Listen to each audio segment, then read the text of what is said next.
Hello, everybody, and welcome to another fun and exciting adventure with the crew from the Edge of Tomorrow. This week is going to be a special, hopefully. With it being Easter tomorrow, I thought it would be fun to put a little bit of Easter spin to this. So this should be a little bit different than what the sessions have been lately, but I'm in hopes that it'll still be just as good.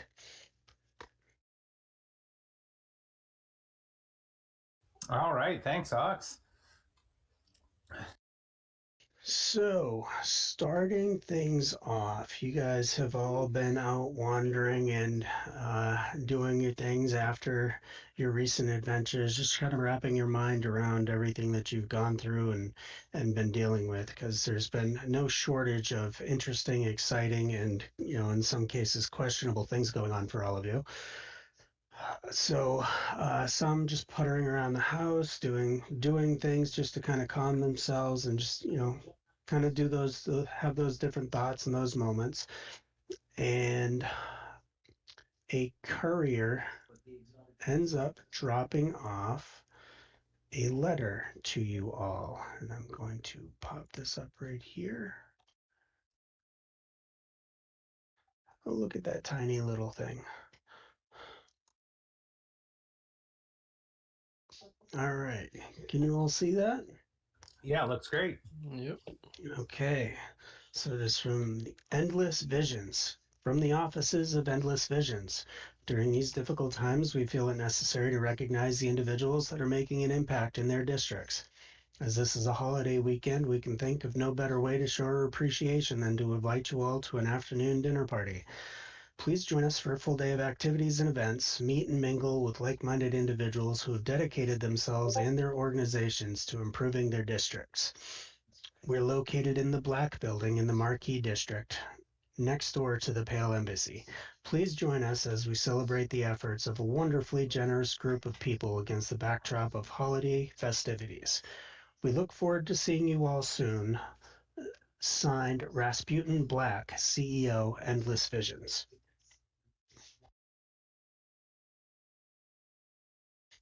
So this shows up at all of your places, and this is open invitation for this weekend for you guys to be recognized for the efforts, particularly that you guys have done in the hollows, because that is primarily where you guys have put most of your focus on, um, revitalizing the hollows and whatnot.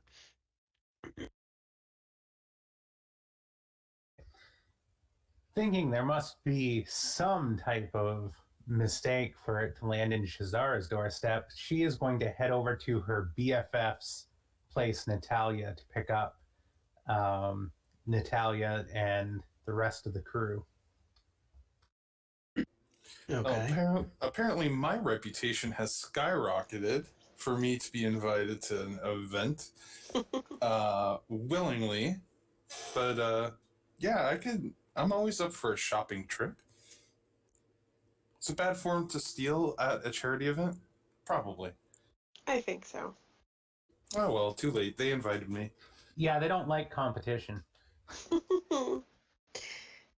Yeah, I'm gonna put my best suit on and um head out.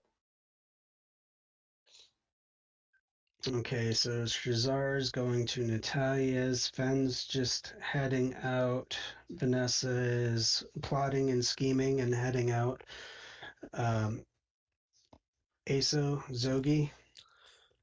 I'm going to catch a platform cab. Uh, but I'm going to be wearing my nice pinstripe suit. Got my umbrella per usual. My hair up nice. I'm looking rather dapper. Me too.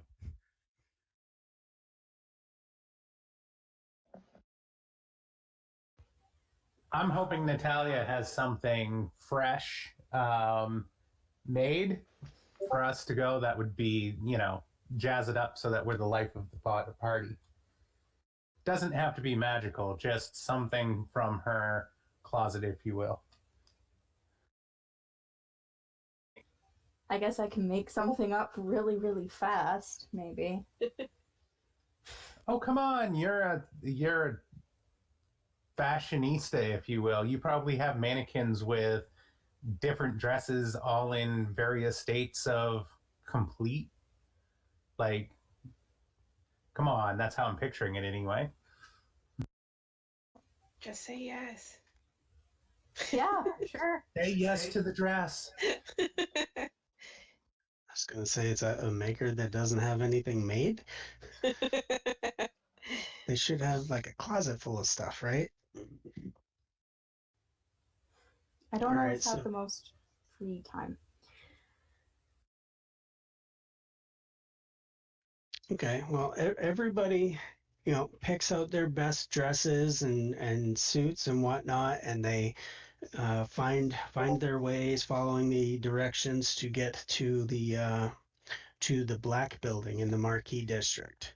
And the Blacke Building is exactly that. The building seems to rise up forever. Like there's no top of the building visible from standing down on the ground.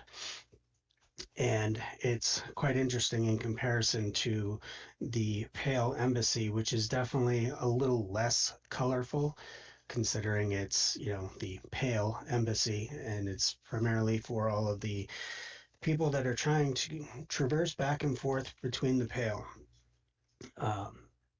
The building, the Blacke Building itself, uh, is so dark that it almost seems like it's just a void against the landscape of the Marquis District.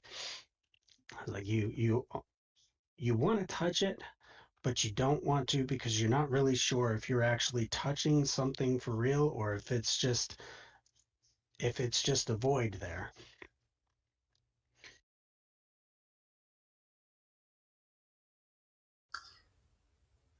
This looks fantastic. I love structures and anything that you can find beauty in. Wouldn't you say so, Natalia? It is quite pretty.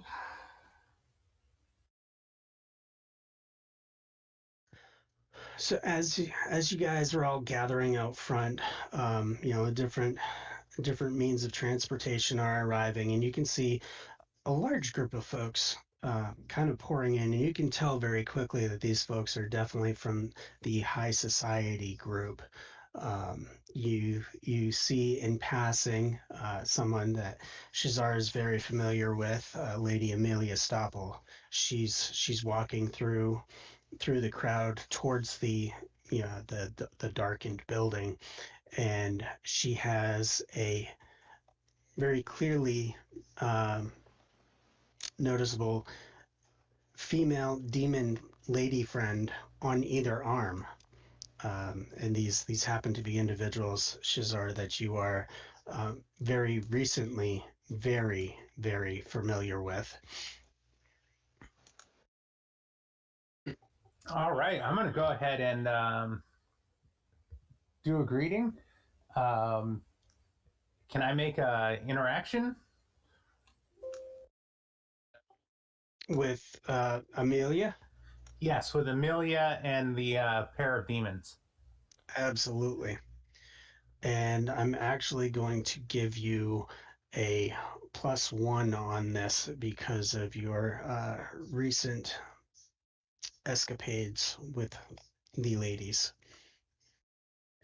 All right, and just taking a quick peek. I think I'm definitely going to push an interaction, considering I have like 9 Bene in interaction.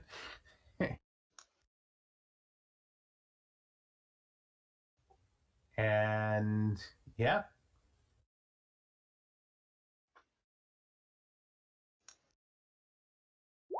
So that'll be an 8 +1 plus another one from my Bene in interaction is a 10. Nice.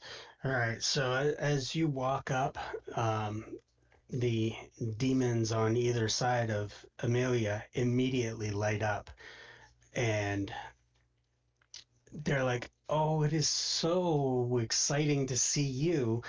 I don't know that we'll be enjoying each other's company quite the same way here as we did last time we saw each other. But nevertheless, I still believe we'll have a lot of fun." Well, nothing can compare to the last time we saw each other. However, it is wonderful to meet you, and I would like to introduce you to my BFF, Natalia. She is one of the finest dressmakers up and coming in the city. All your needs, Fartown Fashions. Keep an eye on her. She is going to be something special. Come on, Natty, open up. Thank you. It's a pleasure to meet you. I am open to making dresses or anything that somebody may need. She is so socially awkward. Isn't she just the cutest thing? I Yeah. burn things for a living. The two demons chuckle at the very clearly obvious social awkwardness of Natalia, and they give each other a quick wink and then leave Amelia's arms and grab up Natalia on either side. And they look over at her and like, "Don't you worry, sweetie. We can help you break out of that awkwardness." You be gentle with her now. She's not as experienced as the rest of us, and she's got a suitor down by Flamehorn Lake. Lloyd? Floyd? What was his name again? He's Lloyd. And if I knew I could bring a demonic escort, he definitely would be here. He'd just get into a fight with Zogi again, and nobody wants that. But it would be so entertaining. Speaking of Zogi and the band, I'm sure they should have gotten invitations as well. We should probably look around for them. You're right, we should. Don't worry, ladies. She likes it hot. Go ahead, Natalia. Show them your trick.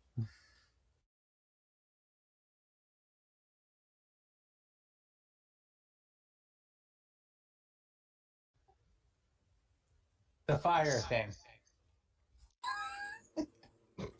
The dad joke innuendo apparently wasn't clear enough. The girls both back off away from Natalia, like eagerly anticipating some cool trick, and kind of start looking at each other awkwardly as Natalia kind of has the sidewards puppy dog look, like, "What are you talking about? What trick?"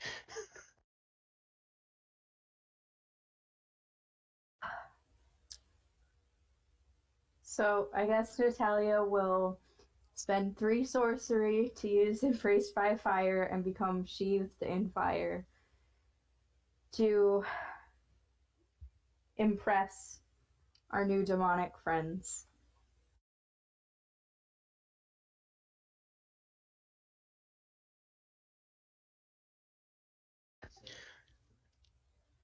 Okay, is there any role for that? You should.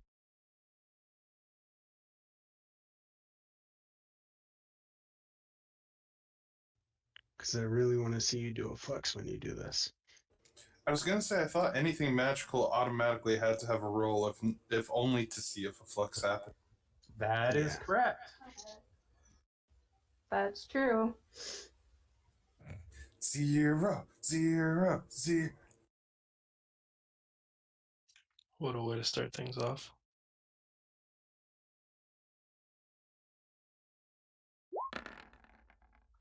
If only those were 10s. Yes! Right out of the gate. That's a solid, Natalia. So she lights up, and something bad is gonna happen.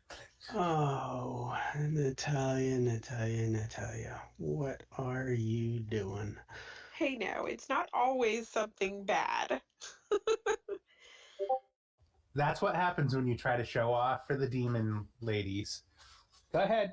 Let's see. Does anybody in the stream want to give us a flux? Let's take a look real quick. I don't see that there's anybody outside of us in there just yet. So somebody wants to roll it, we can just go with it. Oh, that's bad. Oh, Oh poor no. Natalia. Poor Natalia. Your face and extremities become pocked with an itchy rash for the next few hours. Oh no. Well, that works out perfect because Natalia, we're going to give you a despair for this. Your, your, Jeez. your efforts to impress the ladies, while they are thoroughly impressed with your ability to set yourself ablaze, they realize that you might be getting a little bit ahead of yourself as you haven't quite gotten it completely under control and you kind of overscorched a little bit.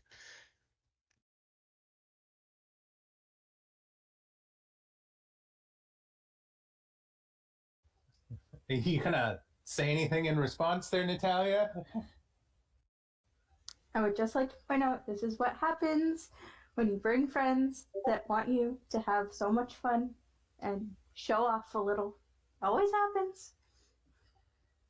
I'm sorry, I succeeded at all of my stuff because, as Shizaro is first to point out, you can't beat pretty.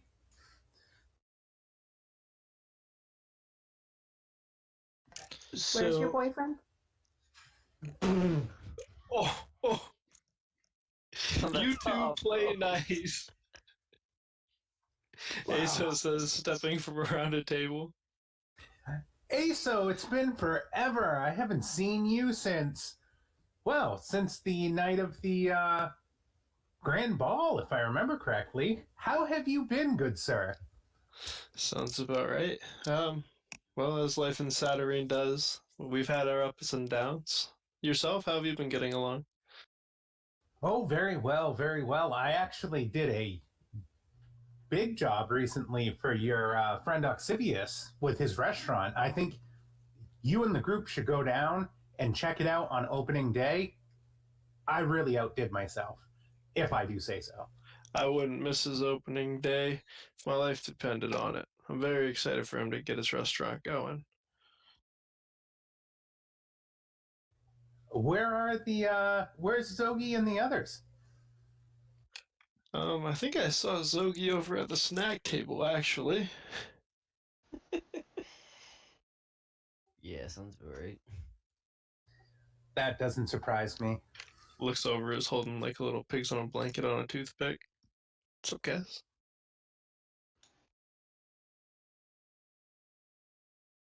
Zogi, you're looking dapper, Shizara says, kind of motioning over through the crowd to where Zogi is. You want some cheese? None for me, thanks. Vision of beauty, remember? Gotcha. Who are your new friends? Oh, who, Fen? Finn, Shizara Dark Arrow, nice to meet you. I'm glad to see Zogi's been making friends, you know, with all the lice that usually hangs about. It's kind of tough for him. Okay. I hold my hand out to like shake hands with her. A pleasure to meet you, and a very studious looking young lass you are. How did you ever get entangled with this group of troublemakers? Well, you know, I like adventure. It's a weakness of mine.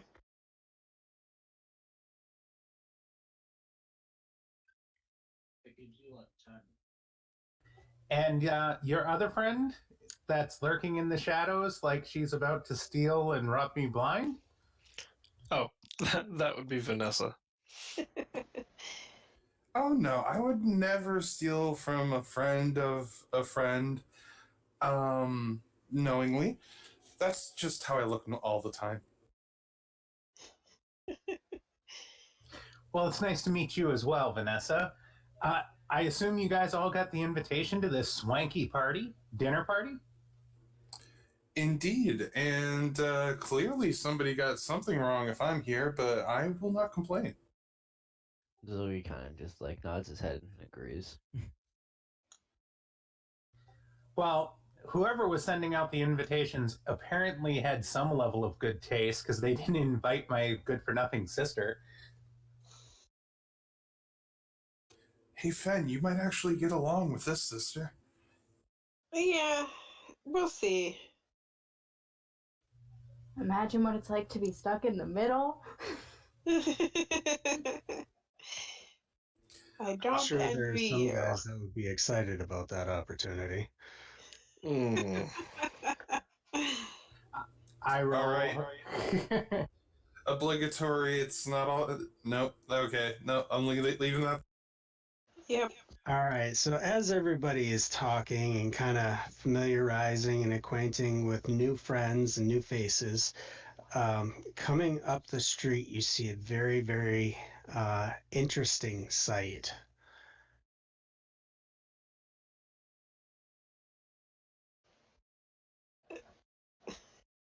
Follow the buzzards.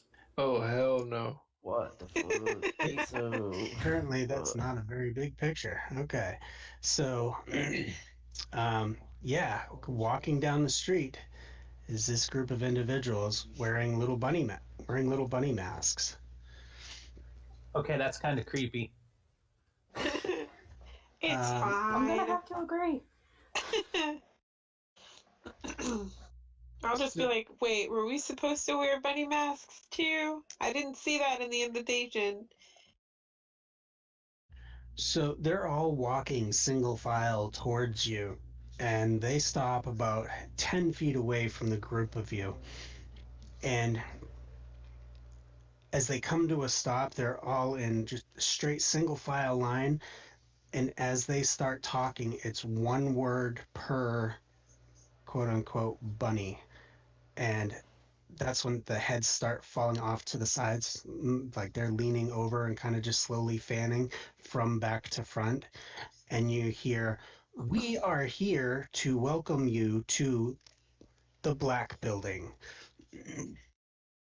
As they finish the message, they all stand back up straight and they continue talking, doing the same thing over and over again. And as they're talking, they're fanning down and then standing back up straight. And they're explaining, to get to the party, you're going to want to go up to this floor and take this elevator, the stairs. You don't want to go down, or you don't want to go up the stairs because we're just going to leave it at you don't want to go up the stairs. Okay. I will take good notes on that. The grounds are absolutely free for you to roam and check out. And we absolutely encourage you to check out the indoor garden. It's a place like no other. And then once you have checked out the indoor garden, the festivities and dinner will be served up at the penthouse. And as they finish talking and they all stand up straight again, they start walking directly towards the group of you. And as they get to within a foot or two away, they start fanning out. The odd numbered individuals in the line go off to the left, the evens go off to the right, and actually come to a circle around you guys. I will just come in and be like, nice choreography you guys got there. Yep, hand going in purse, grabbing gun just in case. Like the feel of the hilt in your hand.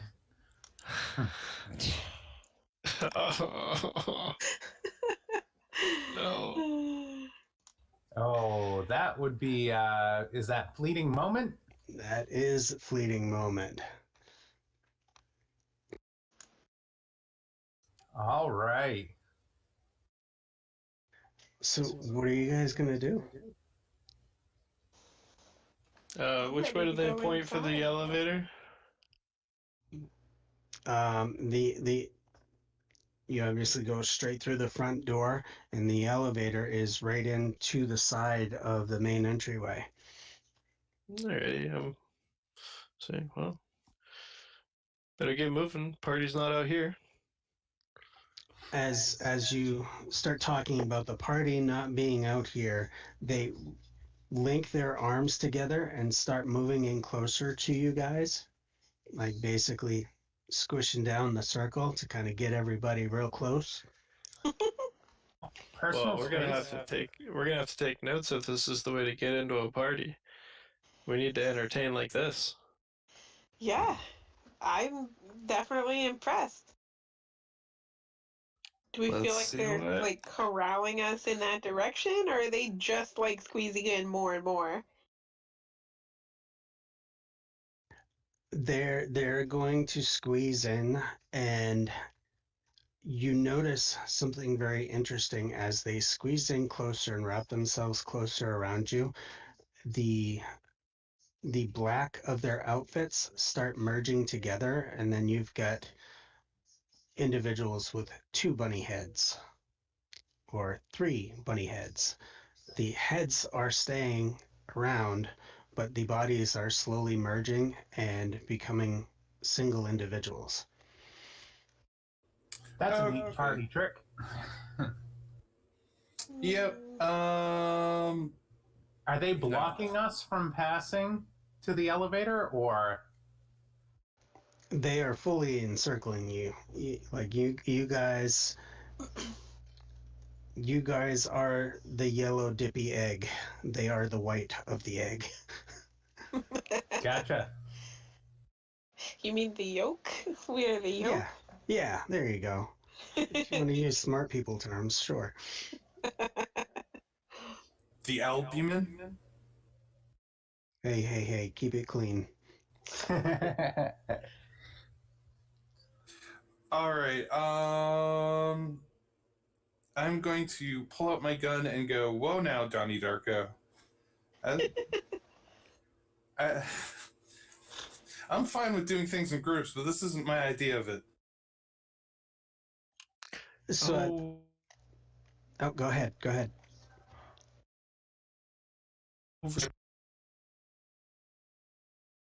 was saying, just relax, Vanessa. They're not gonna hurt us. This is the welcoming party. As Asa reaches out to kind of calm Vanessa from shooting things unnecessarily, the rabbit heads start singing. No, I'm not going to torture you guys with that, but the rabbit heads please start. do. No, Let's hear it. no, creeper voice does not do singing. They start singing, and it's not really a song that anybody is actually familiar with. It's more of a self-made thing, and all they're saying is, "We're here to welcome you to the party of Mr. Black," over and over again. It's a nice sing-song voice, much better than anything I'm going to come up with. And as they're singing, they get closer and closer and closer to the point where you guys are literally stuck. You cannot move. Natalia's not still on fire, is she? She's just itching. I really hope so. No, she's not on fire anymore. She, she was busy over scorching herself and didn't want to extend that any longer than necessary.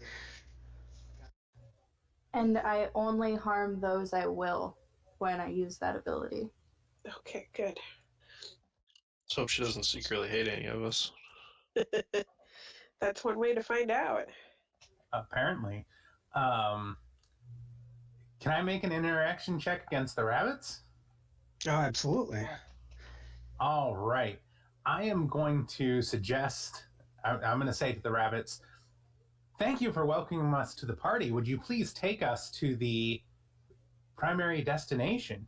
and see if I can charm the crap out of them. Okay.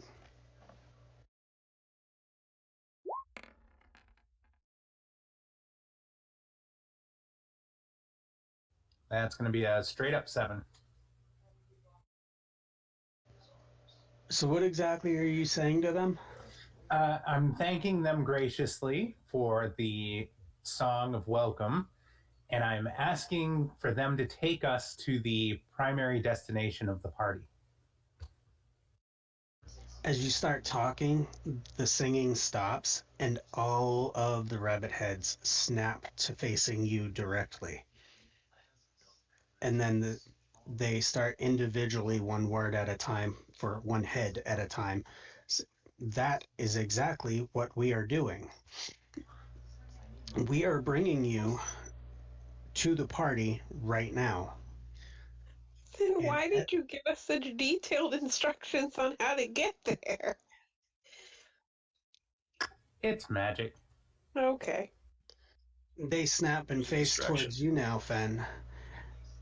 And they start talking, and this time, instead of doing the puppy head turn like off to the side like they're doing here, as they say their word, the heads fall backwards. Like fall off backwards? No, not like detaching, but fall backwards. Instead of leaning off to the sides, now they're leaning back as if they're looking straight up into the sky. Gotcha. The whole Muppet singing thing. Yeah. So they look at you, Fen, and say, well, one must know how to get there in order to get back. We will bring you, but we won't let you, or we won't help you leave.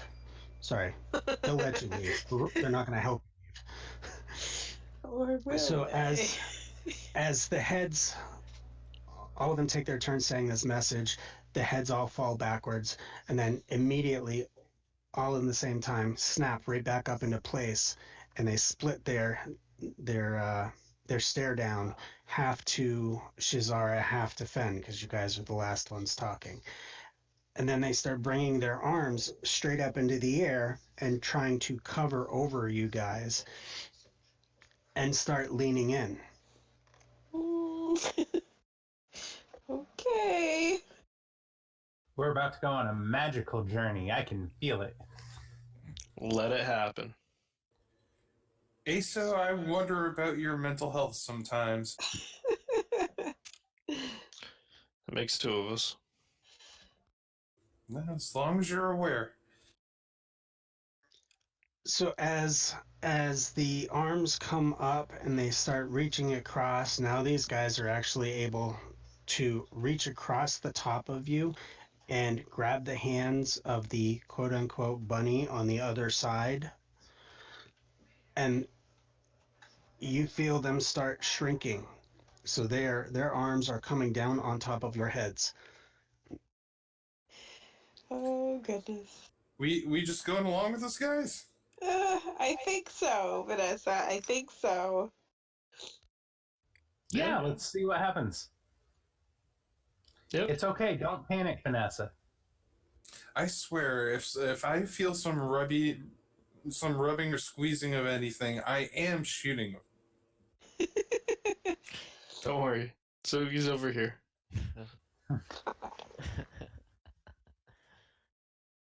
So Asa is saying no creepy touch from Zogi. I believe that is what he said. Stereotyping the priest. I see how it is. Or maybe If it he's makes just you working feel off any of the better, experience. Vanessa, I can hold your hand.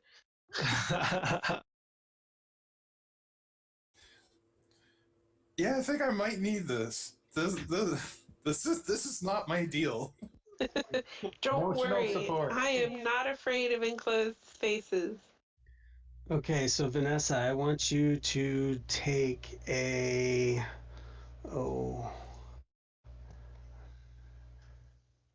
what do I want you to take a roll, but what kind of check is that going to be to not lose your shit? Huh.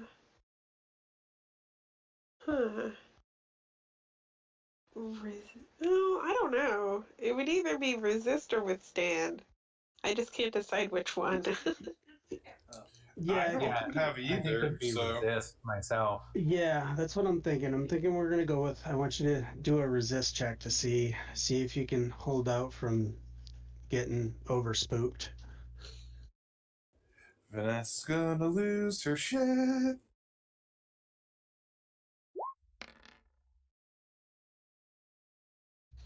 Oh, Awesome. It's a +8 because she's so calm, cool, and collected, right? Should be I don't plus a think few so. because Finn's holding her hand as comfort. Yeah. Exactly. Someone didn't read my character, the truth about my character in Discord, did they?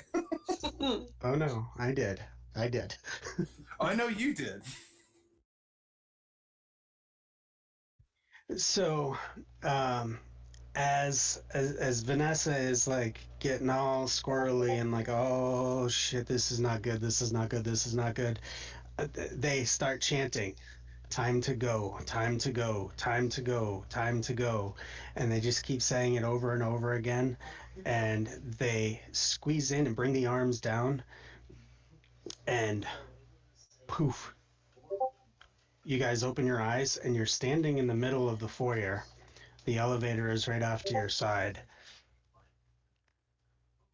and you guys are completely unharmed.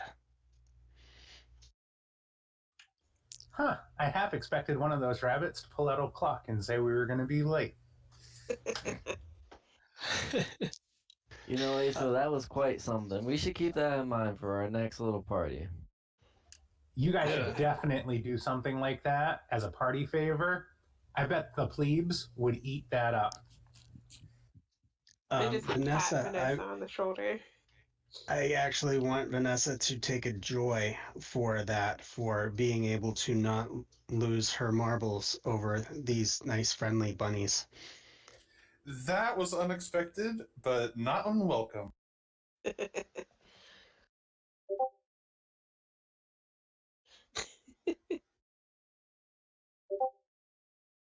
Okay, so now you guys are standing inside the entryway to the Black Building, and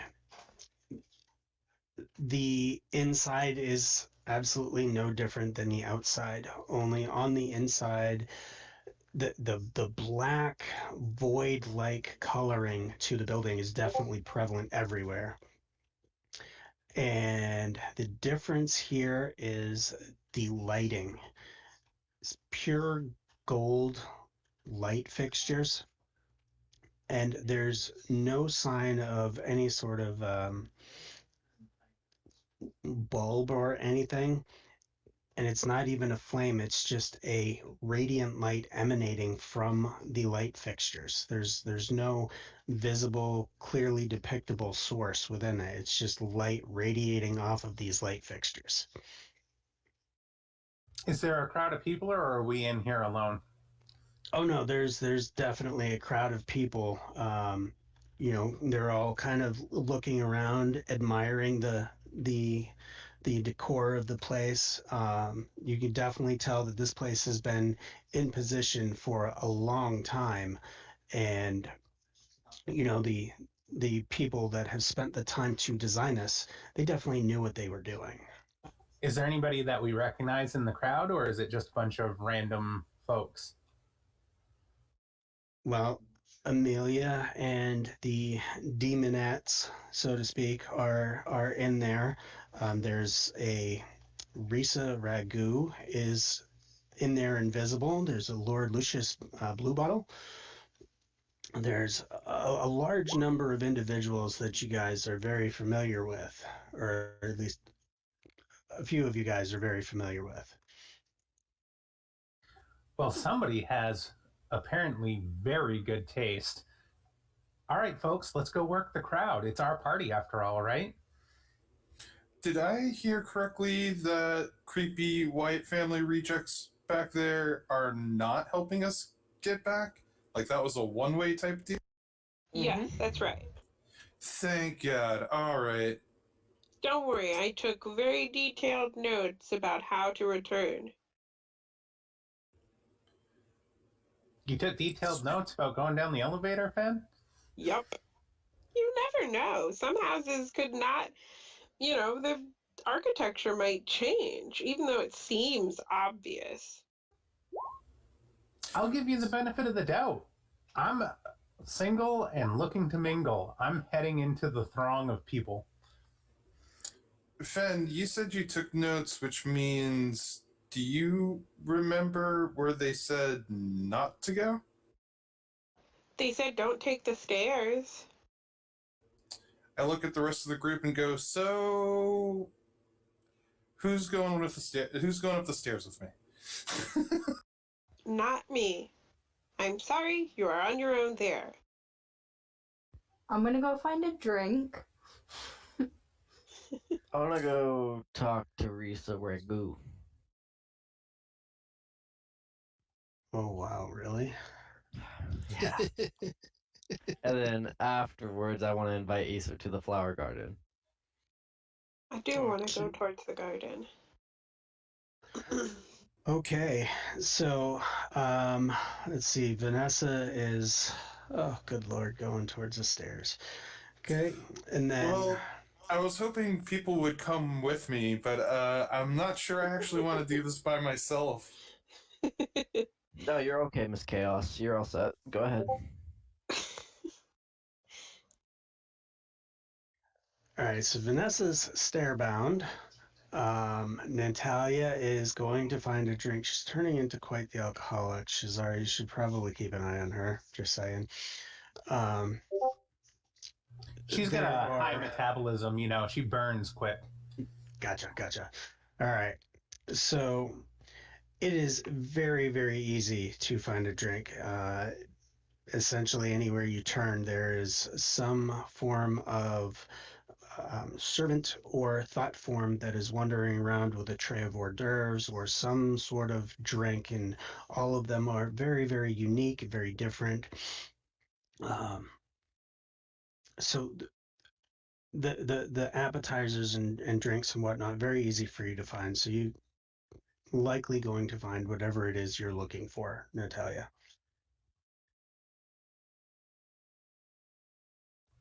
I'm not looking for anything specific. I'm just gonna take the first beverage I find and kind of just go and relax in the party.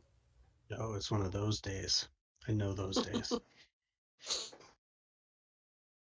I'd All like to right. generally just work the crowd, so to speak, interaction-wise.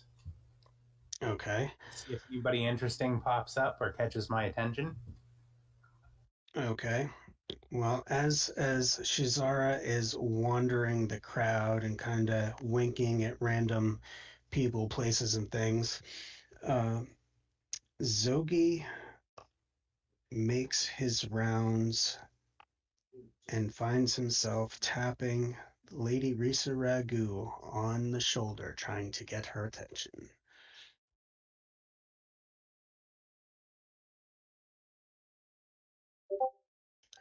She turns and looks at him, and with an absolute look of disgust says, "What do you want?"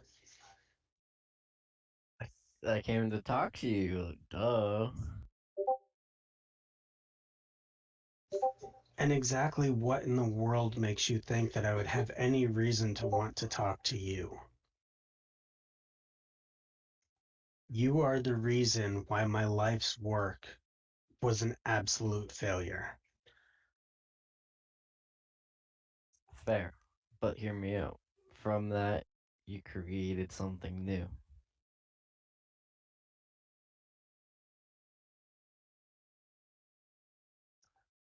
So your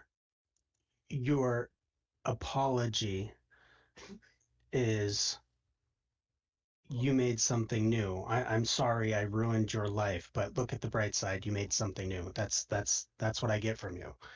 I mean, I wasn't apologizing. I've kind of came to the terms that the apology is not gonna be worth enough. I mean, back when me and Hawk, yeah, I don't know where he went. We're not really friends anymore. you know him, but when we came to bring you that green caterpillar thing, you know what I mean? That was kind of like an apology, and you didn't take that too lightly. And I just wanted to talk to you about your order stuff and how that was going.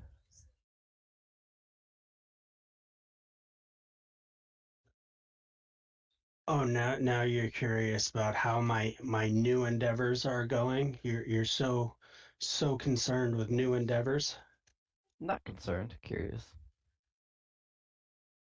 Why looking for an opportunity to ruin those as well? Ouch. Don't tempt me, Larissa. Ooh. Zoogie like kind of like waves his hands in the air and like, and yeah.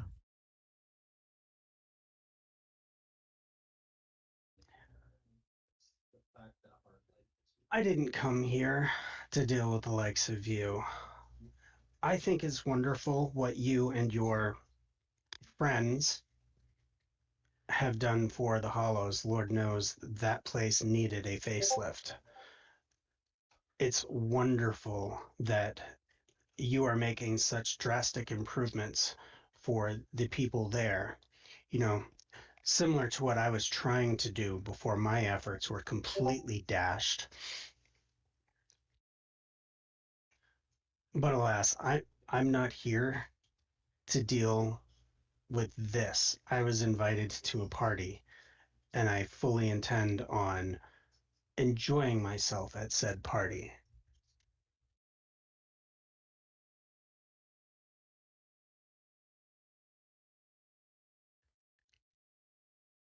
She has she has said about all she wants to say to you, and looks around and says, I will be going because I don't feel like this conversation will amount to much more usefulness. And then All she right. turns. Have a good night, Risa.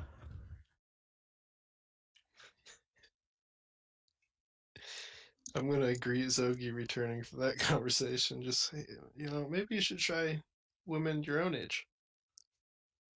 You know, I honestly see a friendship coming out of this with me and her. I think I'm really working it. I really don't think she's that into you, mate. That's fair. I was just, goetic stuff, and I figured she was like gonna like be cool about it, but you know how women are about being butthurt about little things. Yes, I do. Nevertheless, I heard there's a very wonderful garden. You want to take a stroll and talk shop? Yeah, the indoor garden. Said we had to check it out. Wonder what's It's right there. up the stairs. Oh wait, is it up the stairs? Well, you guys are on the ground floor, so it's absolutely upstairs. We We gotta just hit the don't have to elevator. take the stairs to get there. Yeah. Oh, okay, yeah, we'll take the elevator. Zogi, I want you to take a despair for your conversation with Risa and her having absolutely nothing to want to do with you.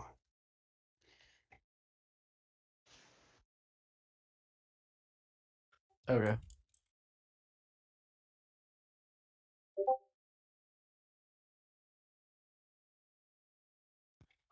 All right, now, so let's see. Natalia's getting drinks. Vanessa's eyeballing the stairs like a fiend. Zogi is getting cast away from Risa. Asa, are you doing anything more than offering up relationship advice to poor misguided Zogi? Um,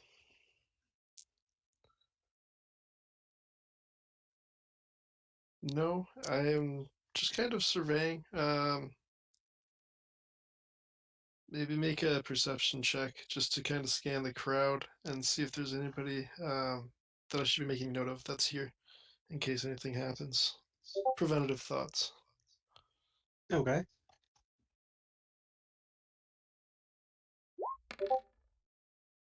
Ooh. Not magic. 10. Nice. You see a large number of people.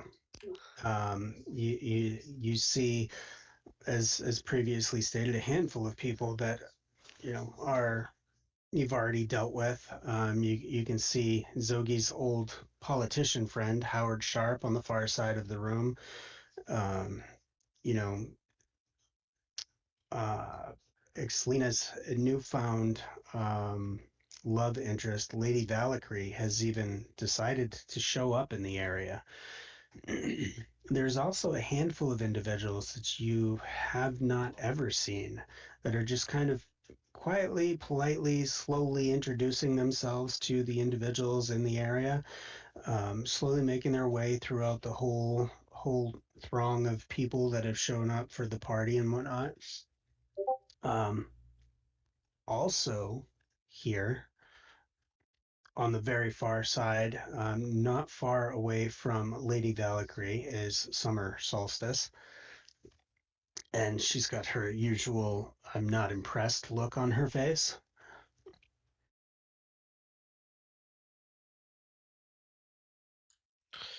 Alrighty.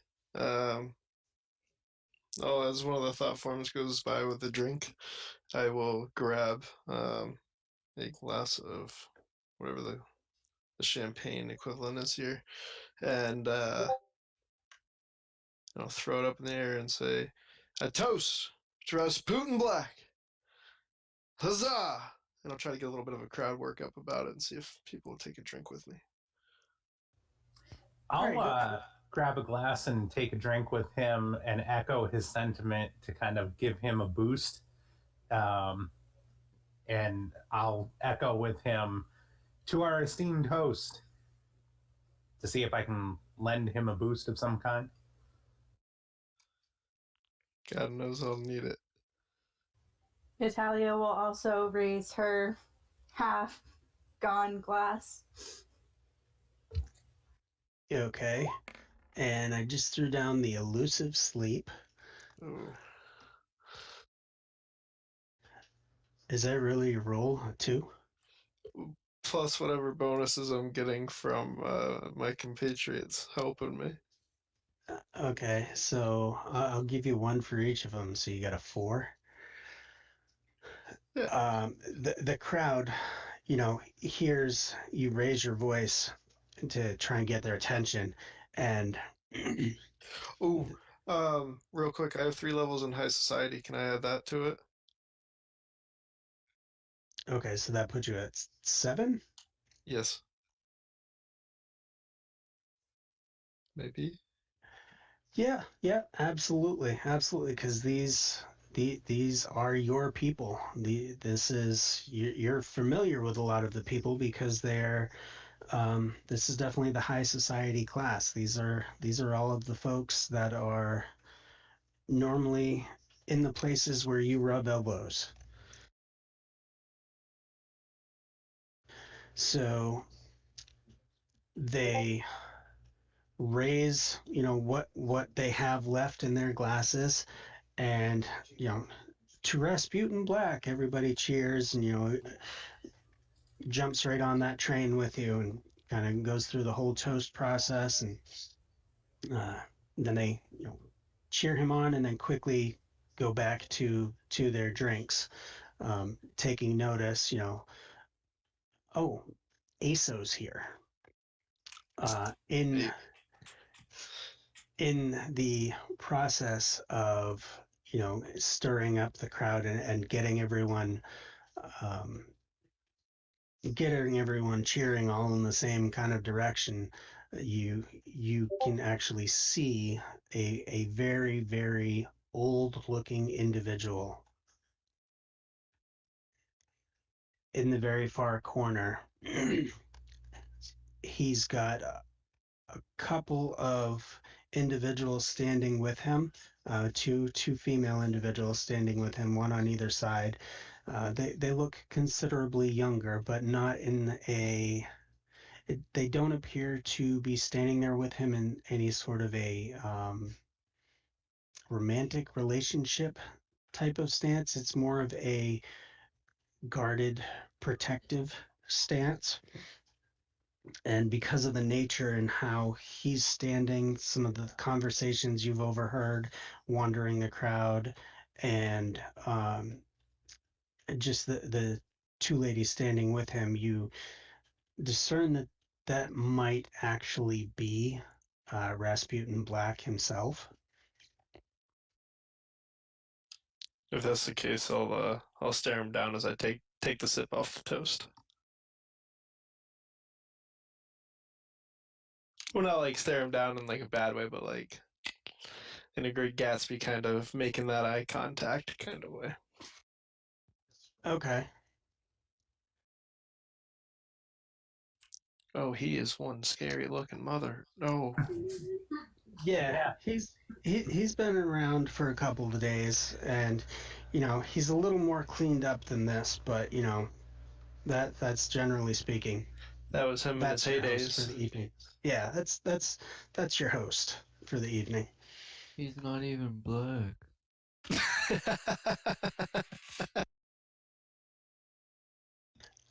Seeing you stare directly at him, he very slowly, very cautiously, like raises his glass and gives you a quick nod, like kind of recognizing your toast and in appreciation. And you can see him eyeballing you back, almost like remembering the details.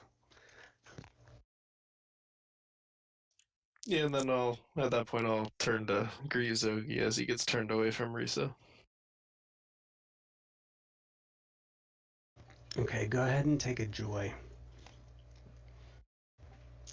Picking Okay. him out of the crowd.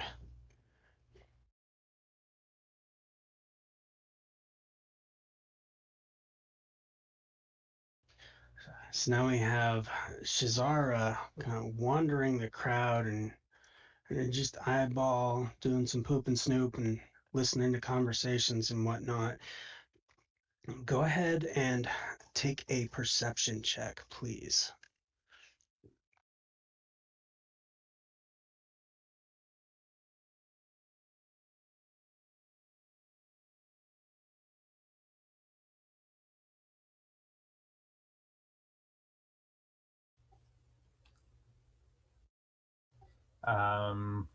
Yep, it's coming.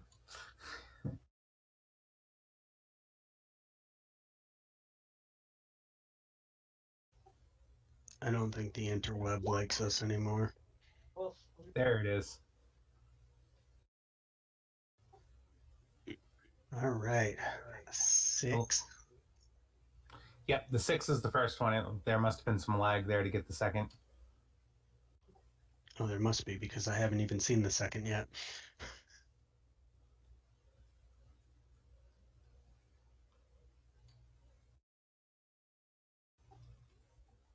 Okay. So as you're wandering through the crowd and we're waiting for the second roll to pop up, you hear over the din of conversation Asa's very familiar voice, "To Rasputin Black," and you see everybody, yay, Rasputin, yay, whatever, go old man, and you chime in, do the same, get him, this is your boy Asa, let's keep him going. You notice the stare down between Aso and Rasputin, and as you're kind of eyeballing the two of them and their essentially recognition of each other, and in that brief moment, you find that you have a clear path to actually walk right up to them. To Rasputin or to Yes, Aso and to Okay. Rasputin and the two ladies that are with him. Well, I'm not shy and I was invited, so I'm going to walk right up. Okay, so as you walk up, ooh,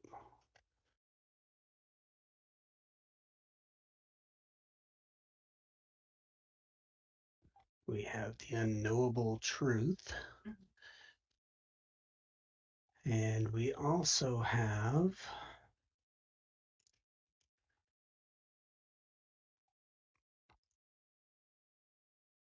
Sierra and Marquis Deacon.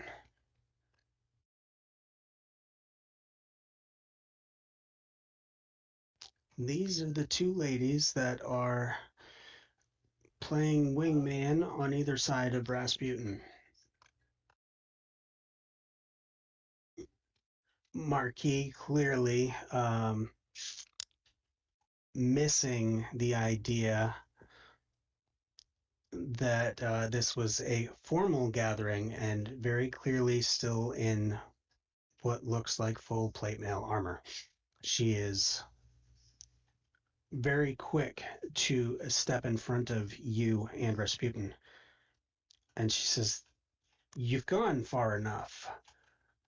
State your reasons for coming over." Why, I just wanted a chance to say thank you to our esteemed host. I meant no ill intent.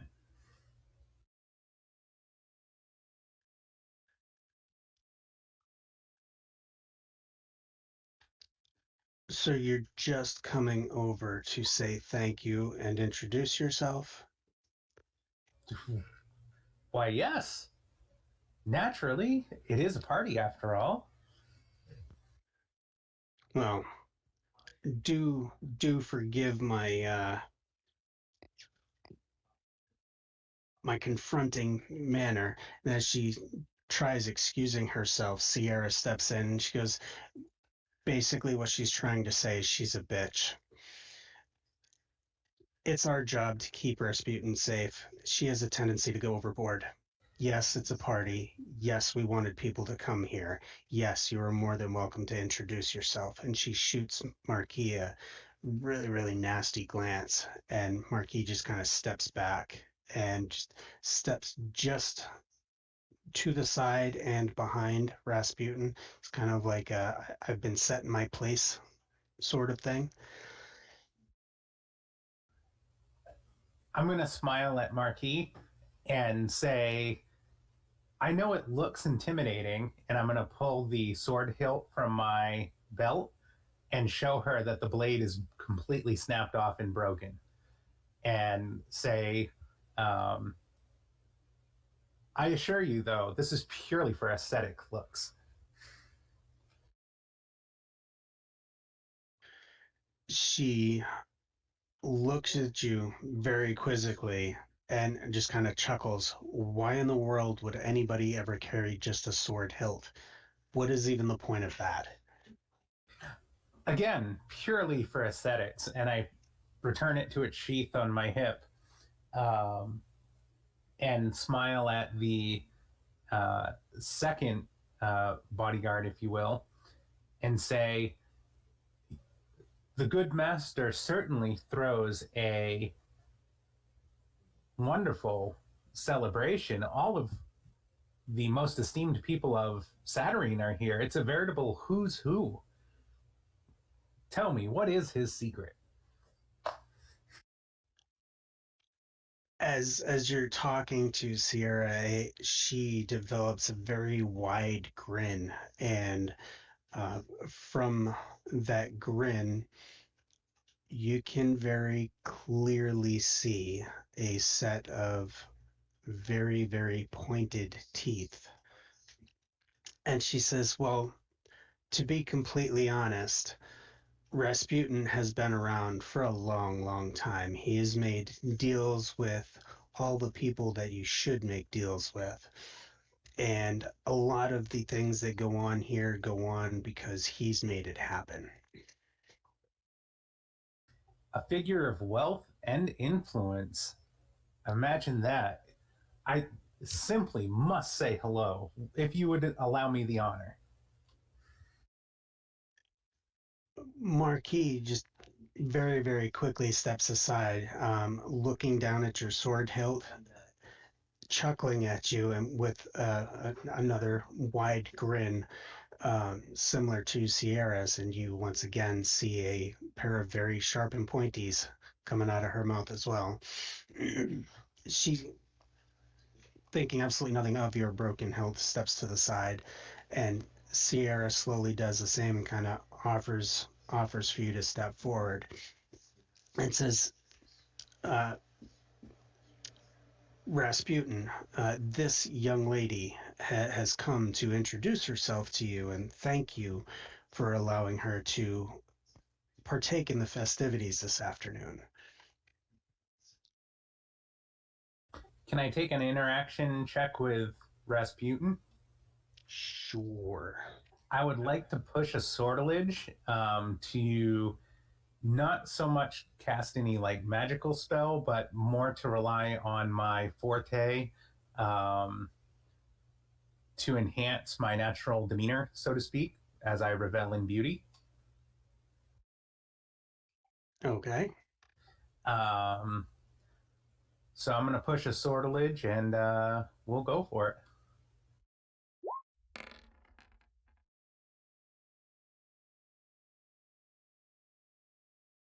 And I think I do have connections.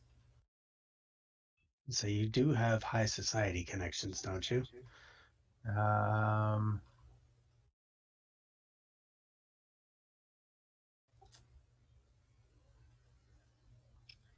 I actually don't. I only have connections with the Emotion Consortium, Church of Midnight, Gideon, and Orders of Makers. Well, I would have thought she would have had that for sure. Nope. So that's the best I got right there. One and a 4. 4. He's obviously not impressed. What can I say? I'm pretty. I don't look like a steak. He very, very slowly raises his head and he kind of looks you up and down. Yes. Quite a lovely thing you are.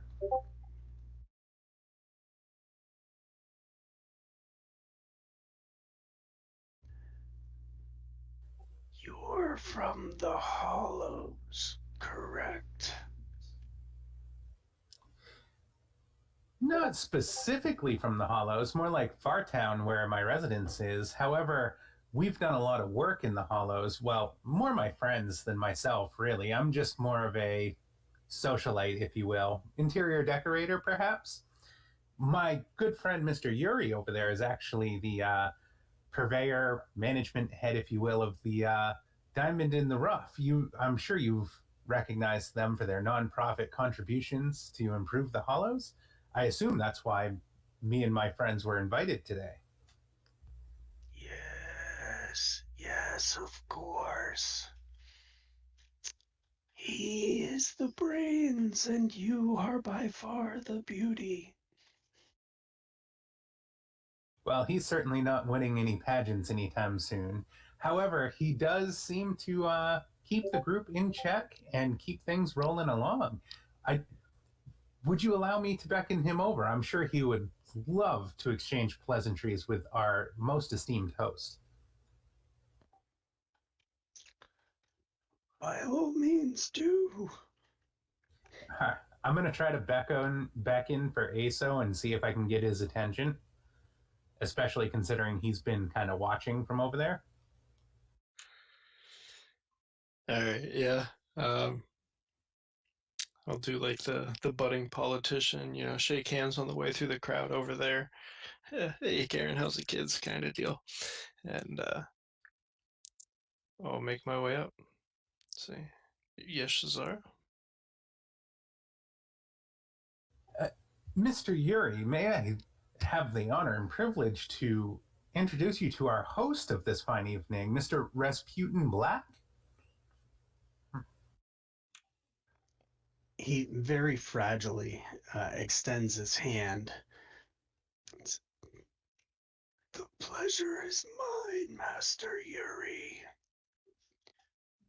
Not often do people come in and make such vast improvements to an area without talking with me first.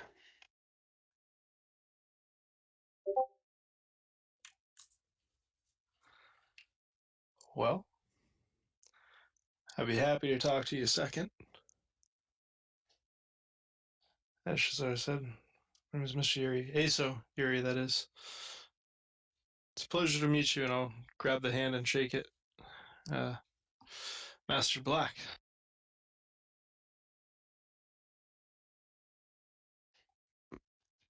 He starts chuckling, and he looks from you to Shazara, continues chuckling a little bit more, and you notice, another set of sharpened pointies from his mouth as well. And as he's chuckling, you just hear him kind of really raspy voice. She wasn't kidding. You may be the brains, but she is by far the beauty. I see my reputation precedes me then. Your work is most appreciated within the hollows. That regent there, he was no good and did nothing to help. The hope is that you and the new regent can do so much more. That is absolutely the plan.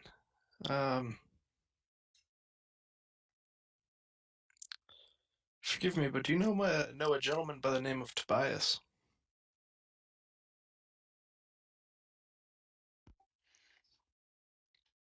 There are many people that I know. Tobias is but a name.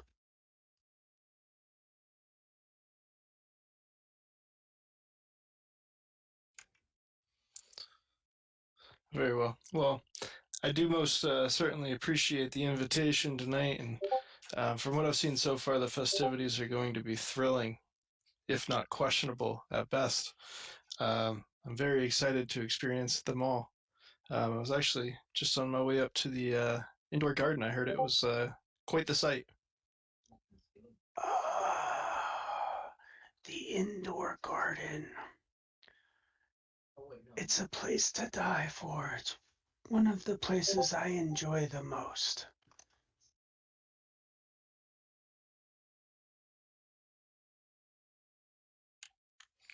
Well, very well. What of other festivities do you have planned for the night, or are you keeping them secret? Surprise, you would.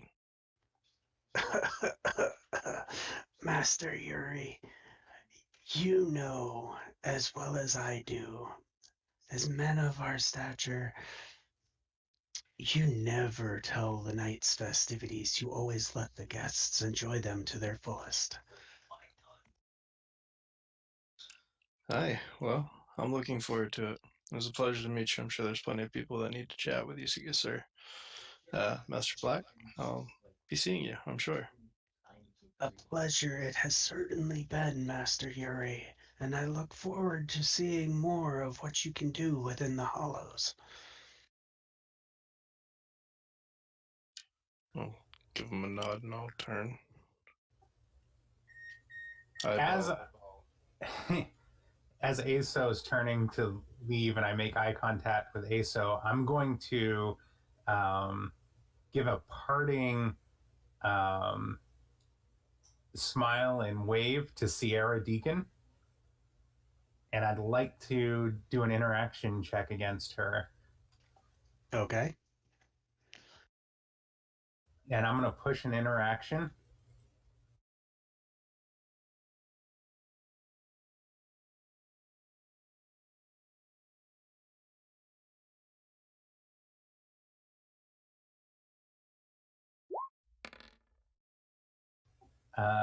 So that'll be a 5 plus 1 is 6.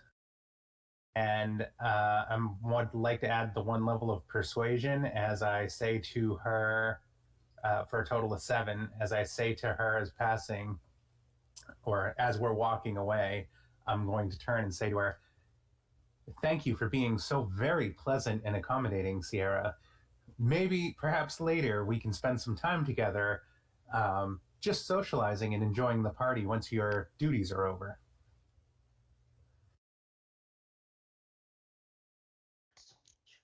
She nods her head and grins very wide once again. And says, "Oh, it would be an absolute pleasure, Miss Shazara. I think we could have a wonderful time together." Do come and find me later. I'll hold you to that. She grins and nods as you start to walk away. Um, and I want you to um, grab a joy from your pickup. That's I heard not what grin. I thought you were going to say when you said I want you to grab. Oh, yikes. Hey, we're trying to keep it clean here. Get this Why'd over. you invite me then? You said you showered. Oh, well, that kind of clean. Well, yes. Got him.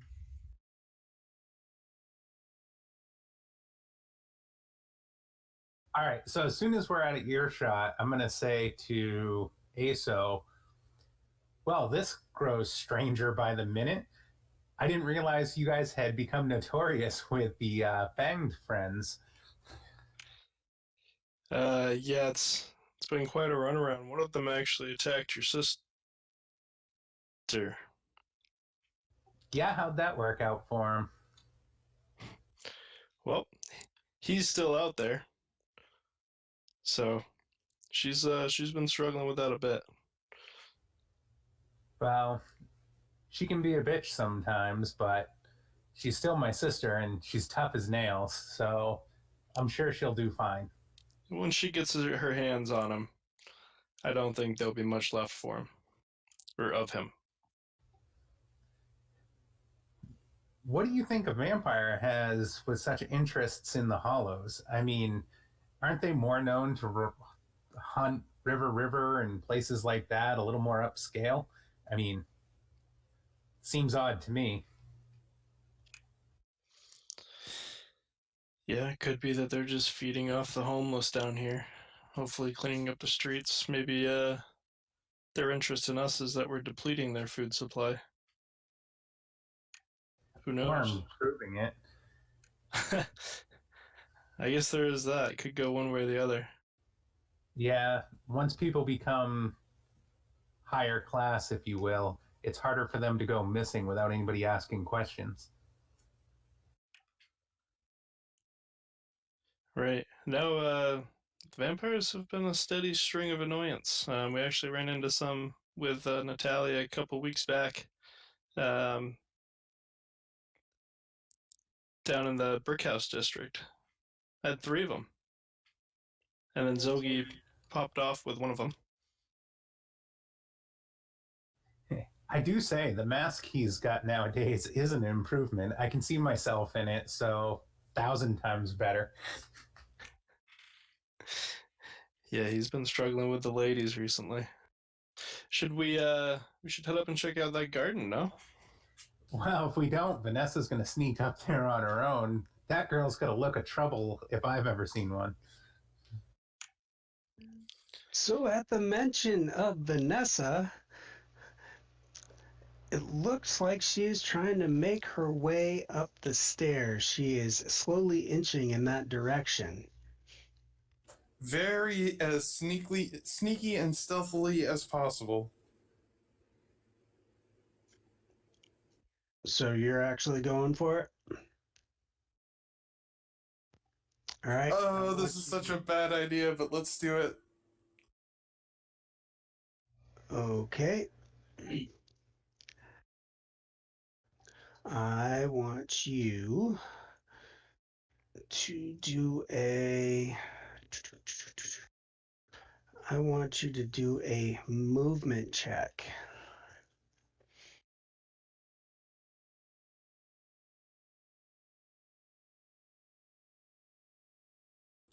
Okay, I would like to push a movement bene and argue that my rank in stealth may also help.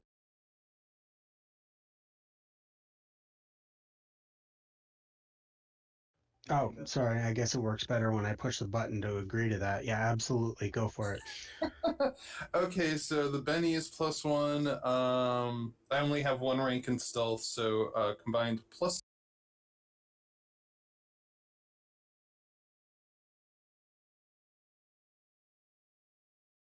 I think you cut out on the tail end of that.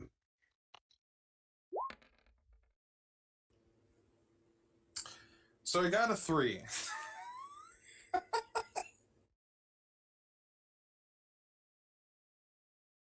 One rank in stealth and +1 from the Bene, and I rolled a 1.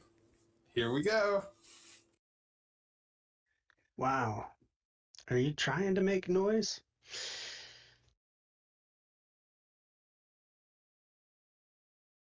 So you start inching towards the stairs and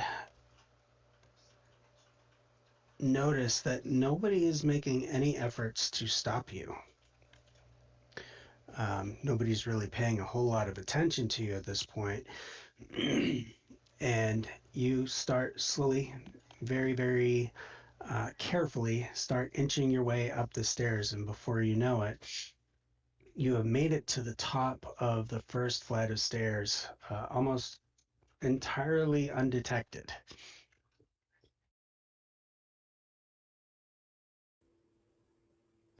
Then So, are there any rooms about?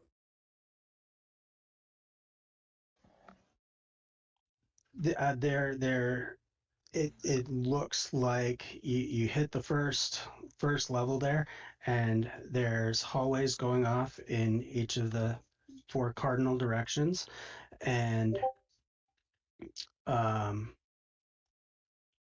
there are office spaces down each of those hallways. Could I sneak down one of the hallways just to see if I hear anything interesting? Like maybe ulterior motives as to what this party's about?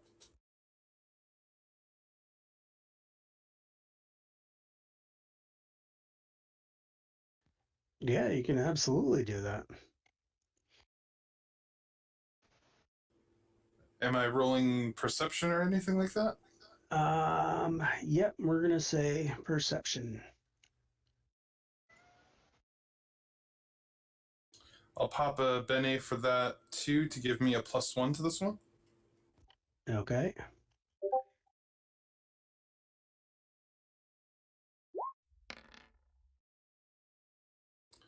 Six. That far better than the first one. Okay, so as you are walking down the hallway, you come across a feaster chicken. Oh, what is this crap?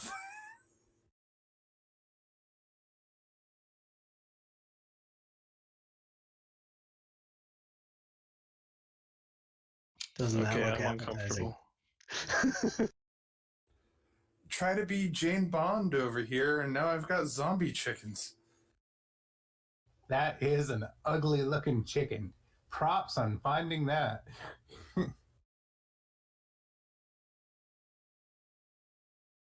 So the feaster chicken is walking down the hall, like walking in the direction you're going, probably a good 20 feet ahead of you, and it hasn't quite picked up that you're there just yet. So what you're saying is it is not too late to abort.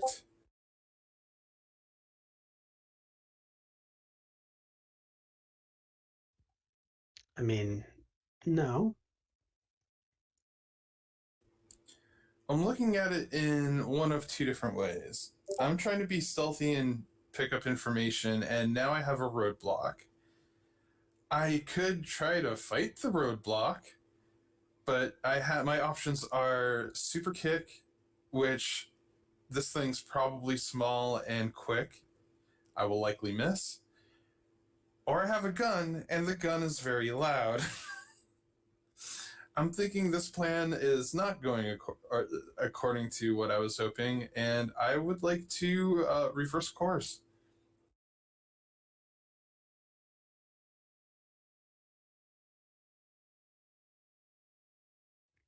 Okay, so you're going to turn around and try and get away from Feaster Chicken. Yep, gonna try to stealth my way out of the hallway where hopefully there are no more feaster chickens. Okay, go ahead and run with the. Let's try another movement. See if you can stealth your way out of this a little bit better. All right, I'm just gonna keep the +1 from stealth. I'm not gonna push a Bene on this one.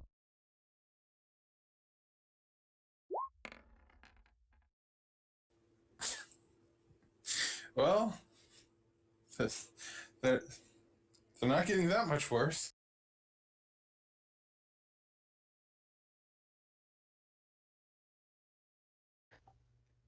All right, so that's a wow. So the 5. Yep, that's a 5. Okay, so you make your way back to the end of the hallway, back to the top of the stairs, and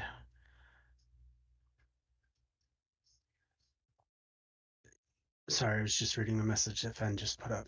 Fen will fix that in just a second. Sounds good. You make your way back to the top of the stairs, and at the bottom of the stairs is Fen, standing there looking up at you in a very, very disapproving manner. Yep. I will rush down the stairs towards Fen and go, yeah, okay, you're right. Bad idea. Not doing that again. Let's just take the elevator, okay? Yeah, elevator. Elevators don't have chickens. I'm good with this. Chickens? I'm Zombie moving to the chickens. elevator. Zombie chickens upstairs. Don't go upstairs. Learned my lesson. I mean, that's not a surprise though, Vanessa. They literally said, don't use the stairs under any circumstances. Yeah, but that usually means there's information to be gotten. Well, it's usually not zombie chickens. Okay. So I take us to the elevator so that we can go to the garden. Okay, while Vanessa is explaining the, feaster chicken and her fear of a fuzzy little bird, um, we're going to do a quick pause so Fen can get her spell situation straightened out, and then we'll make way to the elevator if the group is ready for that.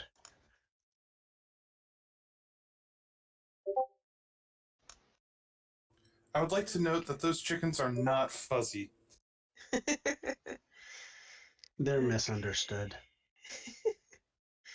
So I am going to just take this one and swap it out for that one.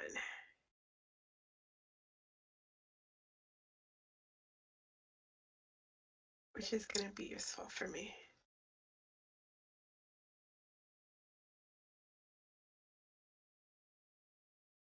Oh, hang on.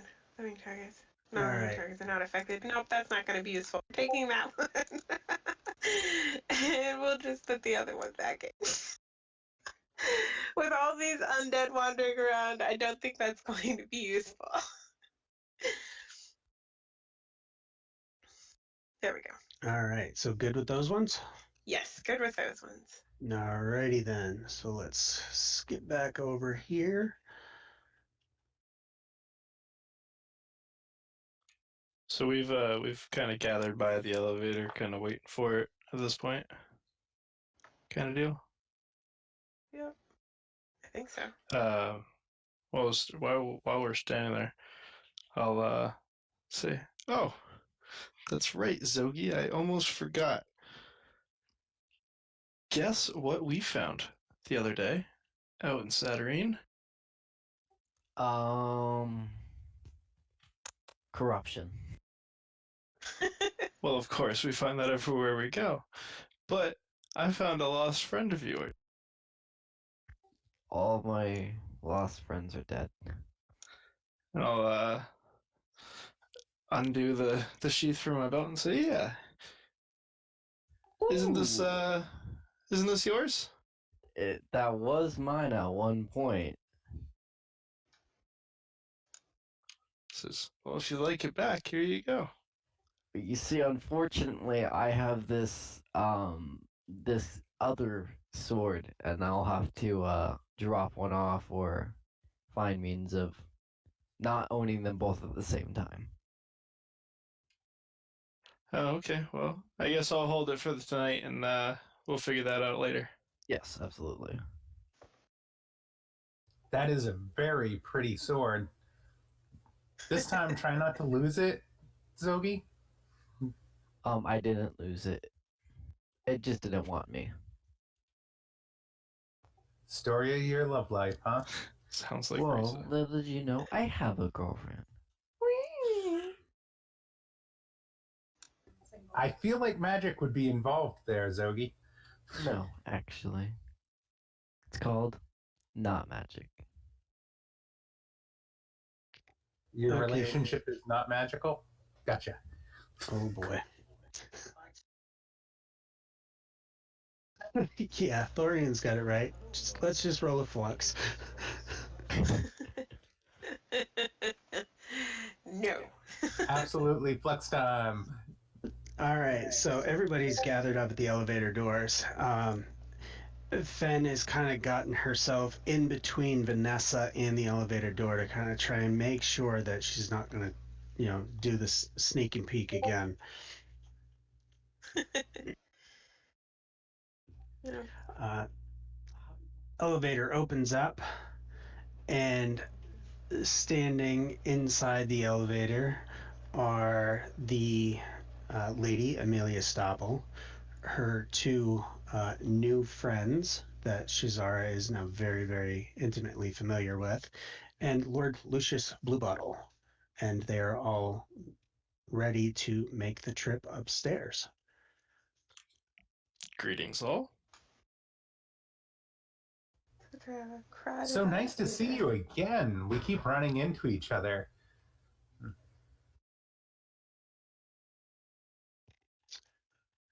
Amelia just chuckles and she's like, Shazara, you make it sound like you're really trying not to plan these sorts of things. I know the effect the girls had on you. I know what's happening here. Well, everyone does love a good time. And, demons are fun, right, Zogi? Zoe kind of. Yeah, Demons they're are great. definitely fun. Yeah, his skin must be crawling. I'll kind of like look at the demons in the eyes. 'Cause I'm sure they've heard of Zogi Pocket the Divine. Anybody got a spare one of these demons? Yeah, asking for a friend. Lucius looks, just glares at Zogi, like absolute contempt and disgust.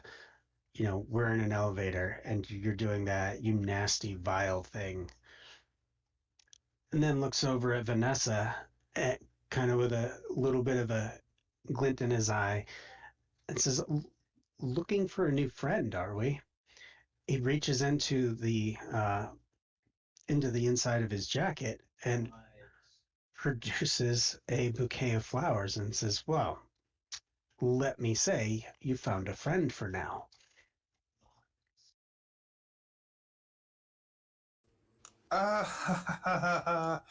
I'm sorry. I must have misspoke there. I do apologize, but um, Nothing against you, just kind of not my type. As he extends the flowers and you start talking, he starts to pull them back and he goes, yeah, it smells like fear. And a lot of just not interested. Interesting. Oh, I mean, my apologies, let me put it this way. Your lady friends would be more interesting to someone like me. Well, I am not one to turn a beautiful bouquet down, Lord Lucius.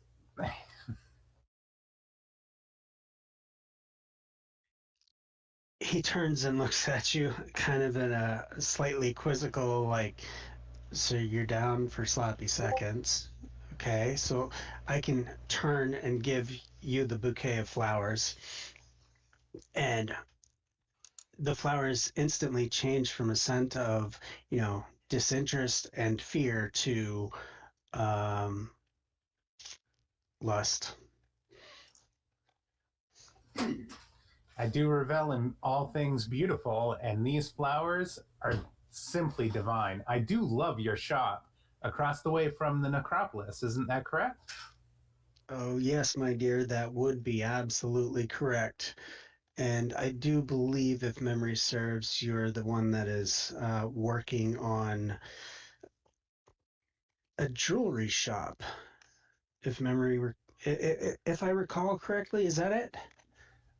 Indeed. And my good friend Natalia over here, the dressmaker, and she is going to be the talk of the town. Fartown Fashions is going to be huge.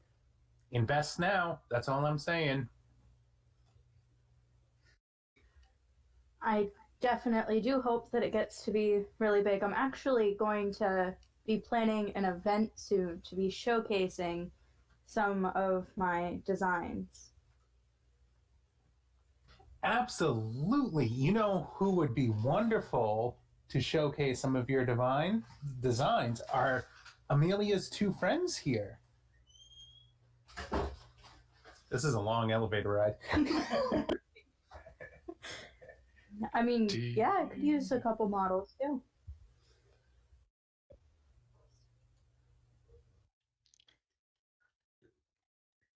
So, Natalia, go ahead and do an interaction roll with Lucius.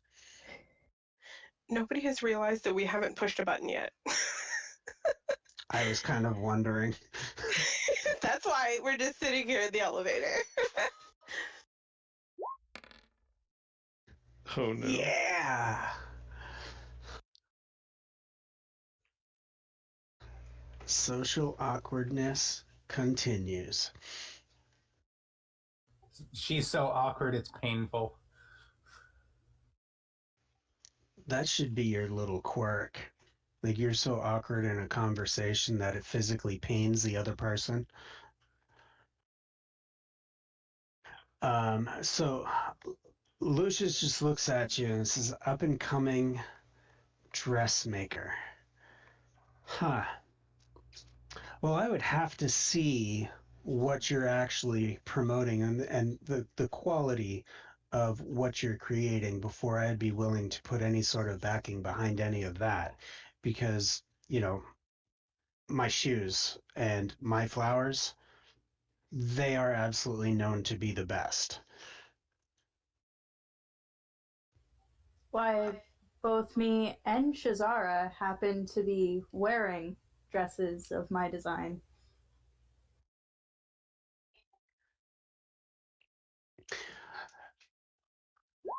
And these dresses are absolutely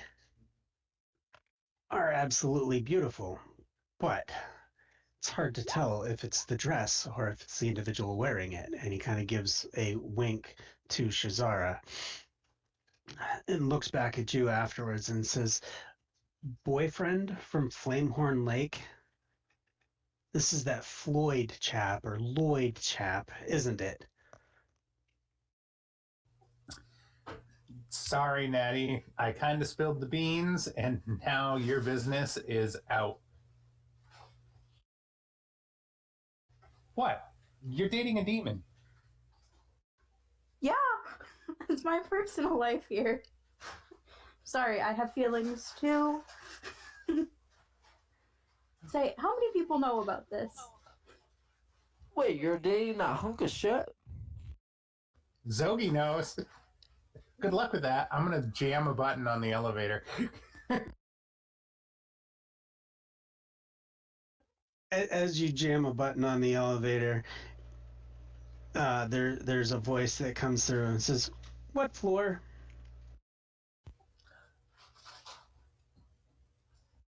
The garden, please.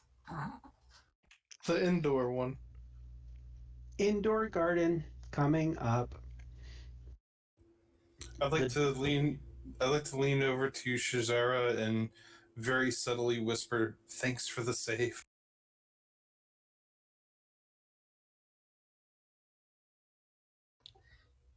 I'm going to whisper back to Vanessa, yeah, she was about to hurt herself. Come on, that could have been kind of fun. Are we talking about two different things?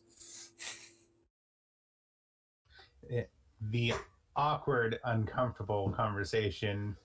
And now her and Zogi are going to argue about her boy toy. This is going to be great. Oh, yeah, no, that's just going to be funny. No, I meant the deflection of the bouquet. Thank you. Ah, not a problem. I do love flowers. All things beautiful. You have to appreciate the beauty in everything. It's kind of my thing. I just lean in and be like, what are we whispering about? It's a really slow elevator, Finn. I'm really bad at picking up women, too. That's part of it. It's okay. It'll get better once we get out of this elevator. Ace just standing in the back of the elevator shaking his head.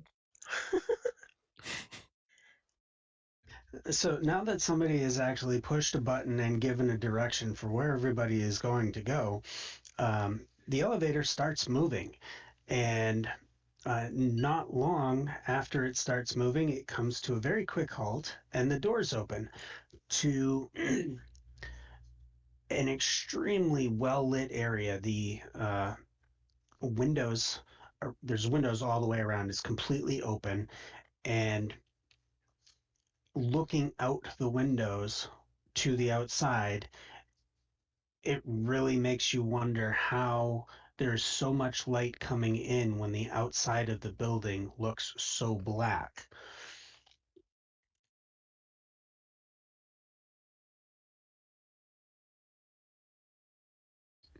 The doors open, and Lucius doesn't even hesitate. He's out and wandering into the garden area, and a flower person himself. He is not waiting. He is just looking around at everything. He's resting his hands on all the flowers, just getting a feel for what all the talk is for this indoor garden that everybody seems so flustered about.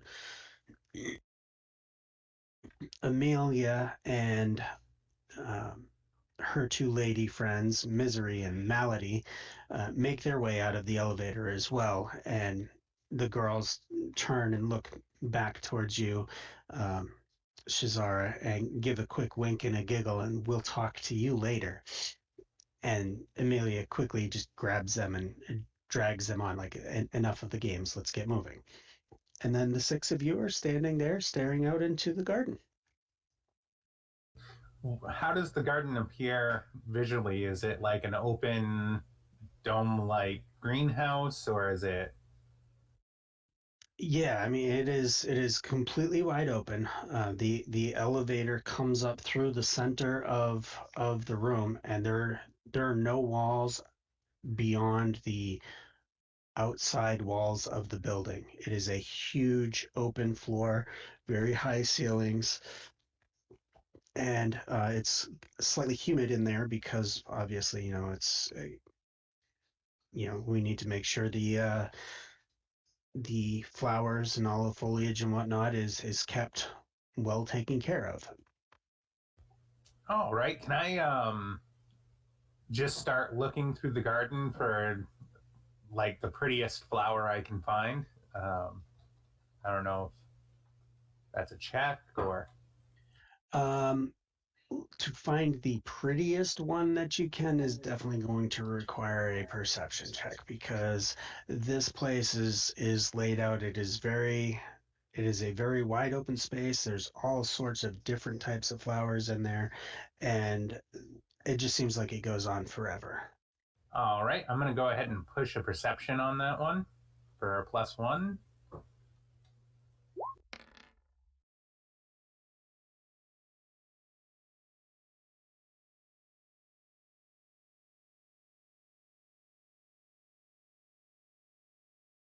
That would be an 8. Okay, so an 8. As you are walking through the rows and rows of different flowers and the different little garden clusters, you come across a most peculiar looking area.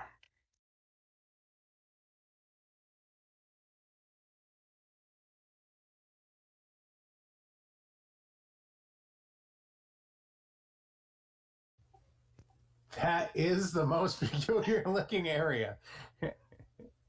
Whew.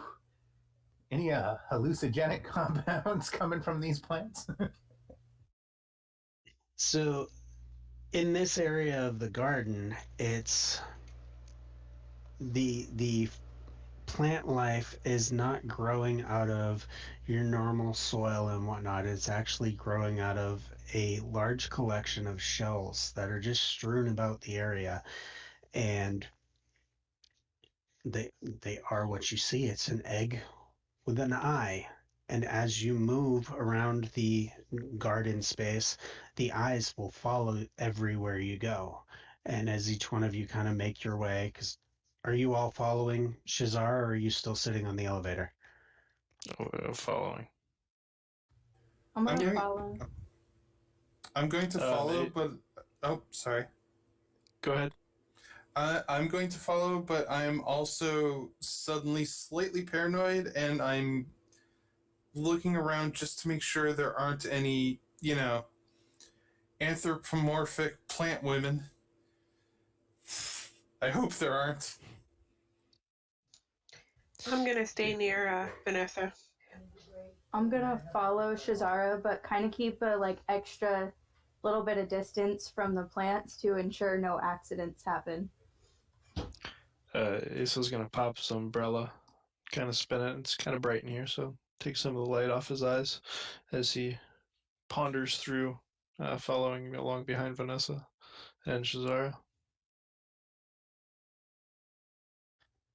Okay. So Fen, are you protecting the everything around or are you protecting Vanessa? I'm just keeping an eye on her since I could tell that she's got the wild eye. She's got the crazy eyes. Yeah. So if she looks like she's getting too upset, I could try to comfort her, but for the most part I'm just trying to make sure that she doesn't do something crazy. Okay.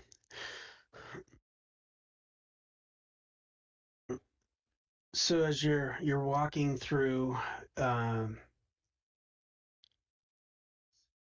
the egg eyes are watching every step you guys take, following you everywhere you go, and out of the far end of the room, you hear some clucking that Vanessa is now somewhat familiar with. Ah, nay.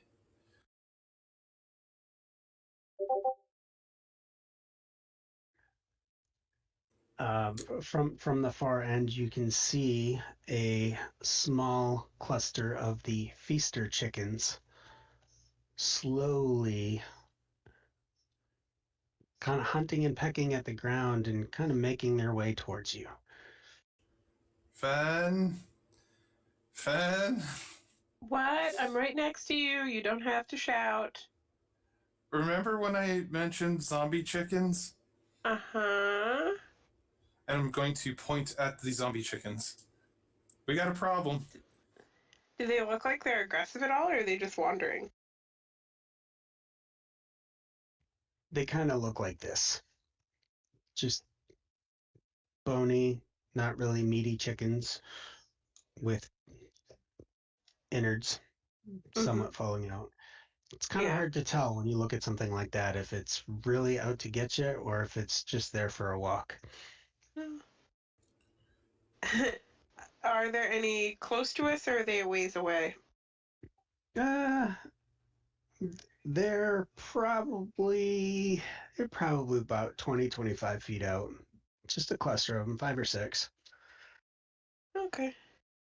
I'll turn to Vanessa and just be like, well, we're allowed to be here, so they shouldn't be dangerous here. Why don't we both go over and check them out?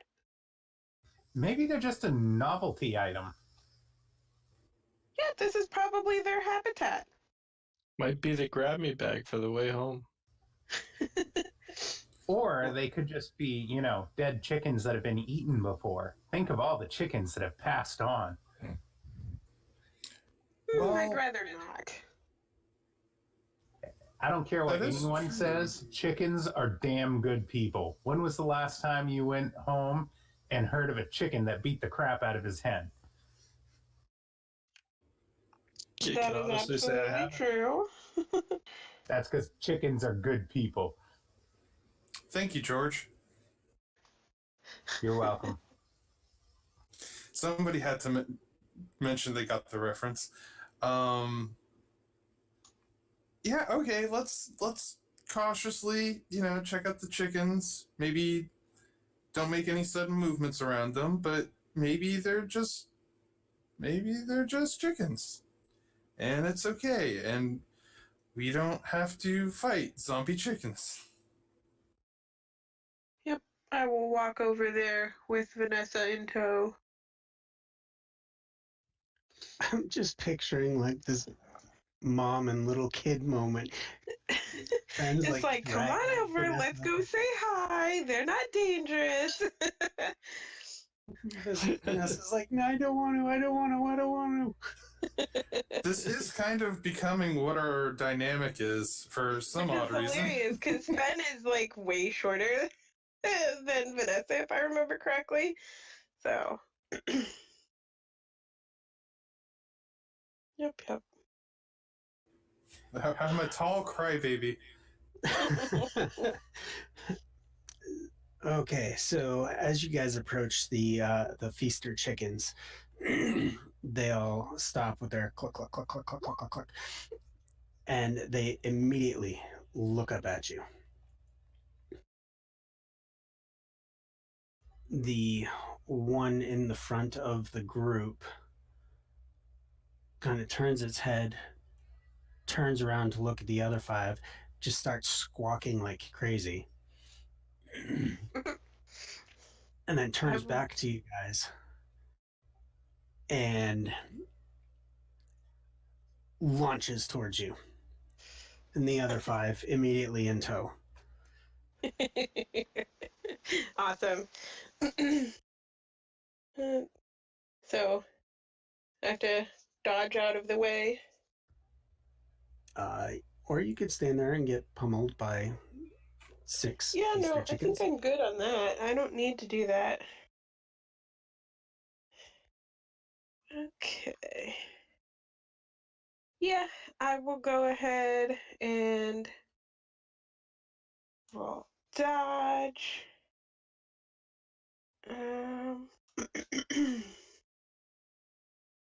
Checking to see if anything applies here. It doesn't. Although, technically, if they're dead, I have a connection with the dead. But I doubt that will help in this circumstance. Alright. And what's the current card? Misremembered dream. Okay. And nope, that's not from my family. All right. Nope, mysteries. Okay. Man, okay, so here's a question. I was going to say that I had this out already, but I didn't. Bastion Hush. Um, my question is, if I have my new artifact buddy out, he gives me a +2 to dodge actions when he's active. It doesn't say what's required to activate him other than that he's out. Here, let me put it down.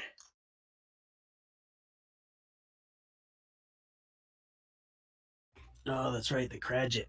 Yep.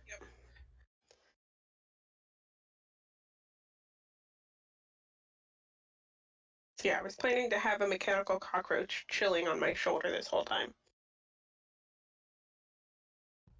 Okay. And just for sanity's sake, we'll read this one off real quick because sometimes they're hard to read. The Cradget is active only if it's on the owner's body. Well, I don't know where else you're going to put it. Normally, it sits atop a shoulder. Cradget's independently intelligent and can speak. It always offers its owner advice, solicited or not, which is not always good. Most important, however, the Cradget warns its owner of danger. While the Cradget is active, the owner gains +2 to dodge actions. It might be weeks or it might be decades, but at some point the Cradget decides to leave. Some owners attempt to imprison their Cradget or chain it to themselves. These attempts are never work forever, and the Cradget disappears on its own. So yeah, I'll give it to you. I would imagine he would just kind of be chilling in the folds of the tentacle hat or something. Yeah. Okay, I will take that back. Okay, so I'm going to use a movement and then the +2 from the Cradget. It's a 10. Like a total of 10.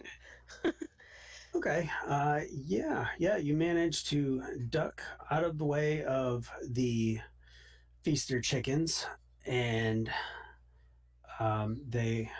Vanessa, are you moving or are you getting chickened?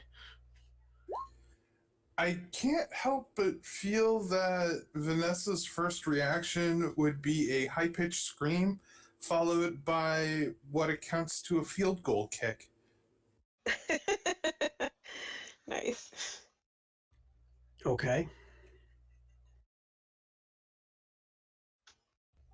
So I want you to actually do an accuracy check because I want to see if your screeching and frantic behaviors enable you to actually um, connect with one of the diving feaster chickens.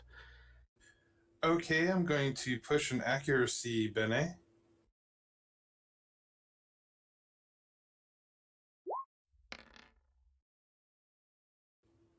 Six? Okay. Um, Unfortunately, that is not going to cut it. So the chickens are going to pile on top of you and just start shredding at at the exposed skin, your face, your hands, and tearing at whatever it is you're wearing. Wow, this is going multiple levels of bad.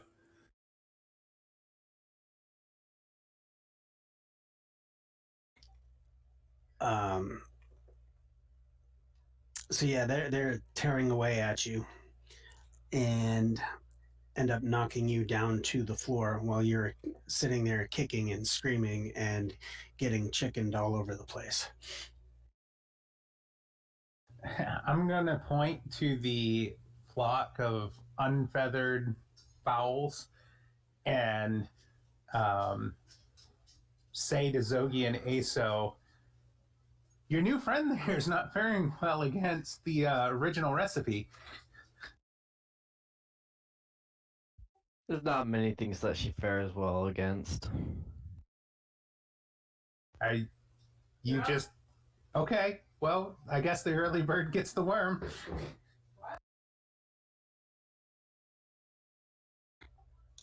So while you guys are standing there just chatting about Vanessa's effectiveness with her bird handling,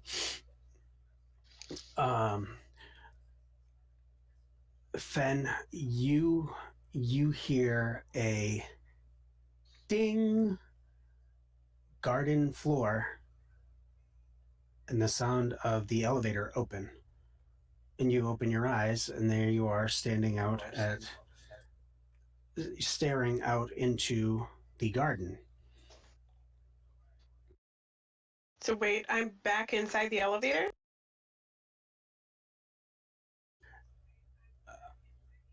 Everything, you guys are all positioned. You've got Amelia Stoppel and Malady and Misery in the elevator. Lucius Blue Bottle is just stepping off, and the group of you are standing in there with Aso in the back, shaking his head like what a bunch of goobers.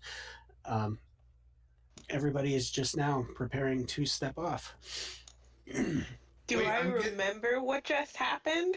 You are completely flabbergasted on what just occurred here.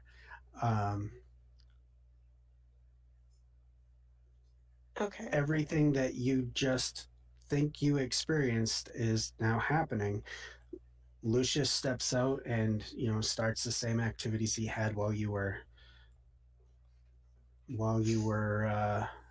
like you're living some deja vu here. Yeah.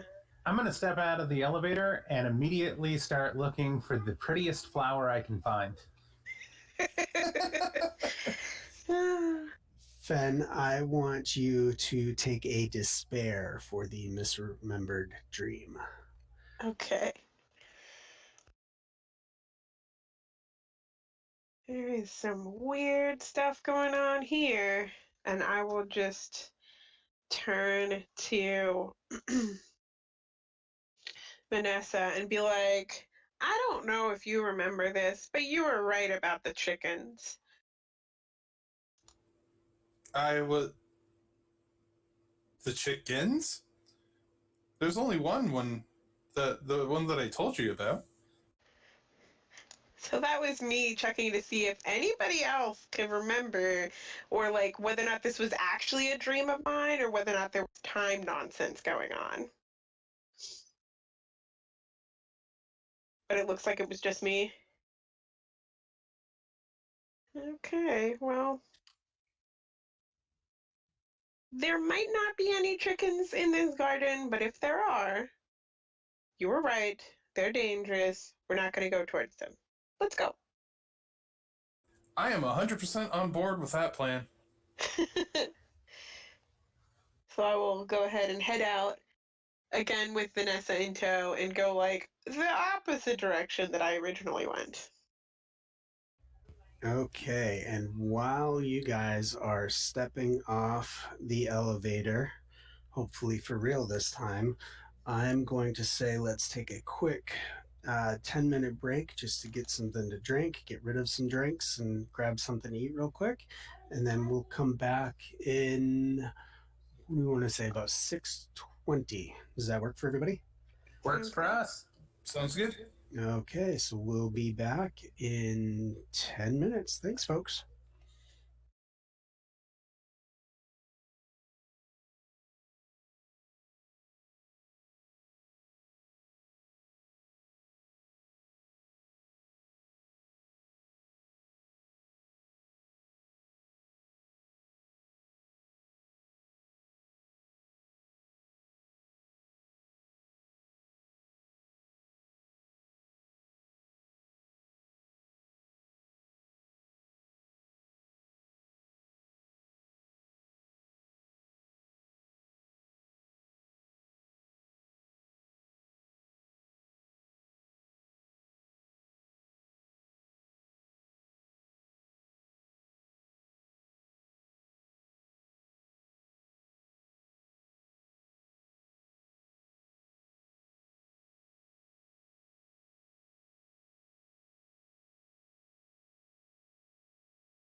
All right, folks, and we're back with a little bit of a delay. We got caught up dealing with some chickens. So now that we're back and ready to go, when we took off, we were getting ready to step off the elevator and quickly realized something that was overlooked when we first started off, and that is Shizara is new to the scene, as this is a character that has not yet been presented on stream. So we're going to pause the elevator step just for a minute and have Shizara do a quick "Here's who I is." Thanks. Shazara is a connected empath maker who revels in beauty. She's actually my other character, Ixlina's twin sister, who is jealous of Ixlina's connections to the shadow. Um, Shazara focuses on making enchanted jewelry, and she has connections to both nobility and high society. She does keep a pet raven named Reaper, who is rumored to be a human who once called her vain and ugly inside. Um, in his current form, Reaper caws and squawks at anyone with a strong connection to the Pale. Um, the Raven tends not to like those connected to the Pale. So she's a more of a talker than a fighter, and is the polar opposite of my other character, which is a fighter over a talker. So it's a nice paradigm shift for me to jump back and forth between the two sisters.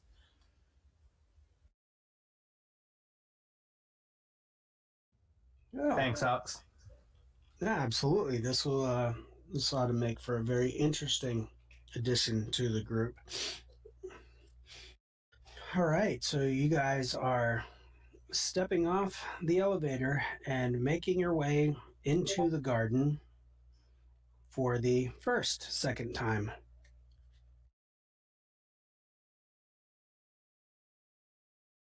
Meaning there might be a second time. I have a funny compulsion to go find the prettiest flower I can in the garden. Natalia's gonna follow. I believe Fen was pulling me away from where she remembered the chickens being. Yes.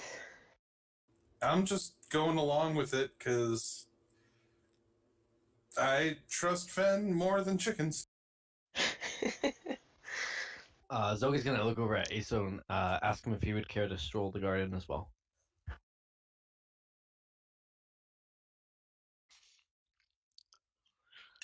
Yeah, sure thing there, Zogi. Let's see what this is all about. And he'll pop open his umbrella and take a stroll.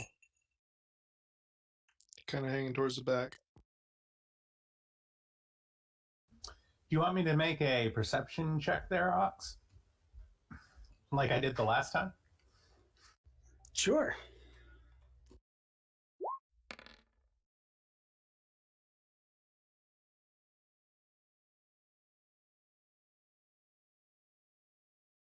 That would be a whopping 4.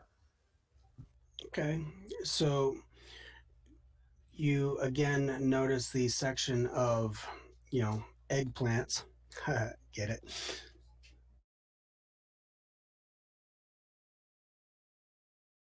I did laugh, I just didn't press my key. Yeah, that was a good one. Okay, you notice the eggplants, and they're once again following as you walk along, not making any real movement towards you, just watching to see what you're up to. And you notice there's just, it seems like a never ending series of flowers and different plant life in this place. You happen to look up and see that Lucius is just out of his mind, enthralled with everything that is going on. Like this is as close to heaven as he's going to get. And obviously, those that know Lucius know he's a demon, so he's probably not getting very close to it. Can I take a closer look at one of the eggplants with the eyes? Absolutely. Do like inspect it? I don't know what type of check you want. We'll do another perception. I'm gonna bend down close to one and take a real good look at it. Maybe one with a purple eye or a green eye. And that would be a 9. Okay. Where did that go?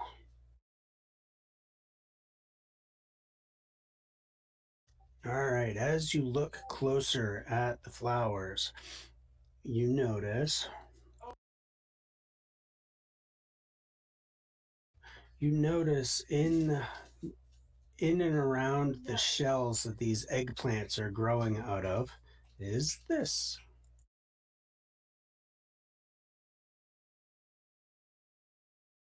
Mysterious eggs.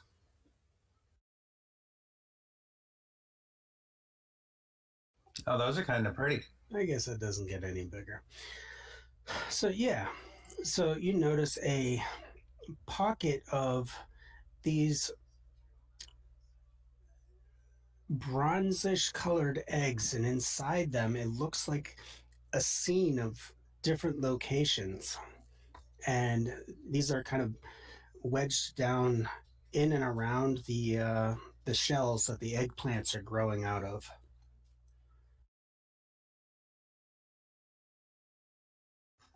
Can I take one? You can absolutely pick one up. All right, I'd like to pick one up.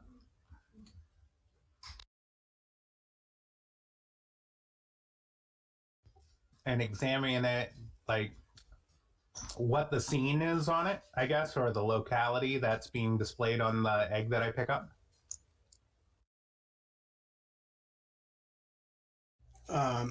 The location on the egg is a scene of a different place that you've been. Like this particular egg that you have actually shows the storefront over by the Gamrose building that you're going to be opening here soon. Can I use an ephemera item? Sure. Looking at the storefront on the egg and, seeing the location there, I'm rather curious whether or not it's just conjuring something from my memory or if it's actually seeing the storefront. So I am going to use an item.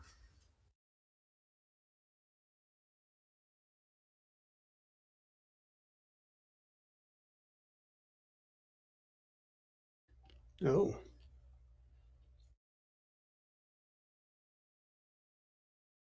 So, Eye of the Spider, creature part. A true spider's eye soaked in alcohol for a year and a day. Ooh. You're going to eat an eyeball. Okay. After ingesting, you see in your mind's eye a location up to 100 miles away that you are at least passively familiar with, or a location that someone you know currently occupies. You can view but not hear this location for up to a few minutes. Yeah. Yeah. Okay. Do that. So 2 parts here. First, as I revealed in Discord, Shazara is afraid of spiders. So this is really gross and hard for her.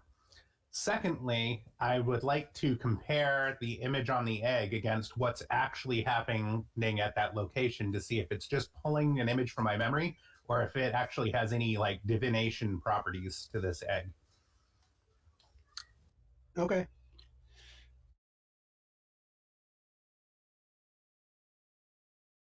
I'm going to add a -1 on this because you're having to choke down a part of the thing that you are most afraid of. Pretty sure I read a manga about this. Yeah, it does seem like Japanese anime, doesn't it? All right, I'm going to choke down the alcohol-soaked spider's eye. And what type of check do you want me to roll for this?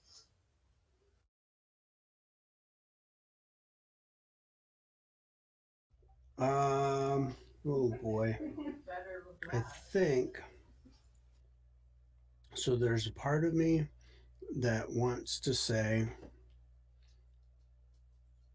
this is going to be a physicality. You're going to try and do this without hurling all over the floor. So withstand check. All right, that sounds like a deal. I'm going to go ahead and push a physicality for that for a +1. And it's a 5.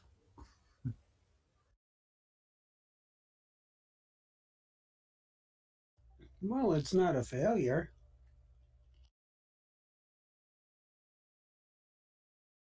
So as you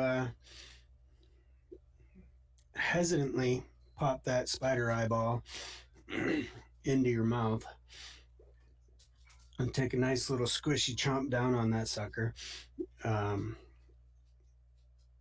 you do have the vision in front of the shop, and it is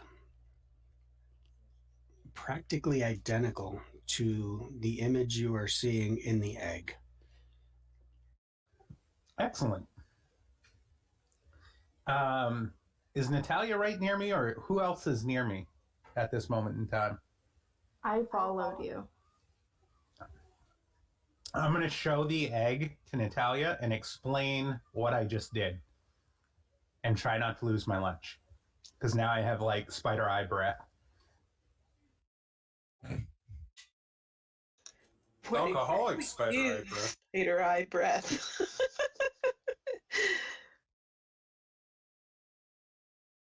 Tic Tacs for the dead. Hearing Shazara's explanation, I would think that Lucius might have an idea on this one. Seems quite curious with everything in this room, so I'm gonna kind of call over Lucius and see if he knows anything about this type of plant. Hey, Ox, while we're doing that, I've just realized I did not roll the 2 dice for using the ephemera item, and there's always a chance for a flux. Oh yeah, go for it.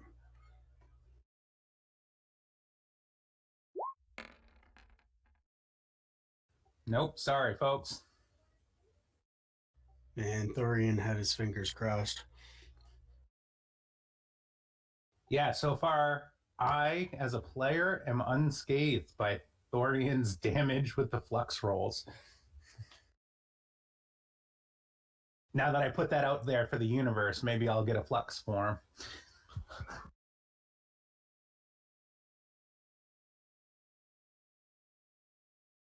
Okay, so Natalia is motioning for Lucius to come over and take a look at the eggs. Is that correct? Yeah. Okay, he comes over, he picks up one of the eggs, and he goes, "Ah, yes. The shop, exactly as I left it. It should be, because most wouldn't bother daring trying to get into my shop when I'm not there." And then he just sets the egg back down. For the record, I'm holding on to my egg.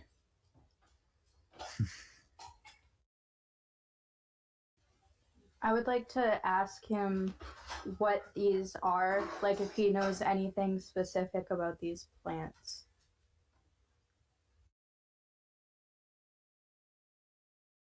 Oh, my dear, of course I know what these are. These are eggs. Do you not have eggs where you're from? Not ones that show a specific spot.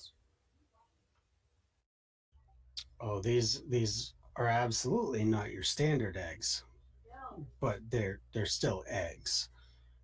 So you're asking about, is this an egg or is this something more? Yes.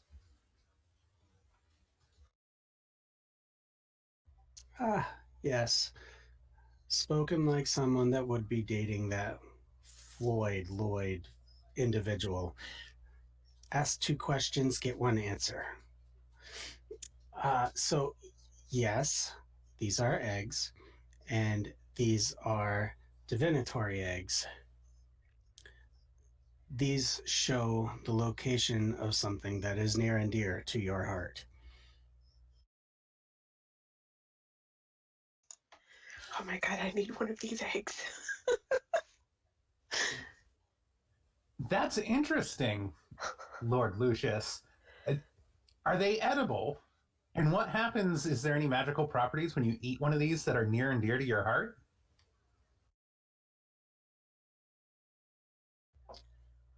I have not personally tried it, but I would be most interested to know what happens when you do.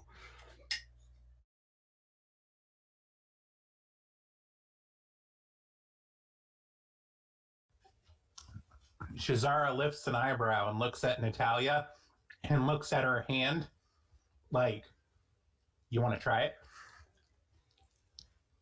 I'm gonna pick up an egg and see what's in the egg that I pick up, while giving Shazara a game kind of look. The egg you pick up shows the image of your recently newly restored house.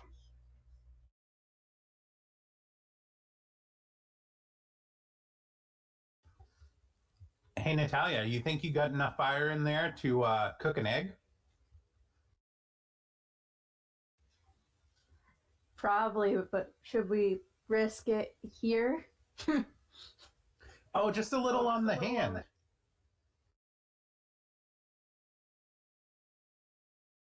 You know, little fireball in the hand, bring it up to, I don't know, hard boiled temperature, crack it open, let's find out. Of course, if it has any connection to your house, you might set your house afire, but I am willing to take that risk.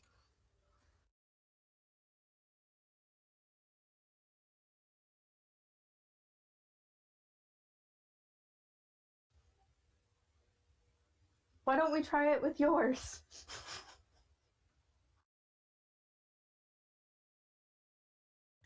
As you guys are talking and having an excellent discussion, the rest of the group is wandering around and they're checking out the flowers. Zogi and Aso are just kind of meandering and doing their thing.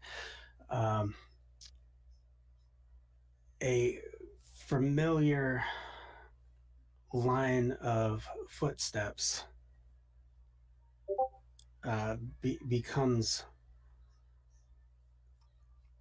becomes present again, and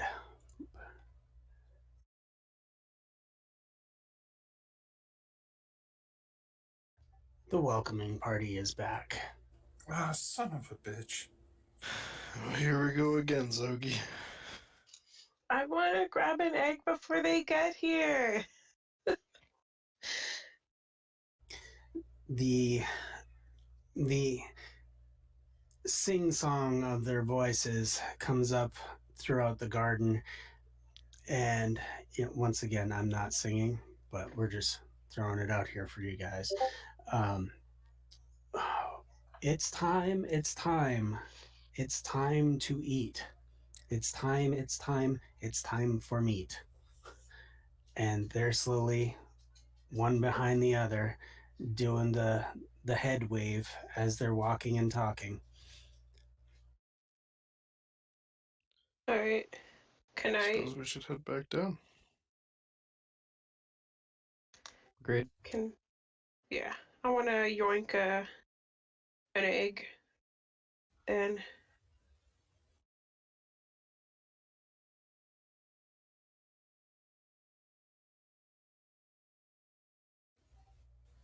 Quickly Okay, before.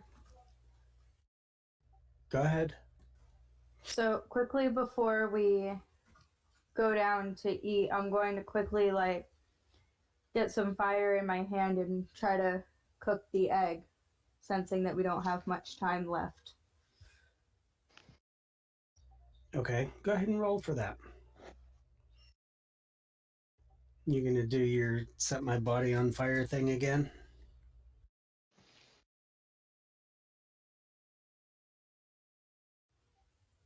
Yeah.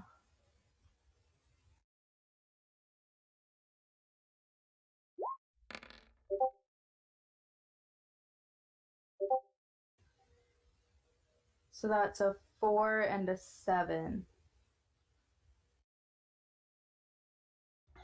Okay. So you cup your hands together and hold the egg in the center of it, and you just kind of wrap your hands around it and, get your flame on. And a minute or two goes by, and you have a very distinct smell of sulfur. You open your hands up, and the egg, the image on the egg is gone, and you're left just looking at a bronze colored egg at this point, uh, slightly darker than it was before. And as you shift your hands to kind of put it into one to take a closer look with the other, the egg just crumbles to dust.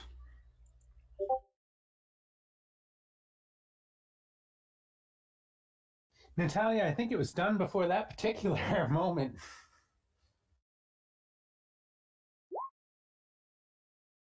No harm, no foul, though, and I'm going to tuck my egg away into a pocket. You're kind of going off with the egg and chicken jokes, huh? No harm, no foul. Yep.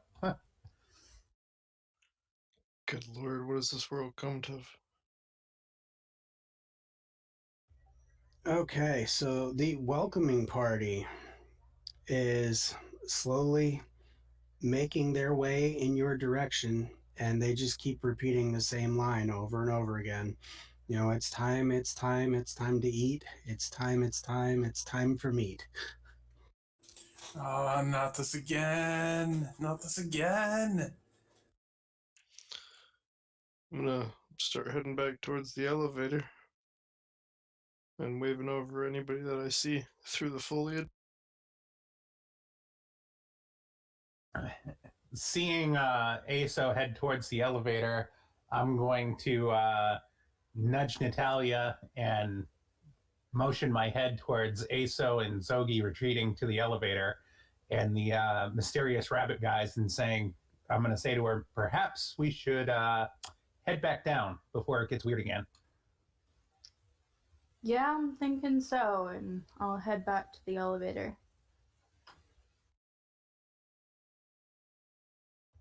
Okay, and Fen was trying to grab an egg before she disappeared, so she's going to snatch one up and drop it in the tentacle hat on her way to escaping towards the elevator. So everybody is back on the elevator. Surprisingly, this time it is empty. It is just the six of you, and you hear the voice. What floor, please?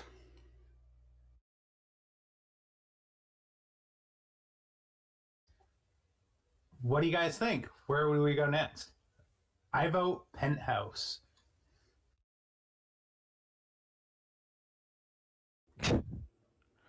Oh, so If it it's the doesn't have event room. if it doesn't have creepy kids, I'm good with wherever.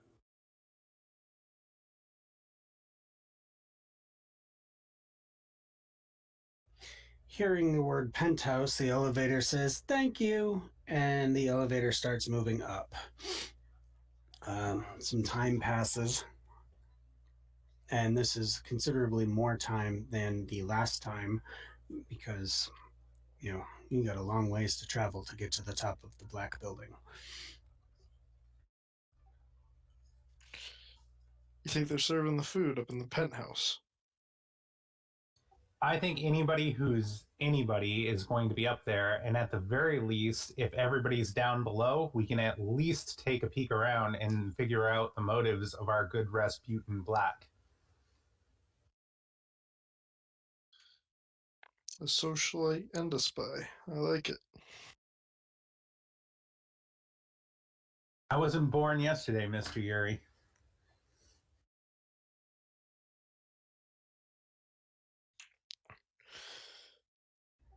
Okay. So, is there a number of buttons here, or is it's all voice activated? There's not buttons. Oh, there's only 3 buttons. What do the 3 buttons do? Go up, go down, and stop. Okay. Okay, that's just good to know. Yep, that's it.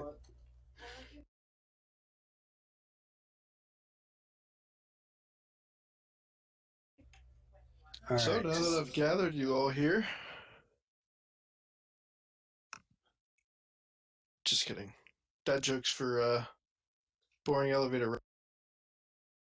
Oh, I thought you really had something to go with, so I was just waiting. Okay.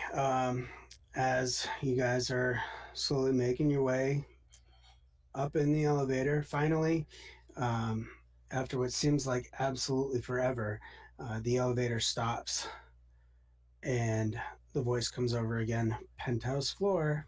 Do enjoy the evening. And the doors open, and it's a wide room lined with rows of tables and a large number of individuals out there wandering around, some sitting, uh, freely chatting and talking, and then others are just walking around, enjoying conversation and having a drink here and there. All right. Well, let's blend and mingle.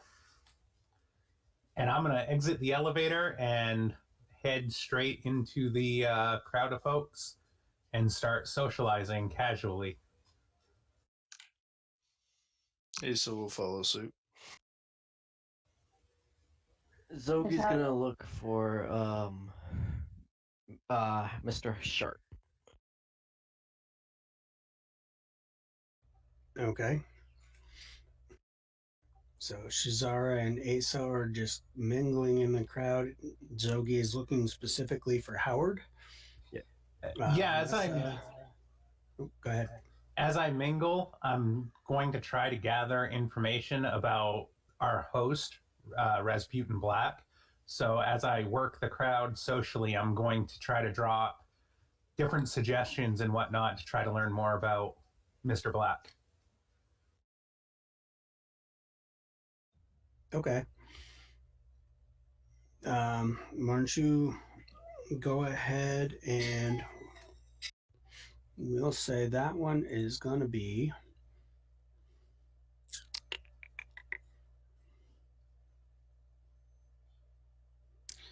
I think I want to say perhaps an intellect. Because I kind of feel like you're going to have to finesse your way through talking with everybody without raising too much suspicion. I'm not just another pretty face. I can feel the eye roll in Natalia. It was an epic eye roll. I wish her camera were on. So you're making your way out and around the crowd, and people seem to have no issue with talking about Rasputin and all of the efforts he's had and all of the different deals he's been a part of, and his firm, Endless Visions, has been involved in trying to get new businesses up and running and make positive changes out in the community, out in the area of Saturnine. Nothing but positive things heard from everybody that you talk to.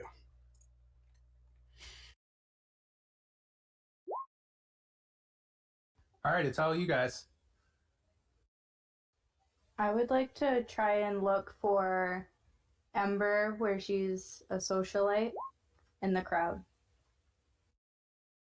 Okay, go ahead and do a perception check.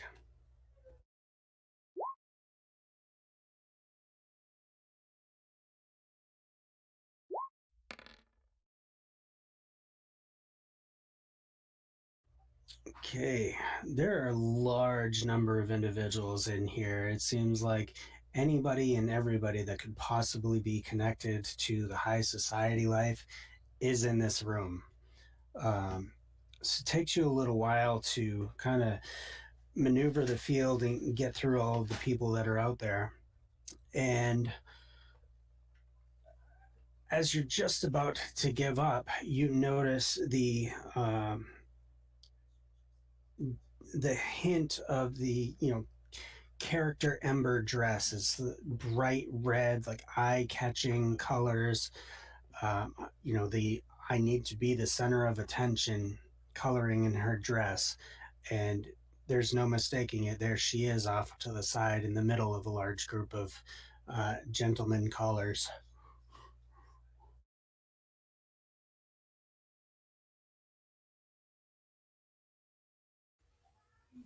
I would like to approach her and greet her.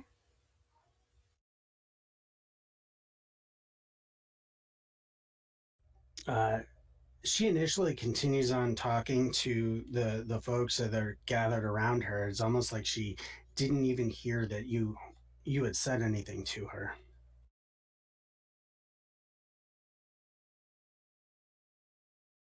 You're gonna have to act. Ember, it's so nice to see you. I see you have a crowd as usual, huh?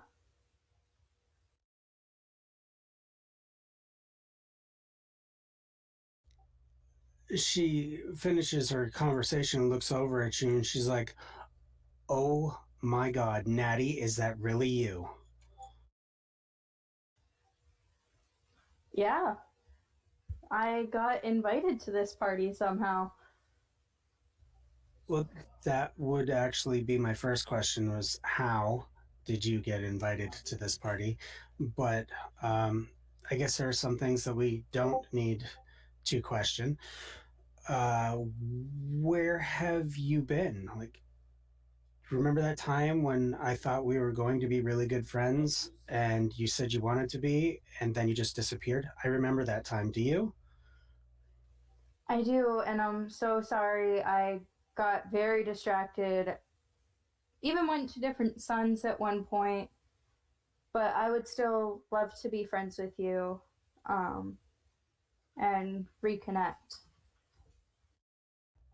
So you went traveling and you left me behind.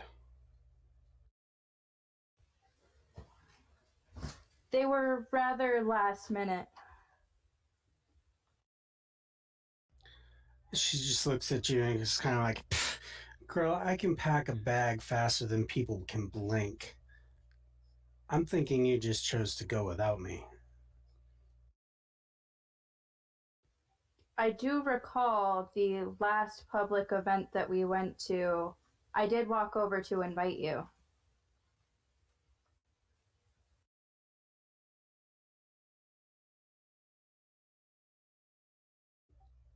You walked over to invite me.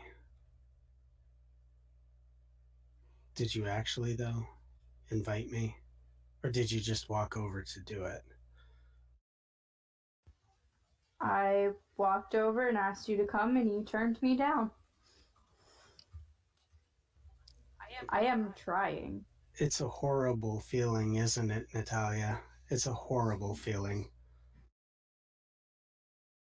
But seeing as how you're here and you claim to want to make some sort of a friendship work, let me tell you something.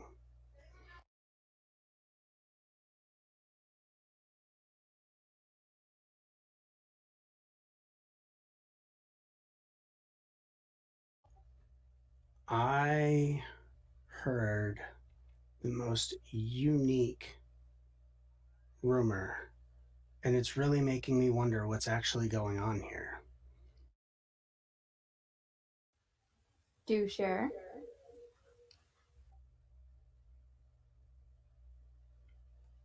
Rasputin and his people are vampires. Do you know what they do?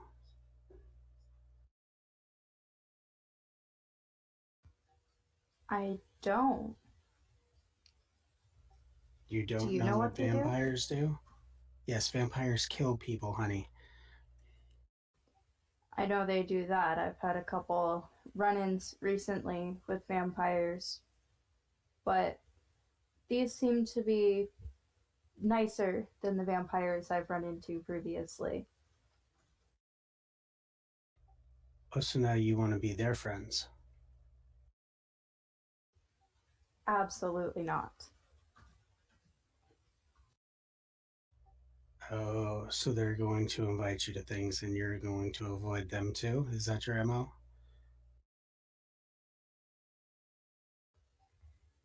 I do love your sarcasm. Oh, Natty, I've missed you.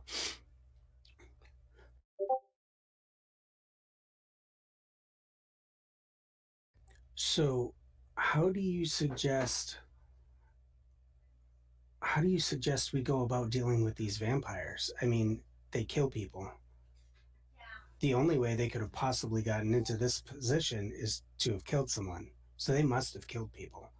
I'm telling you right now, it's not just a rumor. These guys are definitely vampires. They definitely had to kill someone.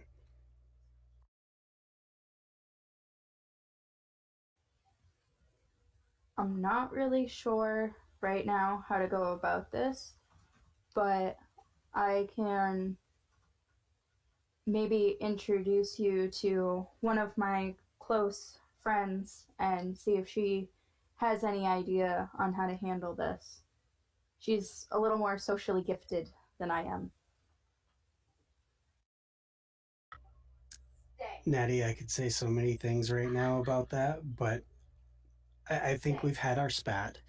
If you have a friend, I'm thinking that friend should have been me, but if you have a friend, then I would absolutely love to meet them.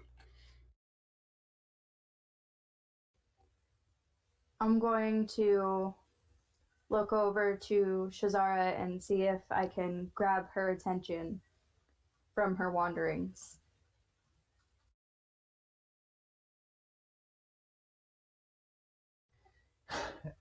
I see Natalia struggling over there, and don't move directly. I don't want it to be too obvious. So I'm going to saunter my way over there through the crowd. And as I approach, I'm going to give a very friendly, "Oh, Natalia, that's where you got off to. And who is your lovely friend?" This is my friend Ember. She lives right next door to me, actually. And we have quite the dilemma, I guess you could say. And I was kind of wondering if you knew any way we could go about this. Ah, Ember, nice to meet you. The neighbor of my friend is my friend? She grins and shakes your hands and says, "Oh, it's wonderful to meet a friend in Natalia's. I've wanted to be one myself, but it takes time, apparently." She's a little bit like the flame that she so covets. A little bit flighty and flickering, but, you know, if you're patient enough, the friendship's worthwhile.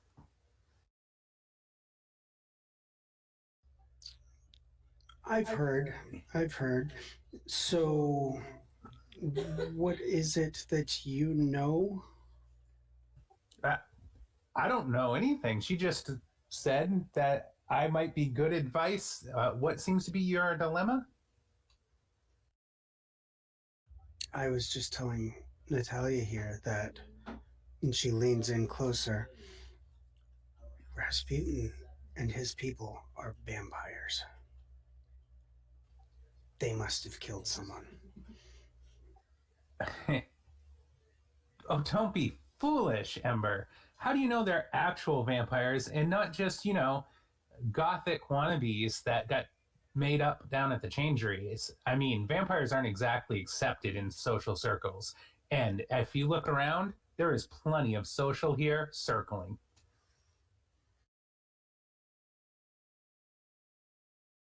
Well, all I'm saying is I heard from two girls by the water cooler that heard from a couple of guys by the coffee maker yesterday at a party that these guys are vampires, and the only reason they want us all here is so they can kill us too. Well, then it will be a most surprising party indeed. I mean, between friends, who hasn't killed someone here? Am I right?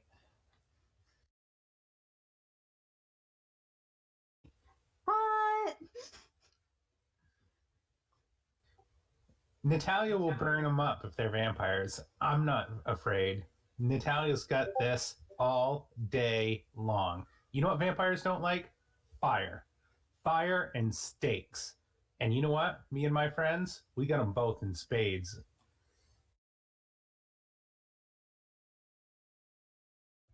All I'm picturing is Fenn's hat, and I'm like, yeah, she's got steaks in there.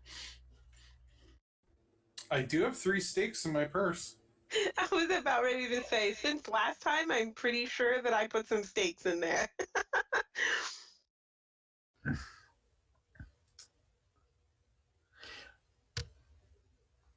The worst vampires that we've seen around sculpt to the shadows. They don't have fancy soirees like what we're seeing here. I mean, really, you're just listening to water cooler gossip. Perhaps you should watch yourself and, just enjoy the party. And I'm going to try to drag Natalia away, leaving Ember behind.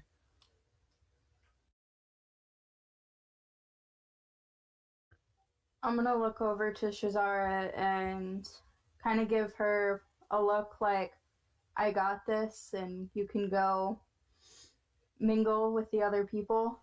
And I'm gonna stay back with Ember. All right, with a carefree shrug, I'm going to let go of Natalia and I'm going to return to mingling with the crowd. And intentionally, I'm going to try to find Aso, Zogi, and Vanessa and Fen. Okay. What are the rest of you guys going to be doing? I know Vanessa needs a drink after a second encounter with the Wyatt family. Possibly eyeing the crowd to see if there's any easy marks, but I'm assuming there aren't here.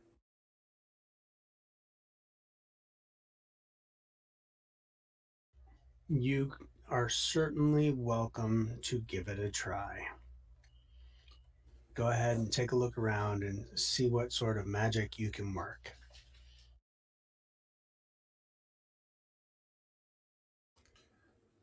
Could I treat this as a perception roll, as a kind of reading the room type of thing? Sure.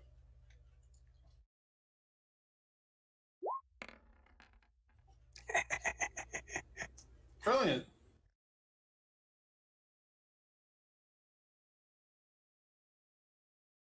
Oh, Vanessa, you get yourself into more trouble.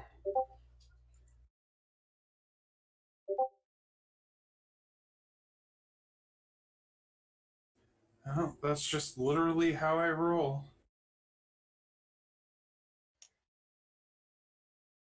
By the way, this was an afternoon party. Is it like night, like after dark by now? It's getting like early evening. The sun's going down and things are starting to get dark. Yes. Okay. I just want to know when it's actual night.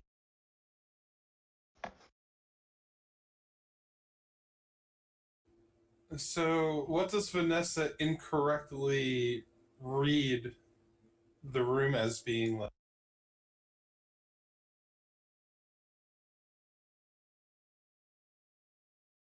Um, you start picking your way around, trying to very carefully navigate the crowd and um, kind of find a not necessarily willing but easy target.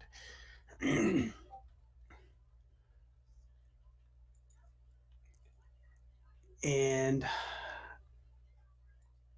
you only realize after a little while. God. Uh-oh.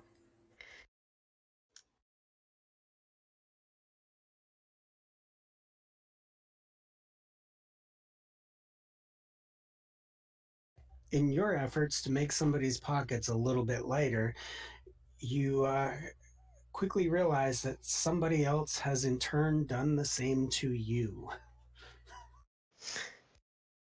Isn't that the second time that she's stolen? Yes. So, Vanessa, you realize as you're kind of trying to work your magic on these folks, there's a slight shift in the weight of your stuff, and as you start searching your purse and pockets, you realize you're missing an item, and you notice moving off into the distance the familiar Black Widow spider tattoo of Nivette, yet again helping herself to your stuff.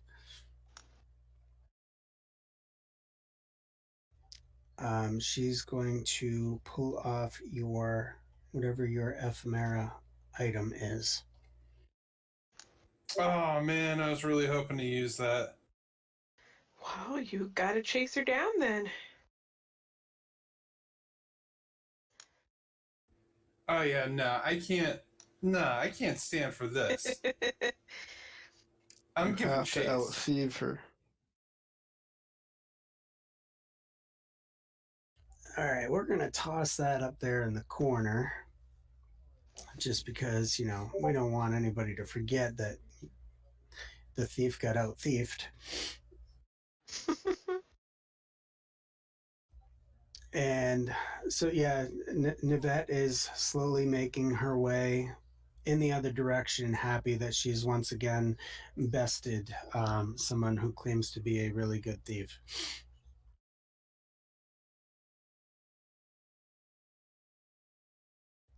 What's everyone else doing?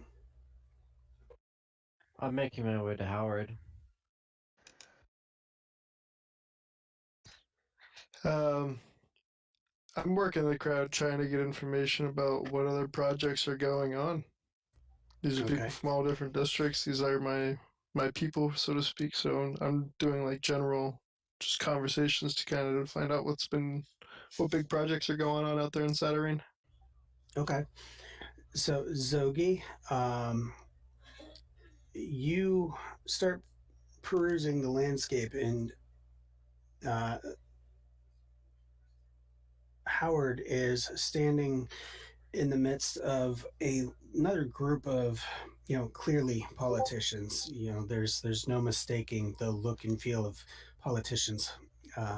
He is definitely amongst his people. They seem to be having quite the jovial conversation. Everybody's laughing and kind of bantering back and forth and having a good time. There's drinks around for everybody, and you know everybody's just overall in a great mood, and they seem to really be enjoying the party. Okay. I'm gonna like kind of walk over and be like, Howard, it is so nice to see you here today.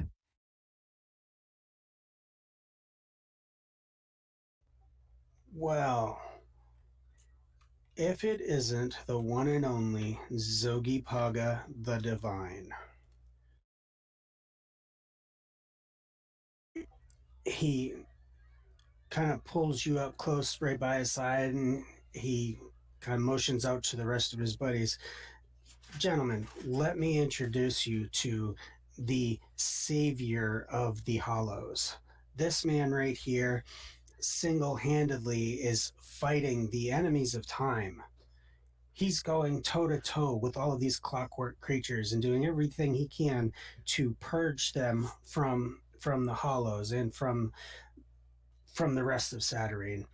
If there's a man you want to back, if there's a man you want on your side, Zogi Paga the Divine is that man. Howard, you always know how to make introduction, and I'm gonna kind of shake out all the other politicians' hands that are in, kind of like, yeah, Zogi here, type of deal. And then like I'm gonna kind of like, Howard, do you want to maybe grab a drink real quick and discuss things?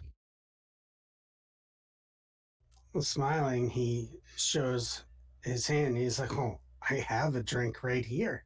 What kind of things would you like to discuss?" Green sun matter actually. What would that have to do with me? Oh, I think we both know. I ran into a select individual on my recent trips to the Green Sun, and I was curious on your thoughts about it.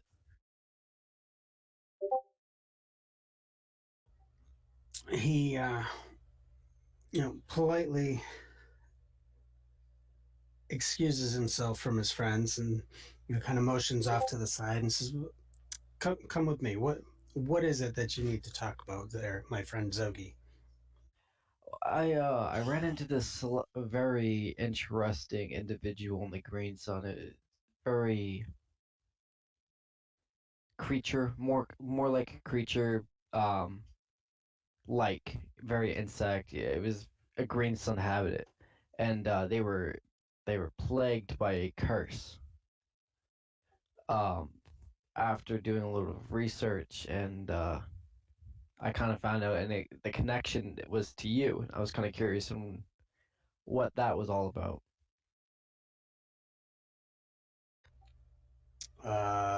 Connection to me, Zogi. I've got a lot of connections around here, so you know, I've been involved in all manner of things. You might have to be a little more specific. The creature said that he had ran into a Vizsla, and the Vizsla had cursed him. And I found the origin, the source of the curse came from you, and I was kind of curious on what that was about. I would hate for this to boil out in a negative way, especially with you becoming an up and rising politician here in Saturn, of course.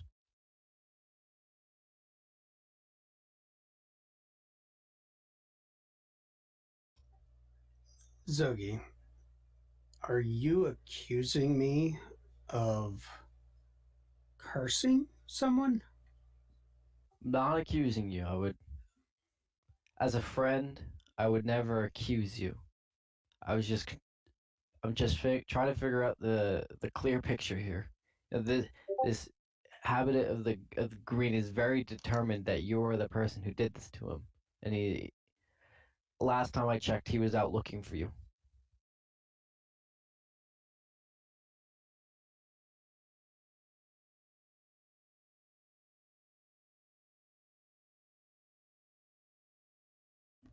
So something is trying to kill me because it thinks that I cursed it. Zogi, come on now. I have far too many things going on around here. Here I am, trying to move my way up the political ladder. Do you really think I have the time to be dealing with such things as cursing creatures from the green? Absolutely not, and that's why I came here to question and ask you about it. Like I said, I hope for the best for you, and I mean, obviously you're not aware of what was going on, so kind of now you have to raise awareness that somebody's out to get you.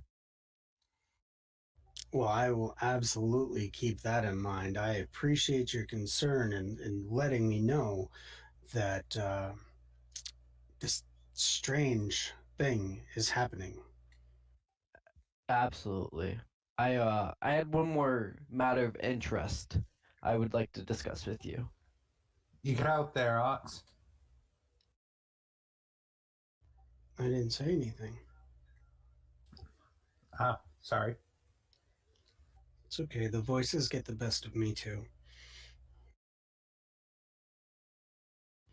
Oh, absolutely anything, Zogi. For you, anything.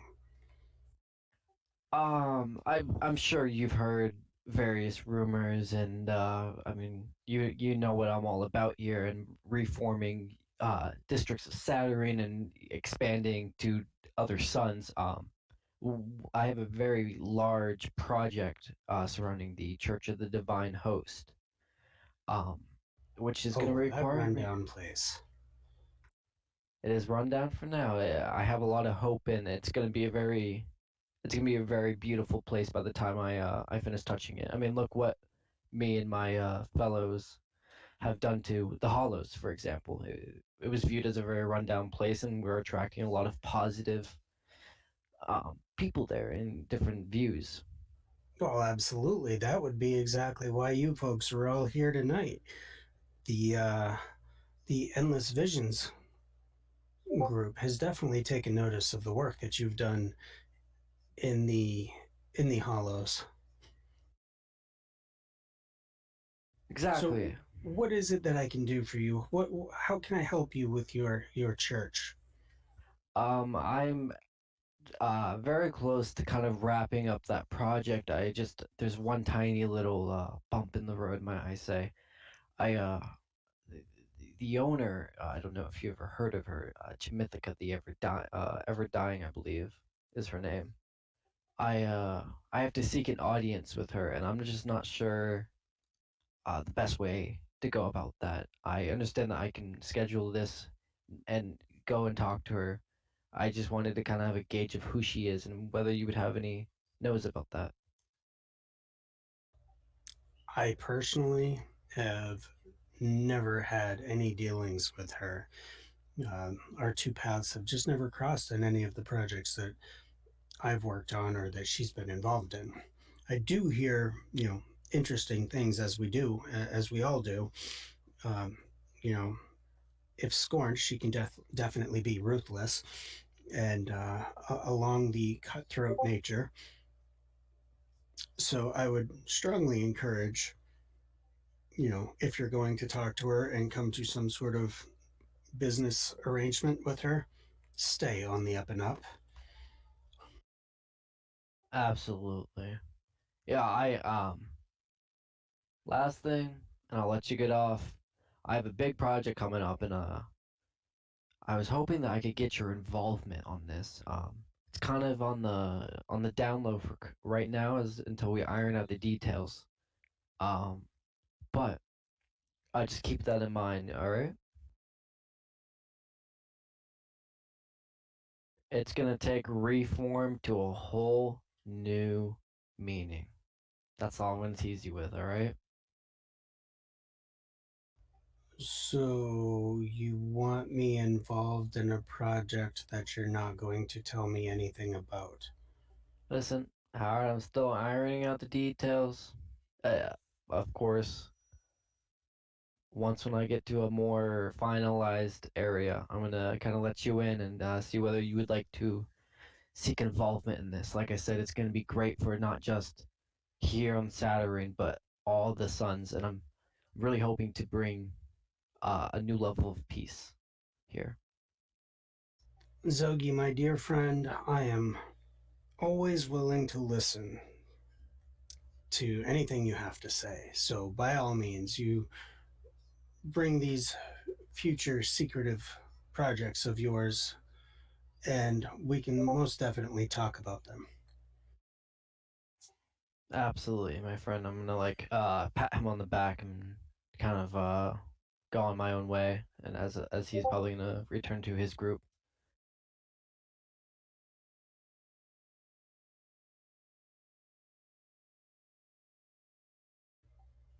Okay. And yeah, as you step back, he does turn back to his gentle peeps and continue on the conversation they were having before. Aso, you are out wandering the crowd and trying to pick up some additional information regarding ongoing projects in the high society life, correct? Yes. All right, why don't you go ahead and roll a quick perception there and see what you can pick up. So +3 for my levels in high society, and then I'll push an interaction bean as well. 11. Whew. So as you're kind of wandering and dropping in and out of conversations here and there, kind of introducing yourself to the folks that don't already know who you are, you're picking up a handful of little tidbits and things um, regarding all the upcoming big projects that are going on. In fact, the Endless Visions has some big things that they're planning on releasing here shortly into the news.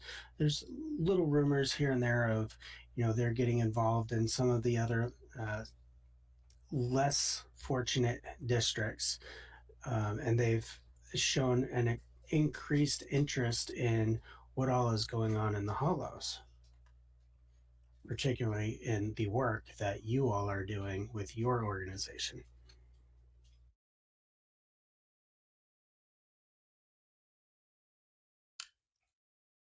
So all good news then.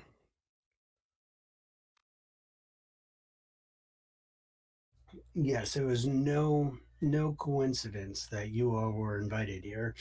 Um, your activities with all of the improvements in the hollows and all of the new deals that you've been making has definitely caught the attention of Rasputin and his folks.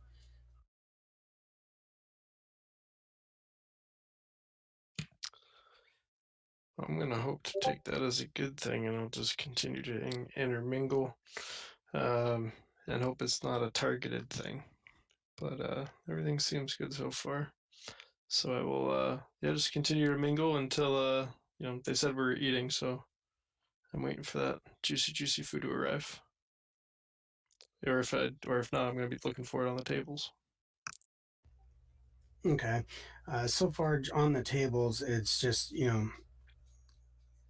the dinnerware, set for folks to sit down, and then it's it's chicken.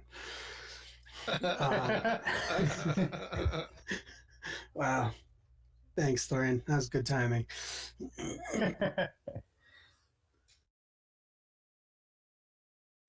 So dinner is not here yet, but you can see that things are starting to settle, and the crowds are slowly starting to disperse, and people are making their way to places to sit down.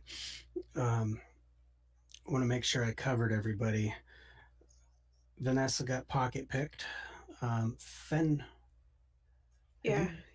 You haven't gotten to me yet. All right, you're up. Okay, so these tables, is this like a fancy thing where like the name cards on the tables to show like where you're supposed to sit? Yes, there are little placards for each person. Okay, I am gonna first look for my table. And once I find it, I will just sit down at the table and set my hat on the table and carefully pull the egg out. Okay. So, what do I see on the egg?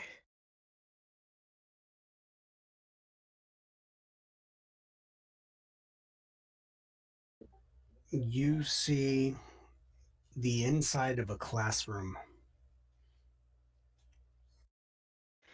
Does it look familiar or no? Not as far as you can tell, Okay. but you do recognize the writing on the board, and it's Void Mechanics 101. Oh, awesome. Cool. Okay.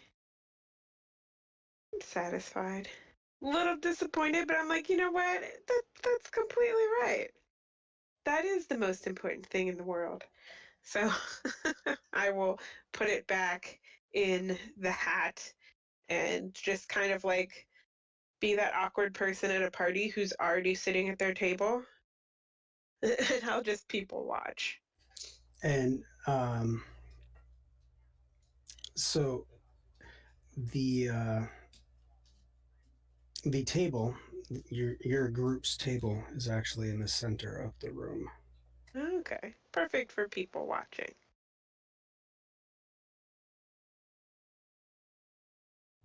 Okay, so does anybody else want to do anything else?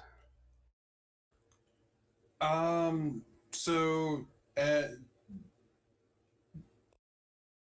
is Nivit just like gone? Like she got me. I have no recourse.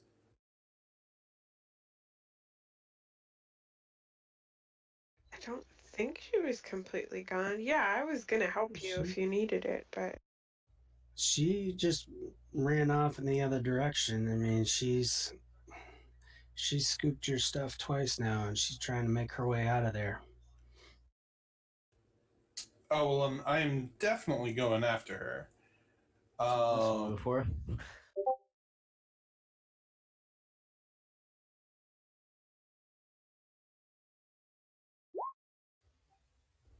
Which sun are we on? Let's see. That would be the green sun, which is the weeping priest currently. Crap. All right.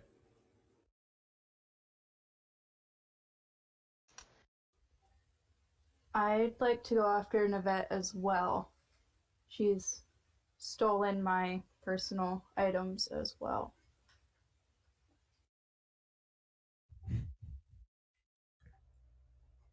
Oh, so you're piggybacking off of Vanessa's loss.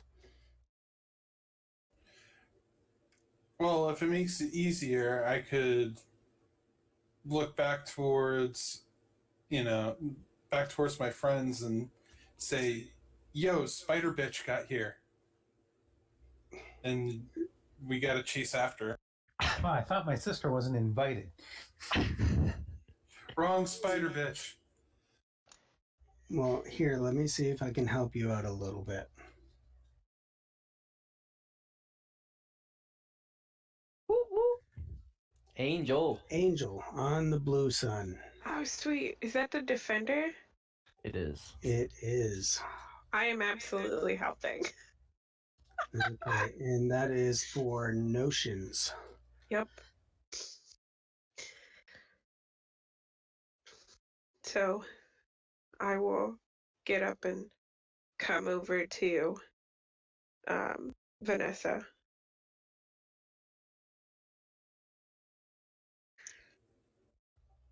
Okay. Are there people in between Nivet and us? Yes. Oh, we got to get closer to her. So I Okay. guess we're doing a chase scene now. Do you need a distraction or something? Like maybe you don't have to chase her, maybe you just distract her while you steal it back? I'm gonna move to cut her off at the elevator. Okay. All right, in that case, I'll try to no innuendo, try to get to her from the rear. You can know innuendo that all you want. There's just no way of saying that properly. Okay, so Natalia's cutting her off at the elevator. Vanessa's rear-ending her, and Fen is trying to cause a distraction. Yes, I'm going to start doing some magic tricks as I head over towards them to try to make quite a bit of a distraction around the area where she is.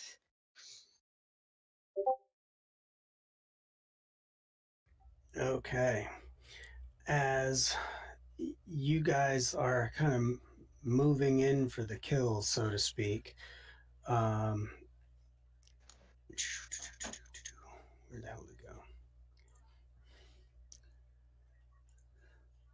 This individual appears almost out of nowhere. You better be helpful. I like to think you say that out loud as he shows up. I mean, I wouldn't put it past her. Hold there, little missy. I hope you're helpful. He actually appears immediately in front of Nivette and stops her from going any farther. And he looks at her and says, "My dear lady, I do believe you're holding something that you did not come here with."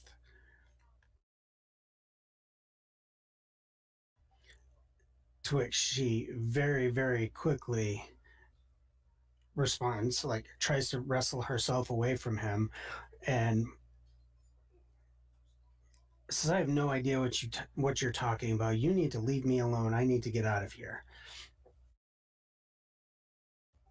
And as she's trying to wrestle him away, the three of you manage to make your way to surround the two of them.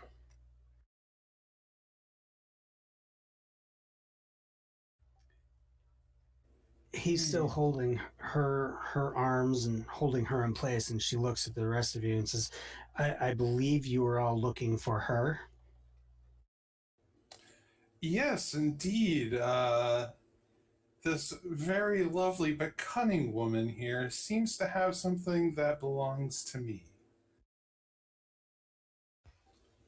And let's not forget my item that she stole just a little while ago.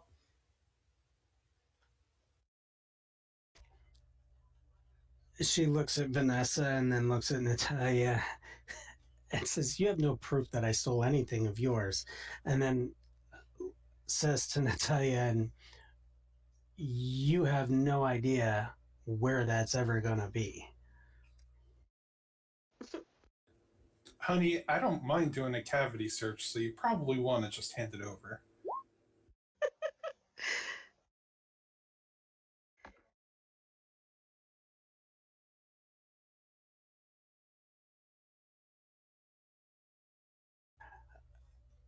So he speaks up and he says, the name is Lucius Kilgore.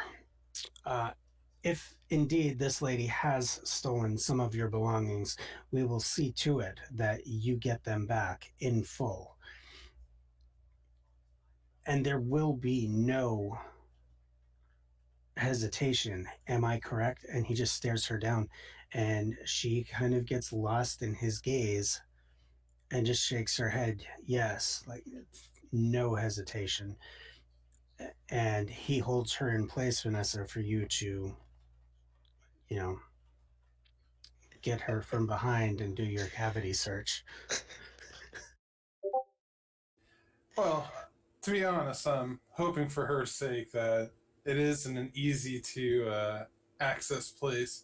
I assume she has some sort of clutch or purse or something like that. Yeah, she hasn't been able to hide anything in any difficult location. So you very, very quickly find your little babbler. Ah, thank you. That's what I was looking for.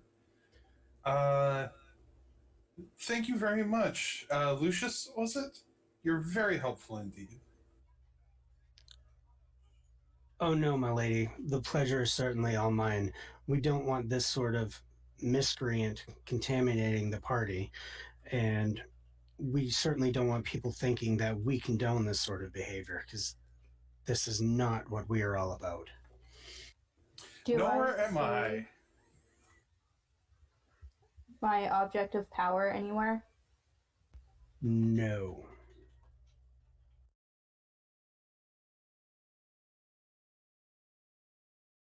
No, the only thing, I mean, if you wanted to go down the road of cavity search, you might find something, but I don't think you're going to find anything you're looking for.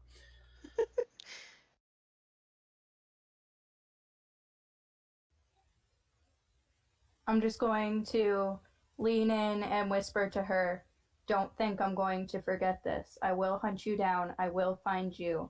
And when I find what I'm looking for, you won't be happy. And walk away. Well, Lucius, before you walk away, he's going to look at you and be like, "Oh, she's stolen your items as well. Certainly not here, I hope." No. She actually stole from me a couple weeks ago and unfortunately got away.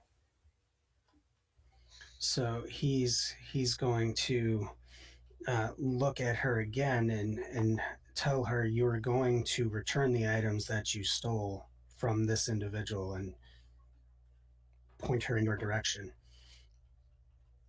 And then tell her that if it is not done, I will come and find you. Oh my god.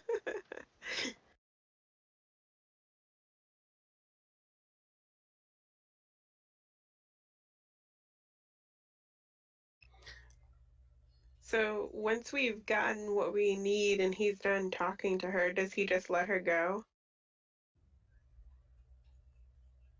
He's waiting to see what you guys want to do with her. He's like, Okay. I, I can let her go to go and do what she's been told to do, or, if cavity search is on the brain, then, there are other rooms of MS that can go work the magic. Does she hand it over to me? What's that? Does she hand over my object of power? She does not have it there with her right now. She's going to get it and get it back to you.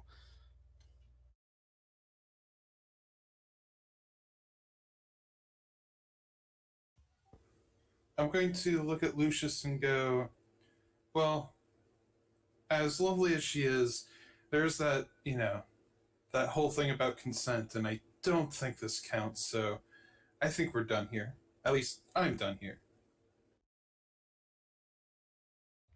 And looking at the rest of you, he's basically with the look of, do I let her go to go do what I've told her, or do you want anything more from her?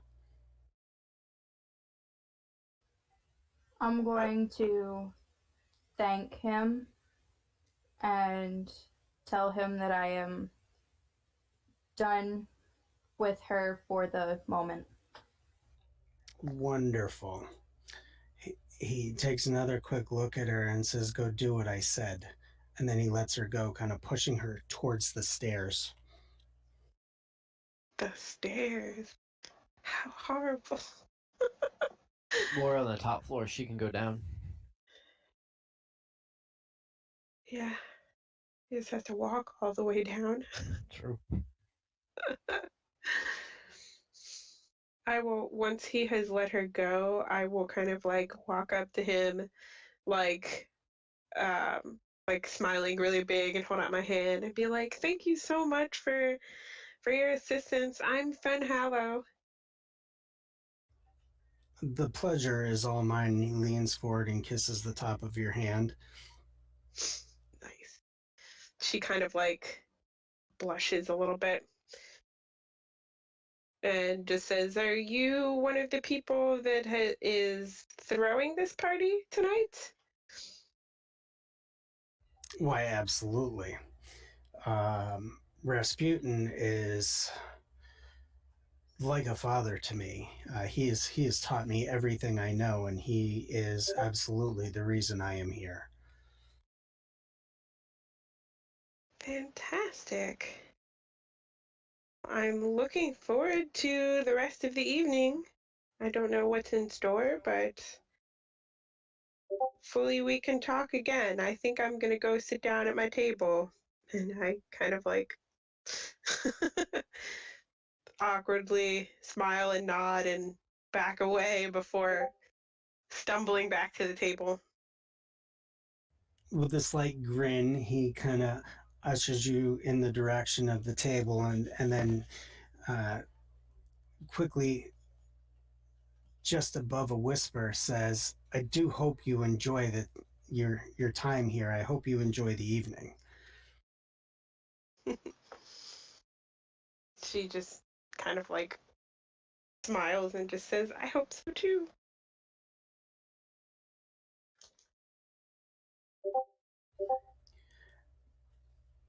Meanwhile, all this is going down, and Aso is at the bar talking, as a lit up cigarette or cigar rather, and is just watching the theatrics as this all plays out. And the person behind the bar, leaning on the bar, just kind of elbows in, watching along with him.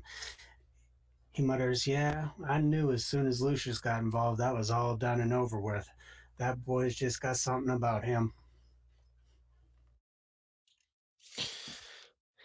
Yeah, he seems to have some aura of authority over him. Is he one of the ones who runs this place? He's definitely in the upper echelons. I would not say he runs the place, because I don't think anyone would say anyone other than Rasputin runs this place. But he is definitely in Rasputin's inner circle, we'll say. He's got a group of folks that he keeps right close to him, and they don't go too far. That's for sure. I mean, you've already seen a few of them, I'm sure. I'm betting you've seen the sisters, Sierra and Marquis. Yes, I did meet them. Yeah, they don't. He does not go anywhere without them attached to the hip. I pity the fool that feels they're capable of taking him on, because they're likely going to take them out. Yeah, unfortunately, many of people here are fools, but I don't think anybody would make a move at his own event. Well, there's certainly hope that nothing like that comes down, because he really is sincerely excited about all the work that has been done in the districts around the area. Well, that's good to know. I'm glad that it's not just him saying it. Oh, no, no, no, no. Rasputin doesn't just say anything. If the words come out of his mouth, he means it. From his perspective, there's no point in saying something if it's not something that has meaning. It's a respectable quality. I'll turn and say, "What was your name, good sir?" My name? Well, geesh. I don't actually recall anybody ever caring enough to know what my name is. I guess the rumors are true. You really are quite the gentleman. Well, I assume you work for them, yes? I get brought in occasionally to assist with these things, but I don't bother people and I don't cause a fuss. So I'm one of the ideal helpers because I just kind of fly under the radar, if you catch my drift. No, I hear you. I'm just surprised none of them have even bothered to ask your name, but they let you in here to work their parties. Just a curiosity. Well, Mr. And I apologize. Here I am rambling on about nobody asking my name, and I haven't even bothered to ask you yours. Yuri. Mr. Yuri. Mr. Yuri. I'm sorry. Yuri. I'm Yuri, Mr. Yuri, not the Mr. Yuri, like Aso Yuri from the Hollows. That'd be the one. Oh, I didn't think I was going to meet that many special people today. I'm not a special friend. Oh no, there's all sorts of talk about you. You're the guy that's making the Hollows a place to live. A place worth living in. Aye. That place has been a dump. Like, you wouldn't even take a dump there because it's been such a dump. Well, that's why we named ourselves the Diamond in the Rough. We're going to pull the diamond out of the rough that was the Hollows. You'll see. Give it time. It'll Well, be up in leagues with the Brickhouse District within a few years. I never even thought I would hear such a thing. That is an amazing notion.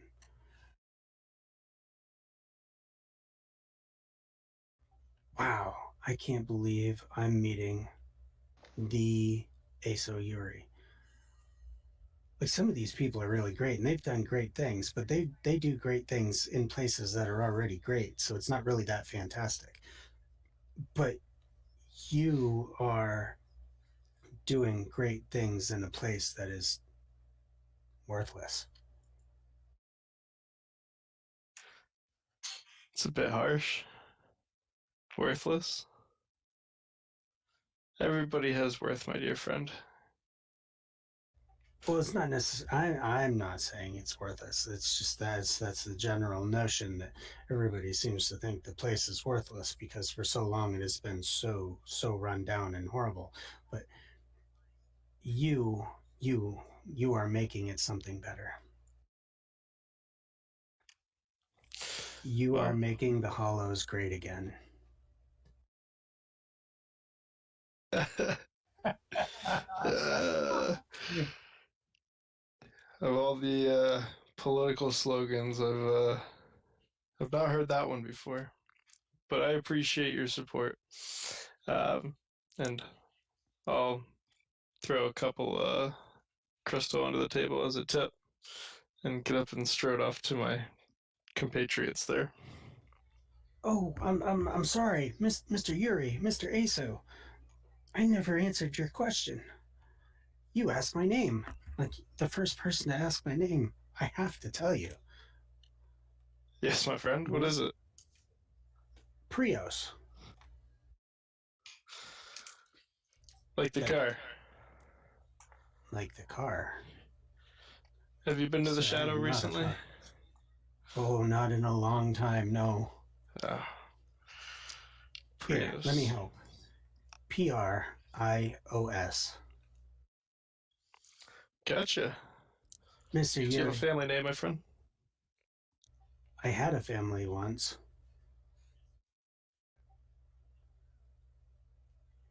That's not really a subject I like to talk about.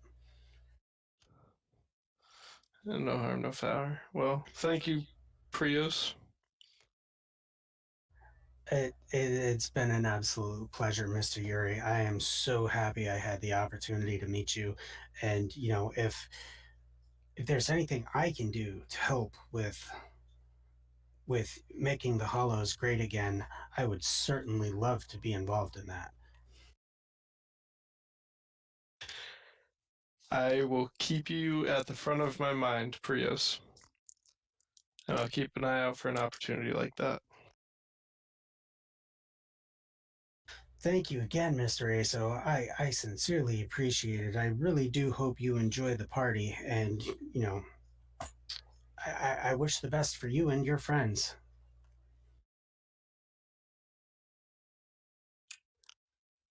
Alrighty, so this goodbye is getting a little awkward for Asa.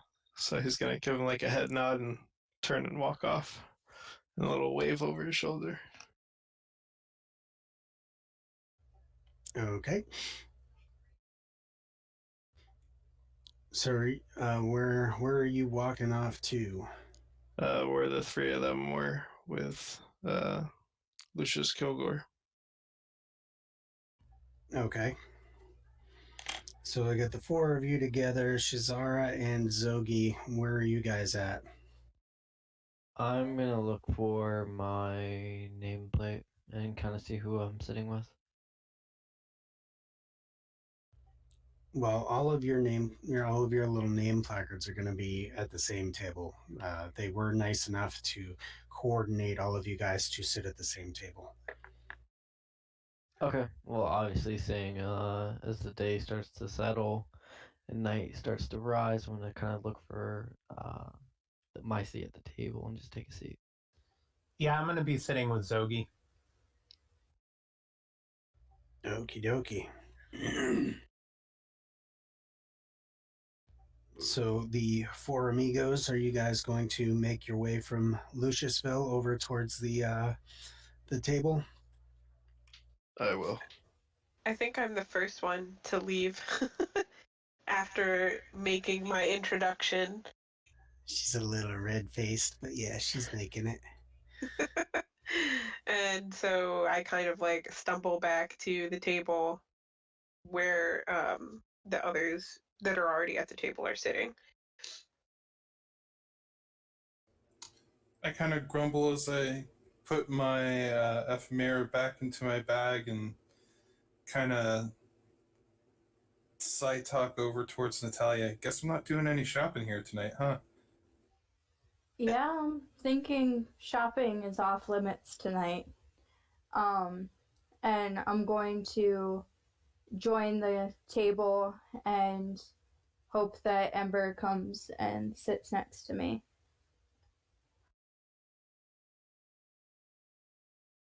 Okay.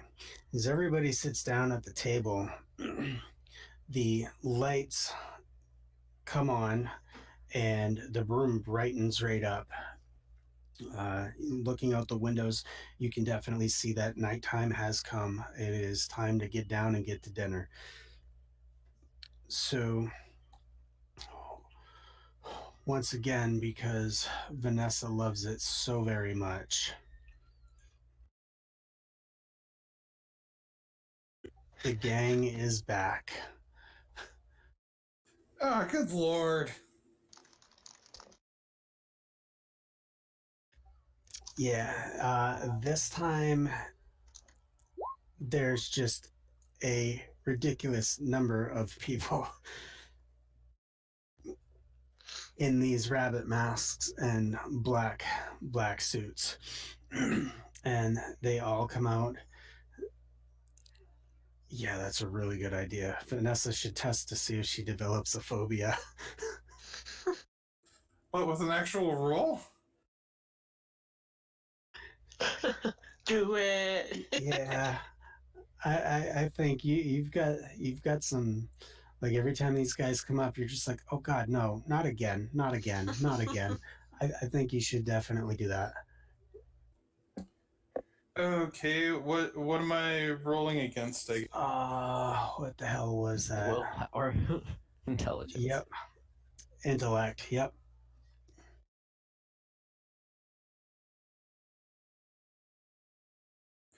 Oh, we are definitely pushing a Bene for this.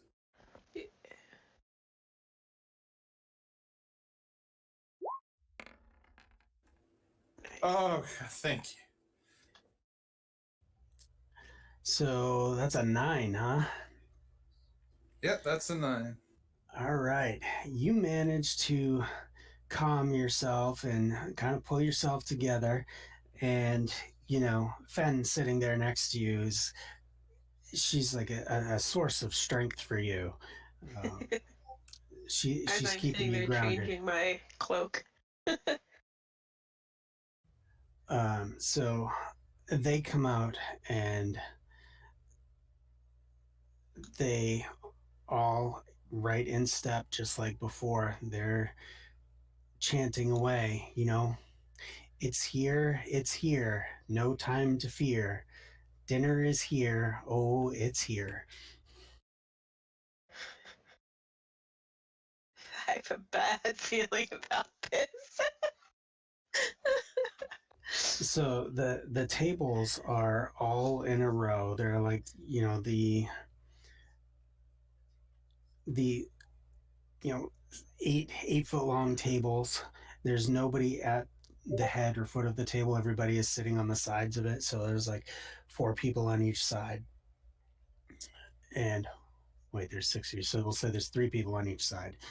And these guys are coming. They're walking down the aisle, and they stop in between each of the guests. So instead of stopping right behind you guys, they're stopping just offset to you. So they're standing in between the seats, but a step and a half behind you, and just standing there, facing in. Are they holding anything like dishes, or are they just standing there? They're just standing there with their arms at their sides. These guys multiply like rabbits.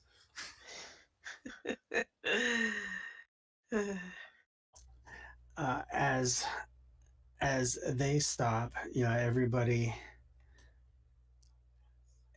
kind of looks around, and just like all you hear is light murmurs, kind of like, what in the hell is going on here?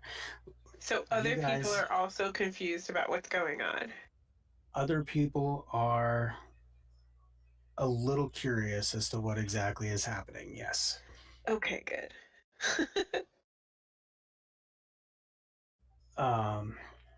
So as everybody's kind of looking around, just kind of waiting to see what happens next, there's a office door that opens up at the front of the room, and individuals start coming out of the office.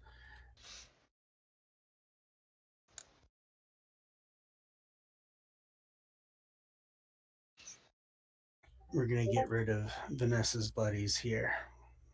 All right, the welcome party's going away for now, Vanessa. Yay! First out is Natasha Drebeck. They've got placards sitting at the head table. So she obviously stops in front of her seat and just stands there waiting as the others come out after her.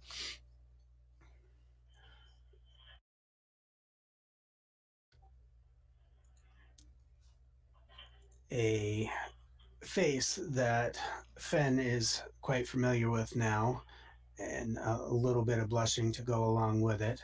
One Lucius Kilgore.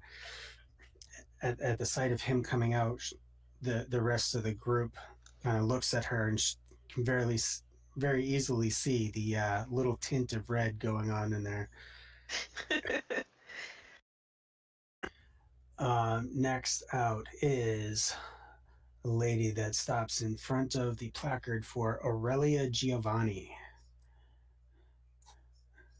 Hopefully, no. Well, that sucks. So Aurelia's got a little picture. She doesn't get a whole lot of FaceTime. Then we have Alistair Hyde. He's comes out in a bit of a flourish with his cape kind of swinging behind him. He does not look as angry in person as he does in this picture.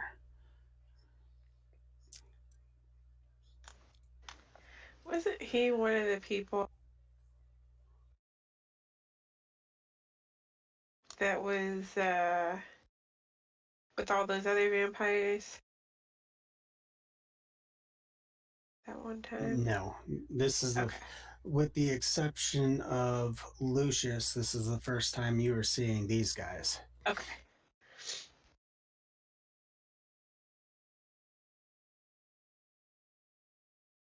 And then we have the sisters, Sierra and Marquis.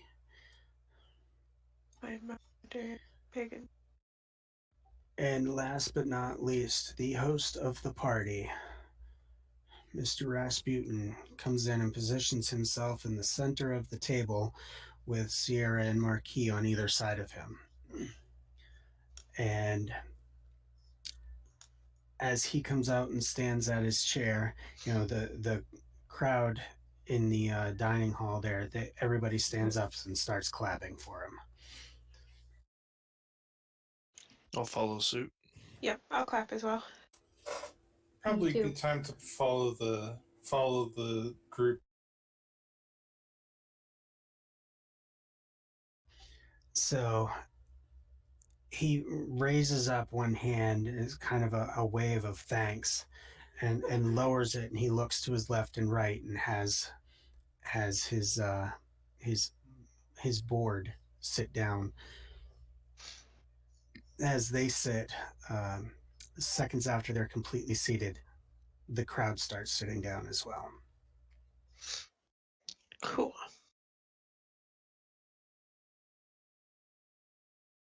Oh, give me a second. I got a whole bunch of windows I got to clear up. I know. I literally have my whole screen covered with their pictures. We need to Yeah. Photoshop all these guys into a Last Supper photo. Yeah. That would be kind of funny. Ran out of time for that one. Sorry, guys. All right. So, as Can I just say these vampires are on point? Very nice vampires. hey, These are the best vampires I've ever seen. there he is. You can ask anyone. We've got the greatest vampires. Oh no, this is not good. You started this. Yeah, I didn't think you were gonna continue it, but geez. All right. So, as he ushers for everybody to sit down, and he begins with a very, very soft spoken, "Thank you for coming to my event tonight. We at Endless Visions have the utmost respect for the work that you all have done in your districts.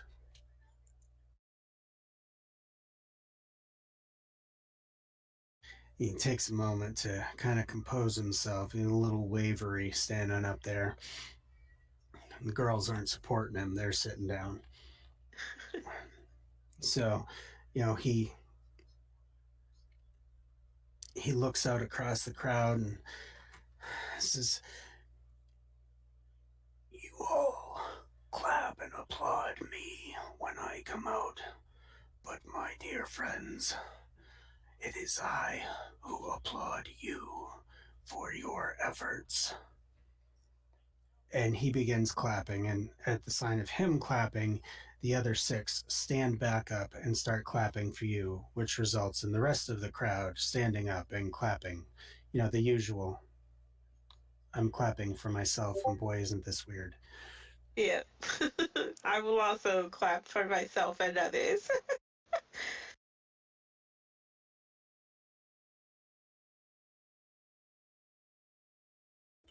Yay, awkward clapping from everybody. I don't clap for myself. I could break a nail. Sad thing is, he really means that.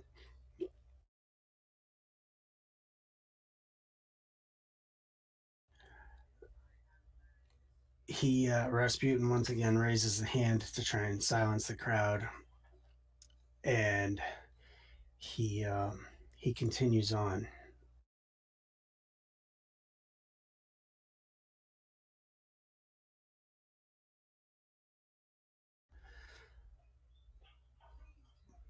My friends, this is a most momentous occasion where the likes of all of you join in one location for a party of recognition such as this.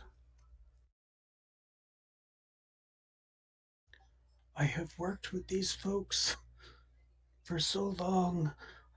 I call them my family. And he kind of references the 6 individuals on surrounding him. My family and I want to show our appreciation by providing the best dinner we can for you. And with that, he claps his hands, and the welcome party, all at the same time, clap their hands to the side of their legs, bring them up in front of them, and a meal, like, essentially just materializes in their hands on a plate. It's got the whole little, metal lid on top of it and everything. And they reach down in front of you. And when they lift the lid of the meal off, it is whatever meal it is that is your favorite to eat. Awesome.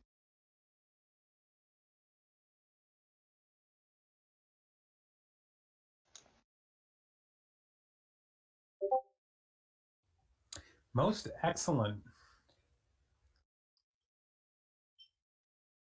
I've got some nice juicy steak, some potatoes, maybe some mixed green and yellow vegetables. I've got a Exciting. princess cut sushi roll. It's exquisite. Well, I've got those demon sauce fried wings that we had way back at the restaurant.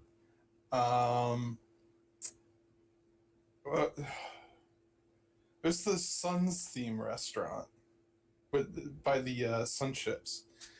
Um, any chance that I could try to roll a magical lore check due to suspicion of this food? Yeah, sure. I gotta clear off my screen now. I'm trying to decide what fence. That'll be a 9.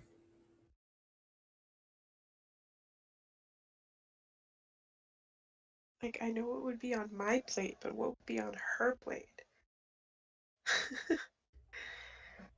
You slowly poke and prod at the food that's on the plate in front of you, and the smell coming from it as you move it takes you right back to that restaurant. You're like, oh wow, that smells so good.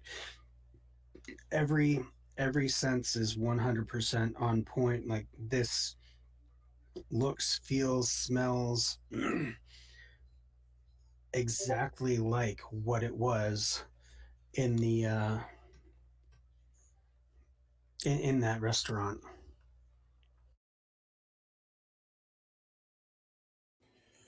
Well, I guess I'll eat it, but I have a bad feeling.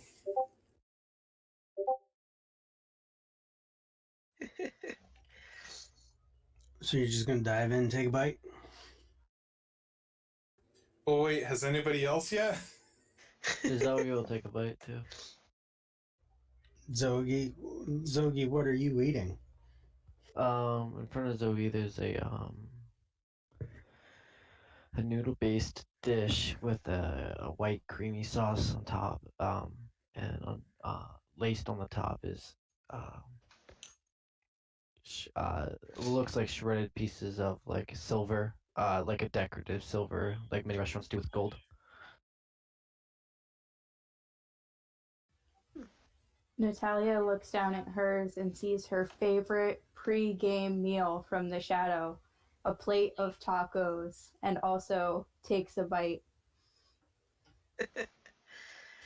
Okay, so Zogi takes a big bite out of his Alfredo pasta with silver shavings, and Natalia mows down on a plate full of tacos. And this food tastes better than you guys ever remember it tasting. Like, there's people that are really good at making this food, there's people that are masters at making this food, and then there's where this sits. This is the best it's ever tasted.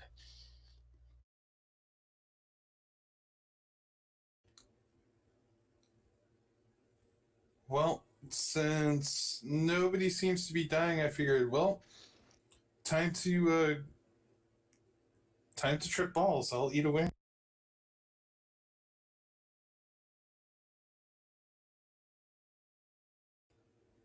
These were the wings that I believe caused me to have a slight hallucinogenic trip when I ate it at the restaurant.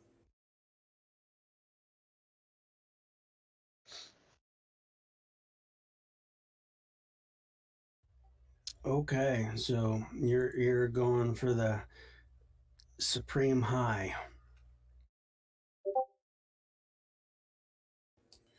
Yeah, well, let's see how this goes.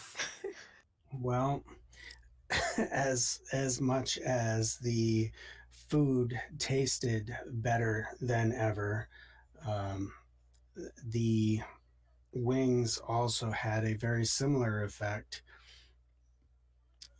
In not only does it taste really well, but the resulting side effects are also equally as intense. Well, good night, everybody. Jeez. Now you are absolutely feeling no pain and enjoying the hell out of all of the funny and interesting little things that are now popping up into your vision.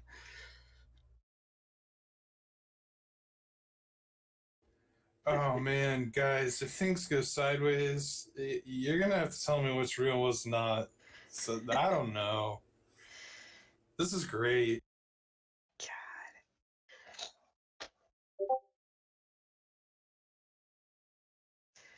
Fen is eating a bread bowl with like the best clam chowder ever on the inside.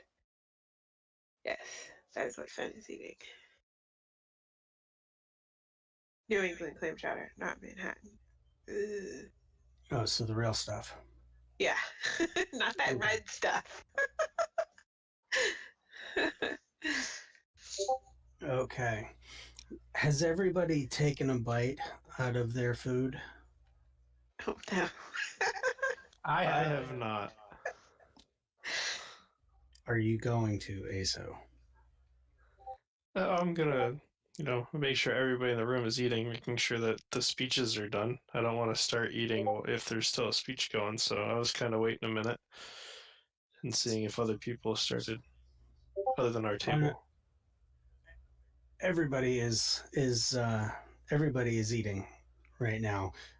Rasputin has, he said his piece for the time being, and he's sitting down, and he's just enjoying his meal, and he's talking to the people, his people at the table. Okay, yeah, I'll eat. Can I give a playful wave to Sierra? Want to make sure she hasn't forgotten about me. Absolutely. She looks at you from across her table, and she just gives a gentle grin and a quick wink of the eye. That's how it's done, Fen. I look over and I see that and I'm like, oh, I'm supposed to do that too? So I go and wave at Lucius. But I still have like food in my mouth, so it's just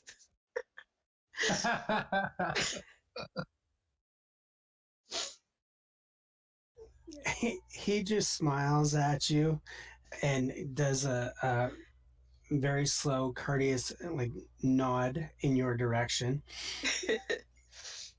I turn and give a thumbs up to Shazara. Yeah, but it's gonna be like an obvious thumbs up. Yes, it is. Uh, Oh God, Fen, you're awesome.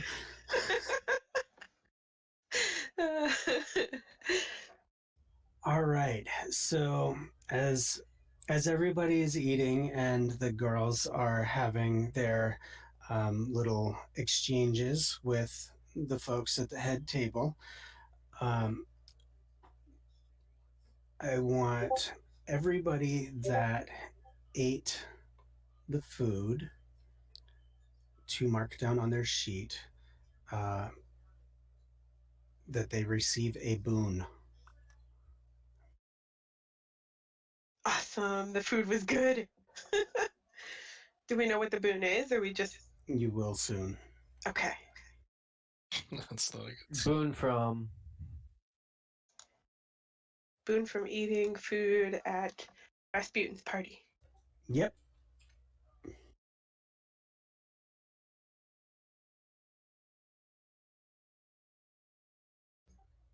Vanessa, that Discord image, the image does not match the text.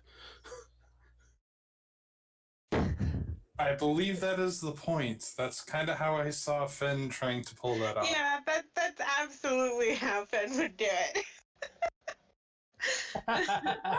She's not exactly in tune with that sort of thing. That's amazing.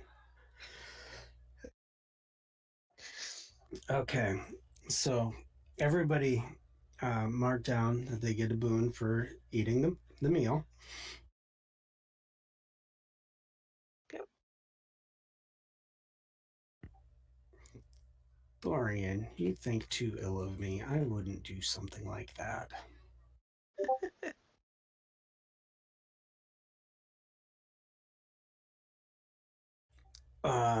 So seeing that everybody has realized how really good the food is, um, Rasputin kind of dings the side of his glass with his fork, trying to catch everybody's attention.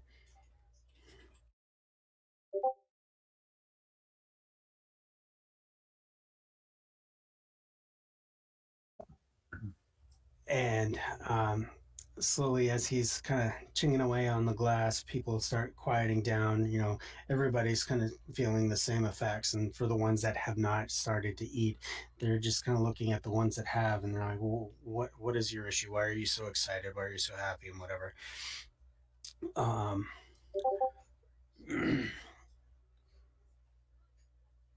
he says, I'm sure by now you have gotten a taste for the food, and I hope it is a good reflection of the appreciation that we here at Endless Visions have for you. It is my hope that as a leader of the community, that we can maintain this positive direction and keep all things moving forward in an amicable manner.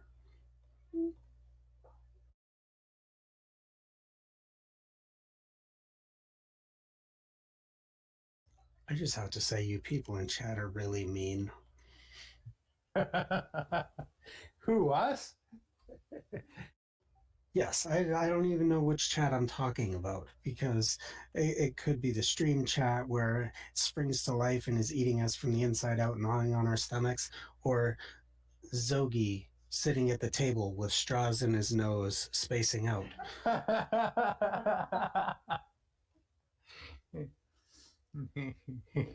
Vanessa is just ranting about how everything is positive and nothing could ever be wrong. And I'm sitting with friends. Good vibration. This is great. Everybody's just waiting for the shoe to drop. Oh, you guys really think that little of me that I would do such a thing? I'm actually quite enjoying this evening. Me too. I'm flirting with some hot vampire girls. I had some wonderful sushi, princess cut.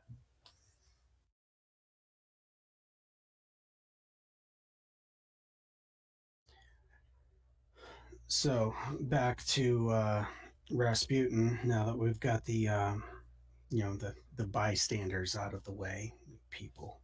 Jeez.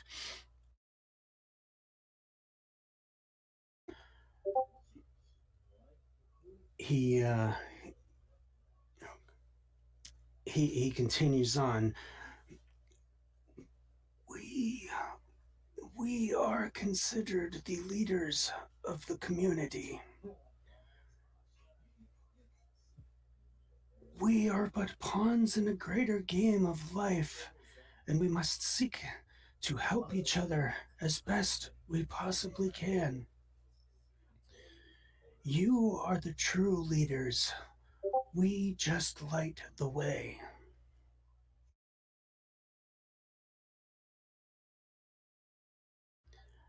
Following dinner, my friends here, my family, have set up a quite enjoyable game that I would like for all of you to participate in.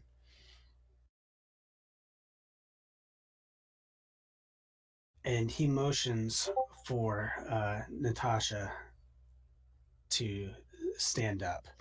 He looks a little winded. He kind of sits back down and just, kind of gets his rest on for a minute. Natasha stands up straight and looks out at everybody.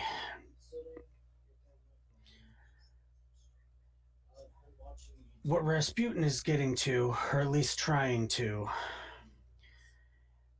is we'd like to invite you all to participate in an egg hunt. Throughout the lower floors, the 2 floors below us, in fact, a number of eggs have been hidden, and they are all hidden with the sole intention of a specific individual finding them. Everyone here has their own egg. Their egg was assigned to them when they showed up tonight. There are no extras, there are no duplicates. Your egg is your egg alone. Anybody taking an egg that does not belong to them, well, let's just leave it at your egg is your egg alone.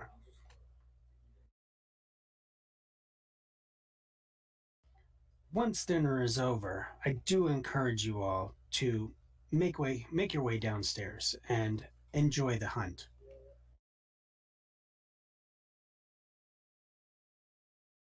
And with that, she sits down and continues her eating. And as she sits, the crowd resumes their conversations, and the sounds of dinnerware clacking together while people are eating resumes.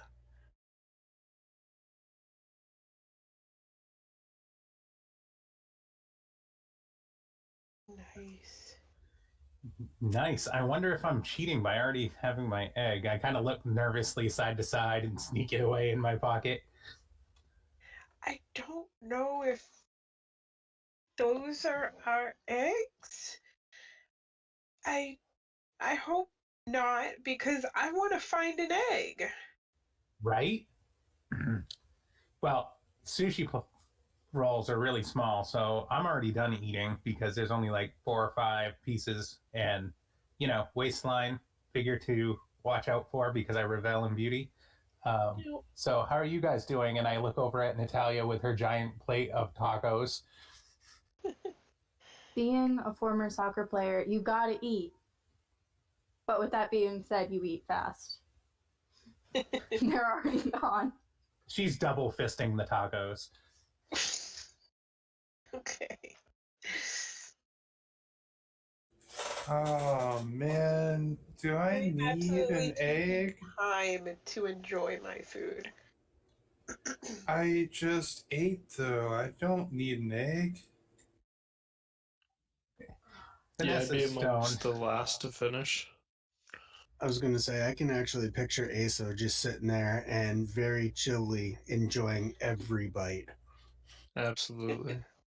Taking it all in. He's really like sucking on each piece of meat and like enjoying the flavor from it. Okay, now you made it weird. So like the A1 sauce and 10 stuff. points to Gryffindor. I think he was more slithering that in. Oh, that's horrible. Oh.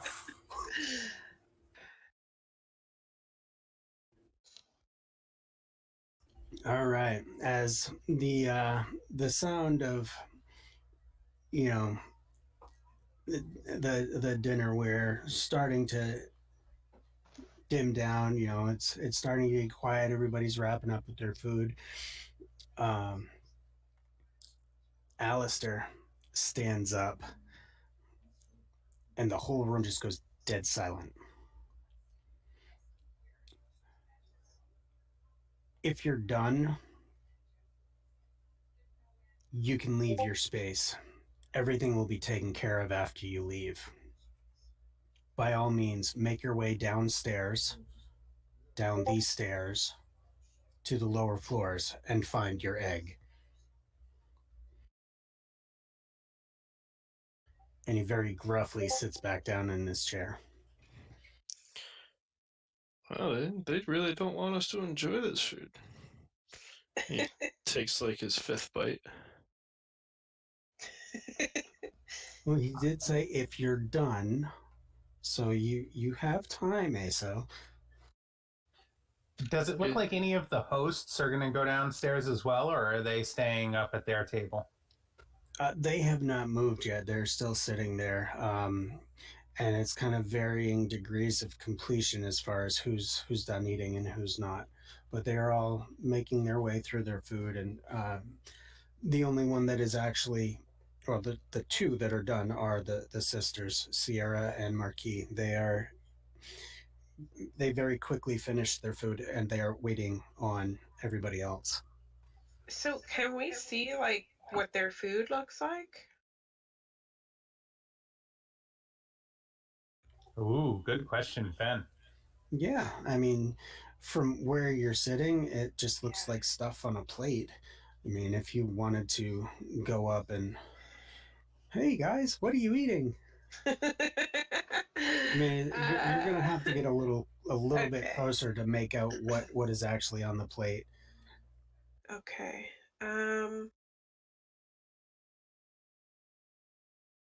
I will pull a piece of paper and a pencil out of my hat. Write down write down my address on the piece of paper. Put my Oh, hat she's back going on. for it. Be like, just a second, you guys. And I'm gonna walk over to Lucius while like glancing at the table as I do.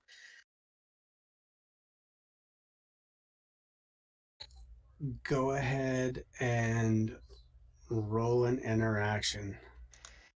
All right. All right, let's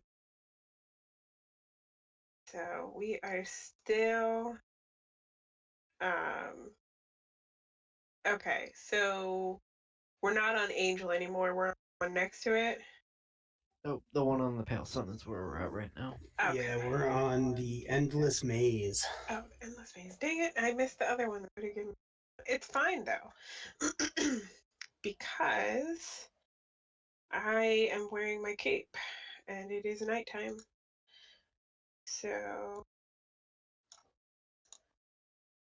at night I get a +1 bonus to all action while wearing that cape.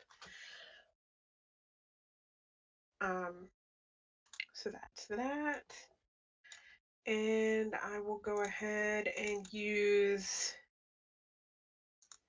an interaction NA as well. Okay. Roll. Come on. I mean, it could have been better, but that's okay. So that's what, a 6? Yeah, that's a 6. All right. So as you get up from the table,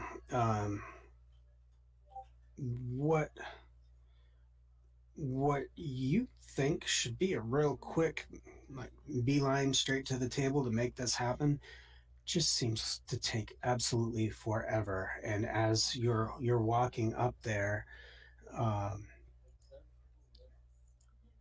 you're kind of looking at him and trying to play it off like you're not looking directly at him, and you're just trying to get there to do this, and you can feel your face getting redder and redder.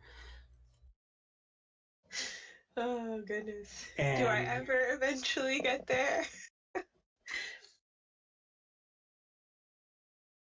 oh yeah, you absolutely get there. It takes forever and ever and ever and ever. It seems like it's almost like ASO sitting back at the table completely screwing with you, doing that whole I'm going to elongate the distance. Yeah. Yeah, it's like one of those moments where it feels like what was 13 steps is now 1300 steps. Yeah. Oh, goodness. And so you finally made it there, and like now you've got it all in your head, like, oh my god, I can't believe I'm doing this. I have no idea what I'm doing. You're bright red in the cheeks, and he looks up at you, and like you feel like that bright red feeling, the warm flush feeling in your face just exponentially increases. And he says, ah, well, my dear Fen, what is it that brings you here? I wanted to well, here, and I I hand him the piece of paper and say, um, anytime you want, come by the manor of ours. I yeah, we can have some I have books, and I glance. I glance at the plates just so that I don't have to look at him anymore. Okay, as you turn your face away from him, he can very clearly see that you are very uncomfortable with the current situation, and he chuckles and he says, "It would be my absolute pleasure to come by and visit you. I will add this to my list of things to do, and we'll see where where things take us from there." And as you continue blushing and feeling very, very awkward, um, his words are somewhat comforting and somewhat reassuring. And you look across the table, and they have some of the most well-rounded meals that you can recall from the shadow. It is the you know ideal nutritionist recommendation for a 100% balanced meal that you could come up with. And do they look like eaten or just pecked at, or? Obviously, I mean, you look at Rasputin, he's a little, Yeah. I mean, his food is not eaten nearly as much as like Sierra and Marquis because they're just gone. But everybody Yeah. else, it's very clear that they've been cutting away and eating and Okay. enjoying their food. Okay. Cool. I will, to try to save a little bit of face, do my typical entertainer's bow with my hat, and then um, back away a few steps, put my hat back on, and turn and rush back to the table. And Lucius is actually going to have a very large grin on his face as you very schoolgirlishly uh, dart your way back to the table. And surprisingly, the trip back is much faster than the trip there. Perfect. I'm just gonna rush back to the table, sit down, and like pull the hood of my cloak like over my hat and like try to pull it down over my face.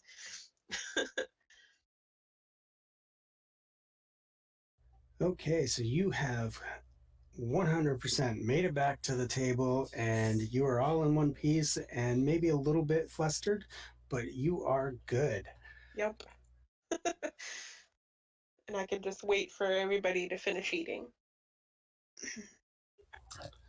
I think I'd like to get up from the table because I'm done eating and kind of make my way back over towards the elevator like I'm going down to begin exploring. Okay. Who else is ready to go? Has Aso finished eating? Yeah, I'll be ready to go. I'm Yes, ready sir. to go. If everybody's done, I will get Is, up is again. Trippy ready to go?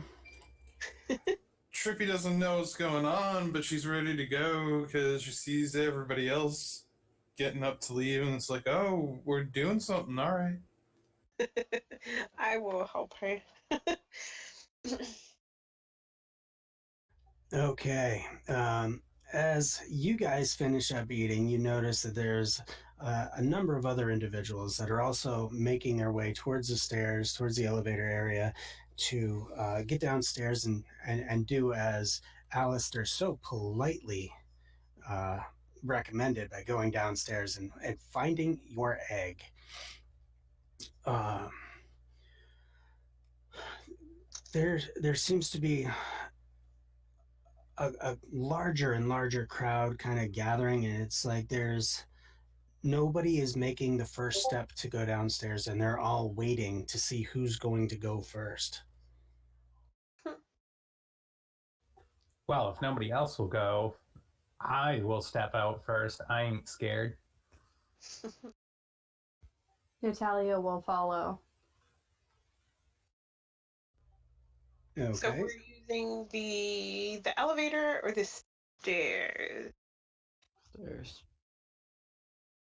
Okay. Yeah, I will maneuver Vanessa with myself forwards. So you're gonna push Vanessa down the stairs. No, like I've got her like arm in arm with me, and I'm using her to like block my view from like the rest of the dining area, and I will bring her towards the stairs so that we can walk down it together. Okay. So the whole group is going to take the initiative and make their way down the stairs on the egg hunt. Yes? Yes. Yes. Wonderful. We all fall down the stairs and die. You guys must really think poorly of me. I just imagine the way conversation. you say wonderful. I just imagine the conversation between Fen and Vanessa is just Vanessa babbling on about, Fen, you're very nice, you know, you should put yourself out there or something, and, you know, find yourself somebody or somebodies, you know, and that would be great for you, I think. Just rambling on. Yep. Fen is just annoyingly patting your arm, just like, I wish you were actually present and accounted for so that I could actually talk to you. I do believe it wears off fairly quick, so that'll be possible soon.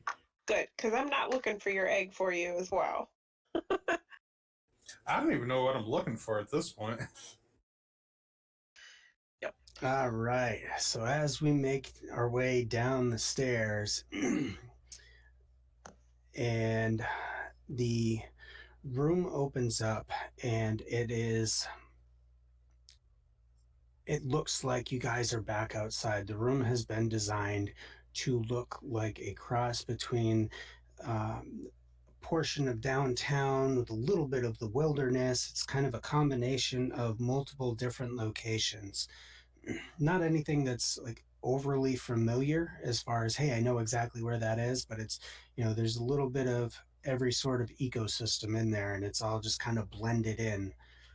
And poking in and out and around the trees that you see off in the distance.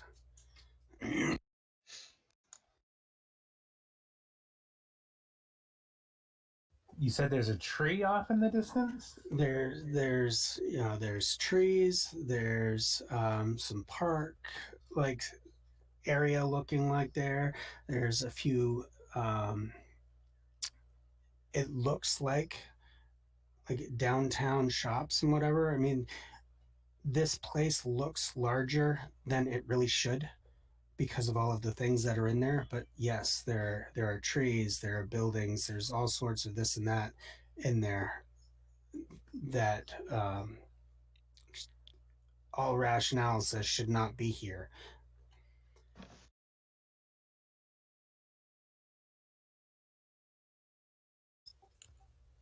Moving in and around the trees is this happy-go-lucky camper, which some may remember from ASO's recent journeys.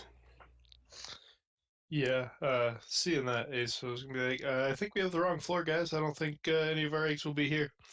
Best stay away from that thing. Turning gray in a second. And there's also some more feaster chickens. Ew. As you guys make your way down the stairs and you kind of come into this opening to the room, the crowd was just waiting for the first guinea pigs, and you guys were it.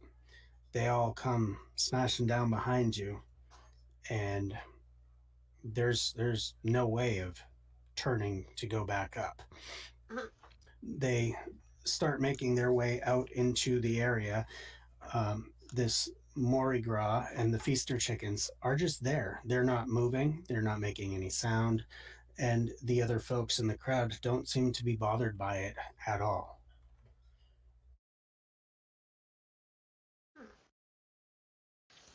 Do any of them go near it at all? Or They are all wandering the room, doing exactly as they were told by Alistair. They are searching for their egg and their egg alone. You can see people leaning over and they'll pick up an egg and then they set it back down and they just continue moving on, kind of searching the area. Some folks are, you see them lean over, pick up an egg, and get very excited. Stash the egg in wherever they want to stash it, and then they make their way towards the stairs to eventually try and get back upstairs. I'd like to search the room for my egg. Okay. And can I use a perception being on that? Yes.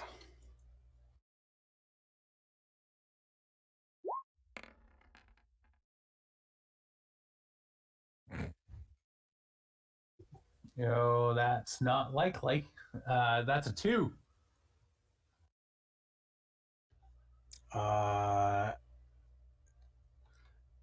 No. You search and search and search and search and search and search a little bit more, and you can't seem to find. You pick up an egg, and there's no markings on them, and all you can sense when you pick it up is just a feeling of I don't belong to you. It's almost as if the egg is talking to you, saying, "I'm not yours. Put me down." Aw, how sad. I would also like to look for my egg.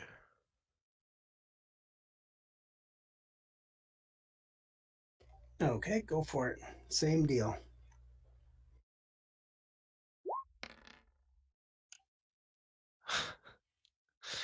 Twins. 2.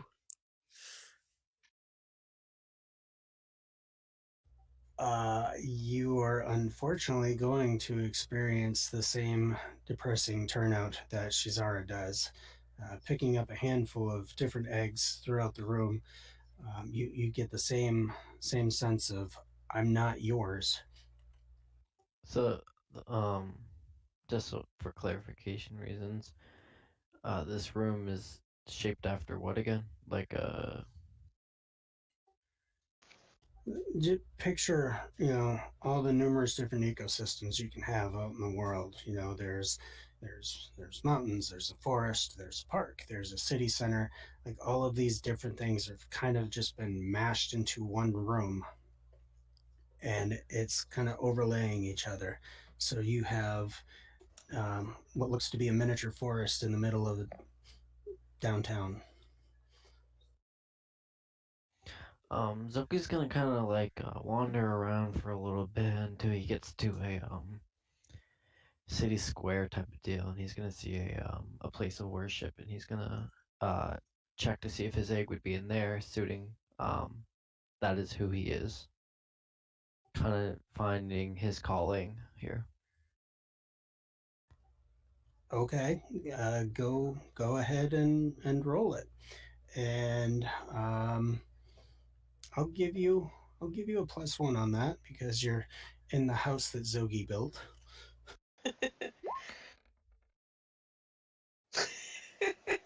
Three. Oh yeah, 1, 2, 3. We're doing awesome here so far.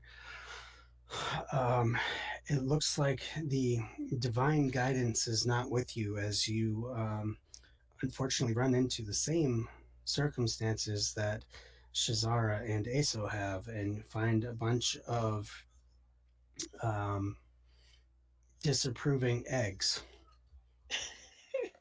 Deuces, I would man. like to. I would like to try to find mine. And I'm gonna use a perception bean for this. Okay, go for it. Please be the one that finds something.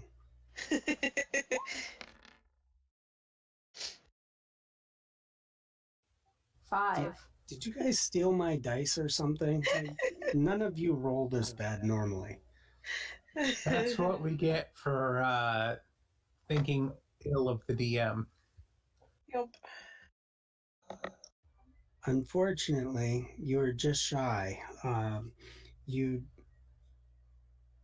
look around. Oh, look, there's a soccer field. There's got to be something over there, and there are a ton of somethings over there, and they all happen to be in tune with somebody other than you.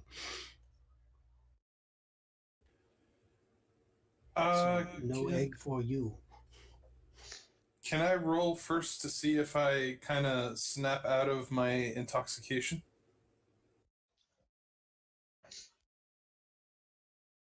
I'll say yes, even though I want to say no, because I think it would be funny to see you do this high as a kite. Well, that still might happen. Okay, It's high still as a happening. kite. All right, I assume I'll be taking a negative for my egg search. After I assume Fen has very patiently and slowly told me what I'm supposed to be doing here. Yeah, I'd actually like to see Fen do that, just because I think it would be fun. Like, act it out. Yeah. You need to explain to Vanessa why she just stumbled down the stairs and why she's in the middle of this place. I'll just kind of like stop Vanessa now that we're like out of the way of the swarm of people coming downstairs and just be like, okay, so we ate dinner. Now we're on an egg hunt. This looks like outside. We're not outside. We're still in the building. You're looking for eggs. They'll tell you if they belong to you, I think. Just find the egg that says it belongs to you. But does anything really belong to anyone? I kind of feel like for you, everything belongs to you, but this one will definitely belong to you. All right. I steal things for a living. Yes, you do. Okay, so But don't steal any egg that says that it doesn't belong to you, okay? You just put it down. oh, so it's a game. I have to It get is a game. like the mine. Yes. Oh. And if you find the one that says it belongs to you, you get a prize. It's not food, is it? I'm still kind of full. I don't think it's food. They wouldn't have fed us first if the prize was going to be food. Oh, that's smart. You're smart. I am indeed. Are you good? Because I've got my own egg to find. Okay. So don't take other people's eggs. The egg will tell me if it's mine. Yes.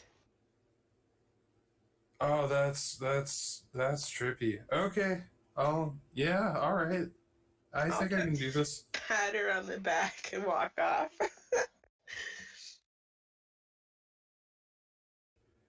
And I'll just kind of walk in a random direction going, "Hey, my egg, can you like yell or something?" And I'll do a search. Am I taking any negatives? You're gonna have a -1 because you're over here tripping balls. Naturally. Okay, here we go. Of course. I mean, that's really good, though. The egg answered back.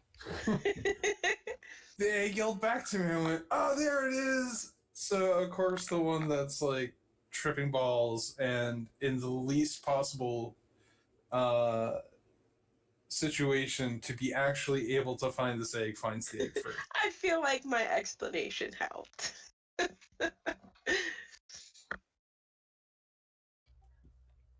Did you say your explanation helped? Sure, I did. Woof.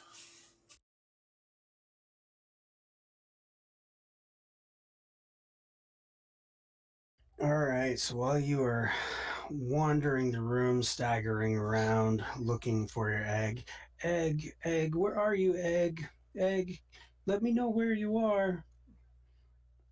You do hear a, I'm over here. See, all he had to do was ask. It is simple. It's for your health. The voice continues calling you. I'm over here. And it is pulling you in the direction of the Mardi Gras and the Feaster chickens. Of course it is. Fen, do you want to take a quick look for your egg? Yeah, I will do that. All right, so I'm gonna do a couple things. First, I'm gonna try to find a library.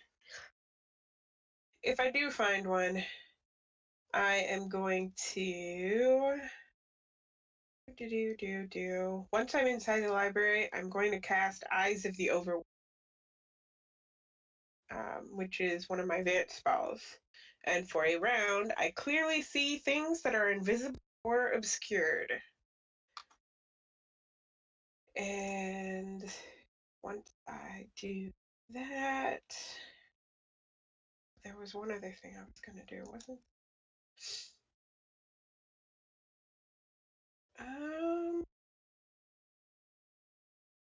Okay, and are you going to spend the sorcery to retain that? Or are you just yes. going to let it go? Yes, okay. I am going to retain it. Yeah, I think that was it. So I'm going to do that in the library in the hopes of being able to like spot eggs hiding behind things. And I get a +1 from my cloak. And do I get any pluses for the location or for my spell? I'll give you one for the spell. Okay. Alrighty. It's a +2. And I will use a Bene and it's perception, right? Yes. Okay. That'll be a +3. Come on. You've got to be kidding me! Oh, God. That was a 4. With a +3, it was a 4. So you're telling me the only one that can seem to find their egg is the trippy one. Oh, you know Moral I'm of going this- to try again.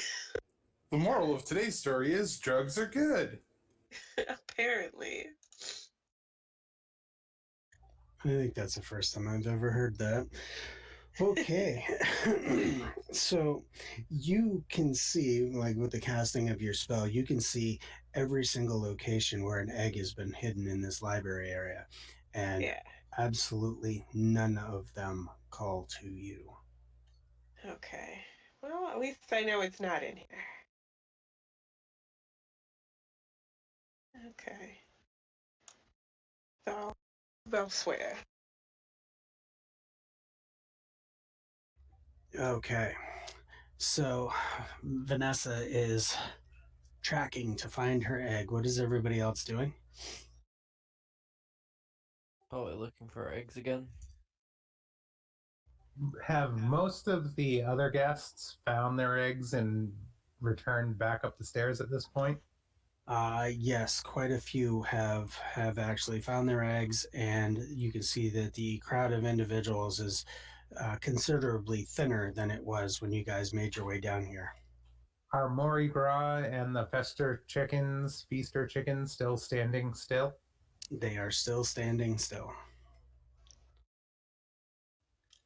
All right, I guess I'll roll to find my egg again.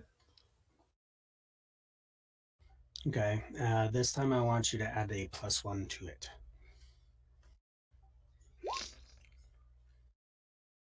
That would be a 5, boss. Doesn't it have to You be? don't have anything else to add to that? Nope. Absolutely killing me.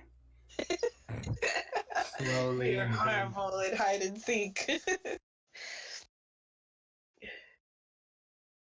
So we know which kid was never good at the Easter egg hunts. that would be me. Okay, so unfortunately, no, still no return call from the egg fairy. Looking and looking and looking, and you might be pretty, but you sure ain't good at finding things. I'm gonna look around for my egg again. Okay. I'm also gonna use another perception beam. Okay, and you're also going to get a +1.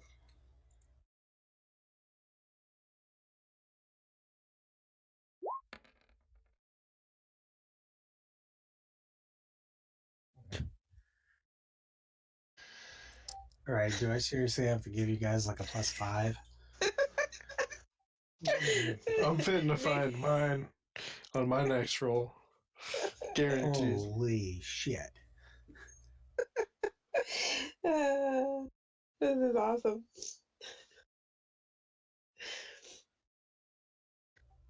So that's a 2, right? Whopping 2.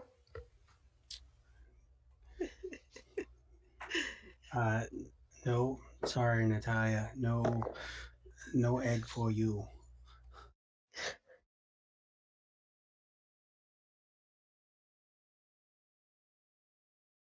All right, who's next? Asa will take a look. He'll put 1 for his perception, and then can he spend a hidden knowledge to boost this? How are you going to do it? Explain to me how you're going to use hidden knowledge to make this happen. Well, I would say that the hidden knowledge would be that he said it would be specifically hidden for us. So I'd be looking for a hiding spot for the egg that specifically referred to me in some way or manner. So I'm going to look for anything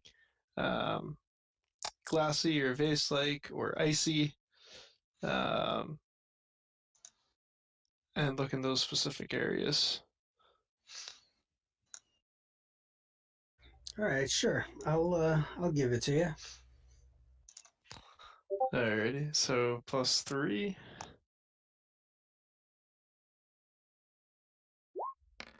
That's an 11. Yay! You search around, and you hear the response of, I'm over here. I'm right here. And you can very clearly see an egg, often not far away from you, that is sitting at the base of a what does actually look like a vase, and it's sitting near the feet of one of the feaster chickens. Oh no.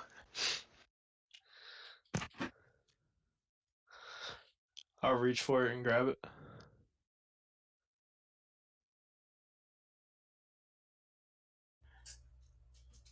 Okay, as you reach for it, the feaster chicken sitting above it starts pecking at your hand.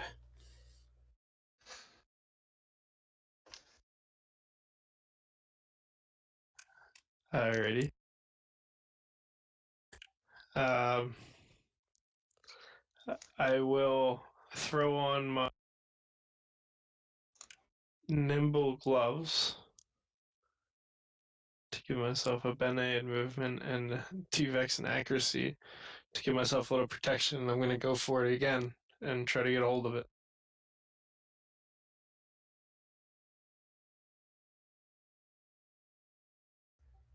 Okay. So I'll make a movement roll.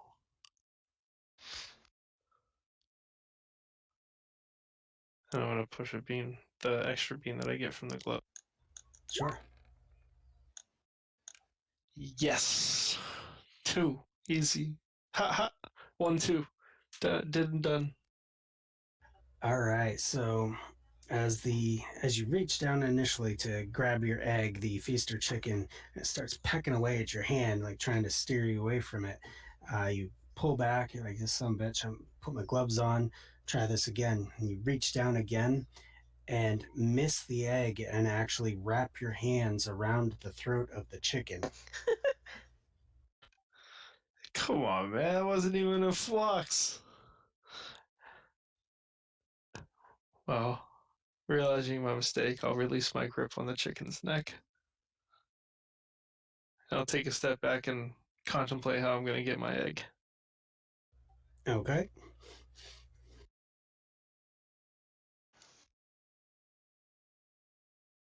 Does anybody else still have to go? Yeah, I'll roll to find my egg again. Okay. And I'll push a bean for a +2.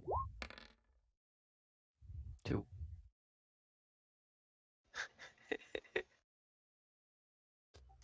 Oh, okay. Oh. Rip. I think I'm gonna be able to get it this time. Okay. No, unfortunately, Zogi, you did not find an egg. You found plenty of eggs. You just did not find your egg. Okay.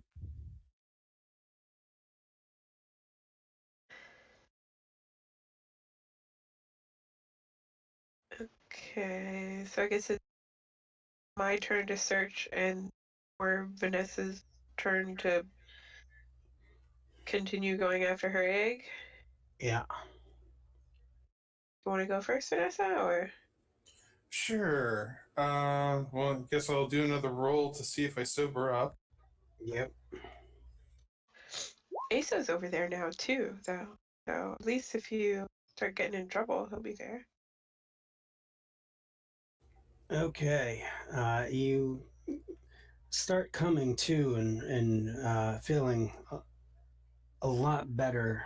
The wonderful side effects of your dinner have finally worn off, and you find yourself standing in the middle of this area, hearing the egg calling to you, and things are slowly kind of pulling together, and you're like, oh, yeah, the egg thing that Fen was talking about. Do I also notice I'm heading towards Omorigra?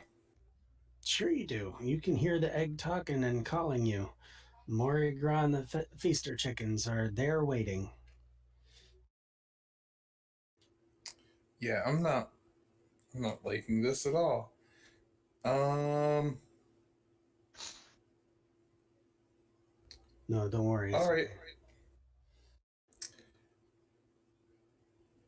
I'm going to go up to the egg, which I believe is calling to me, and very slowly reach my hand out to it while looking at the chickens and the Morrigra. Okay.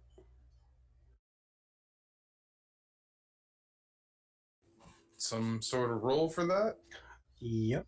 I'm gonna say I'm gonna say an accuracy to see if you can get in there, grab the egg without you know, choking the chicken. All right. I'll push my last accuracy bean for this.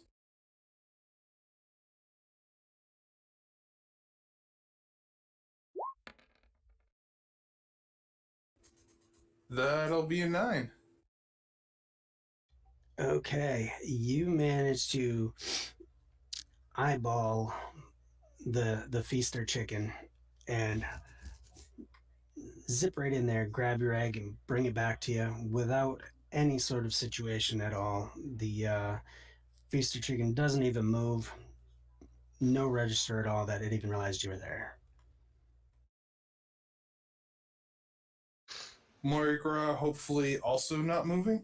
Not yet.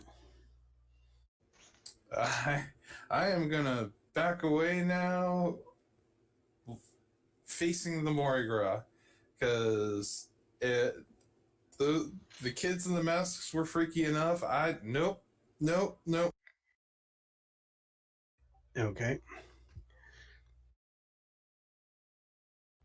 So that leaves Fen. Ben. Yep, I have a plan.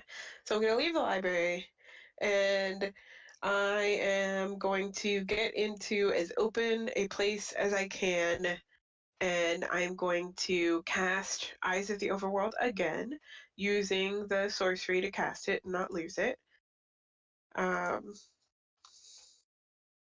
And let's see. Okay, so the card is my card, so I get a +1 from that. Getting a +1 from the Eyes of the Overlord. Yep. Okay, I'm going to be pushing a Perception Bene, and I get a +1 from my cloak. And do I also get the +1 this round like everybody else did? That didn't find anything? Yes. Yeah. Okay, so that's a +5. All I have to do is roll 1 or higher. I hope. Okay. So here goes. Let me reduce that down, bump it up to a +5, and okay. I rolled a 7. You just didn't want to overdo it, right? All I need is a 1, so I'm I gonna give you just 2. needed a 1. I'm not trying to go crazy here. You do manage to find your egg, and this one is sitting on the ground at the heels of the Mori Gras. Perfect. I have a plan. But I don't think I can do that this turn, right? Right. Okay. Cool. So we've got Zogi, Natalia, and Shizara that are eggless currently, correct? Yes, Yeah. no eggs for me. Yep.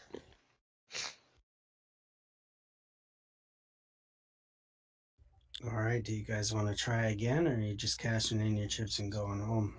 I'm going to try one last time, and this time I'm going to push a sortilege, and I am going to try to magically enhance my check. Okay. So you've got 3 folks in your group that have managed to get eggy with it, and you've done a lot of searching already. So I'm going to give you a +2 on this go around.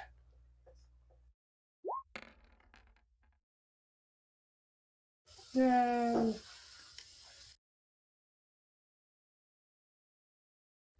You did it. Your egg is actually sitting in between the feet of the Mori Gras and a feaster chicken. Alrighty then. I feel like somebody hates us. There's only those there and our. I'll roll to find mine. I'll push a bean.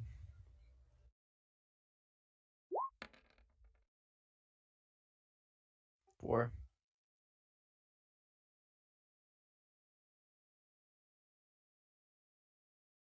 Oh, Zogi, you're killing me, dude.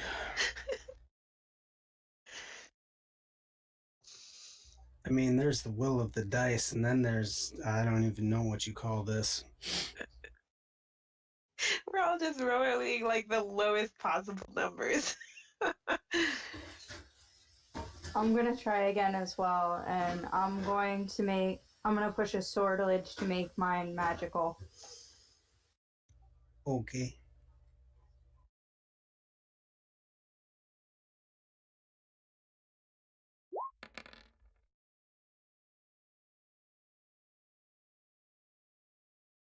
So is that straight up 8 and 9? Yeah. And do you have any pluses or minuses from the card? For that matter, Zogi, do you have any pluses or minuses from the card?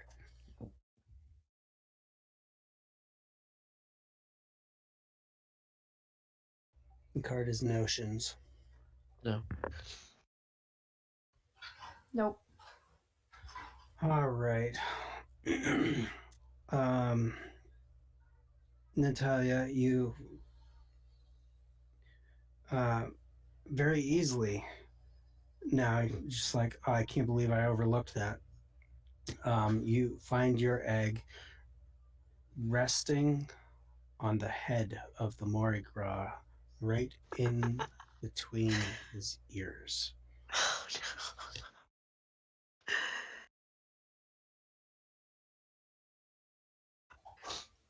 I'm gonna slowly walk up and take it.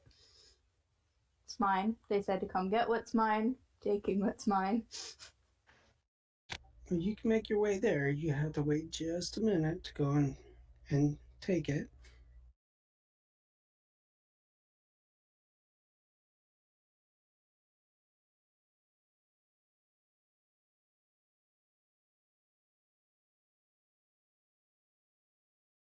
So, whose turn is it Okay. now? Well, Zogi is the only one that has not managed to get his hands on an egg. I'm starting to think that Zogi does not like eggs. I still need mine, right? You found yours, you just haven't picked it up. You're in the same spot that Shazara, um, and Natalia and Fen are. Okay. You guys have all found yours. Zogi's still, like looking out the window. Like, Zogi, I think it's probably over here. Everyone else's is. True. Yeah, so Fen does yell out to you to come take a look. So why don't you take one last look, Zogi? Plus 3. Yeah, we'll give you a +3 on this one. 6. Perfect.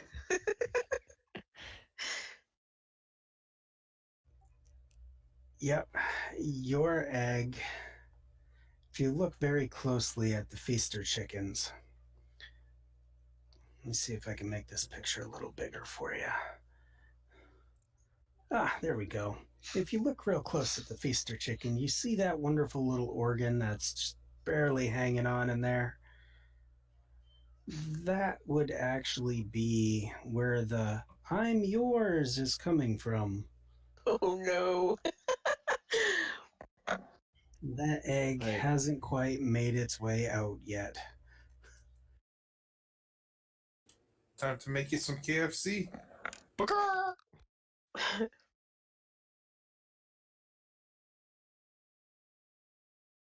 So they're So, over by the trees, right?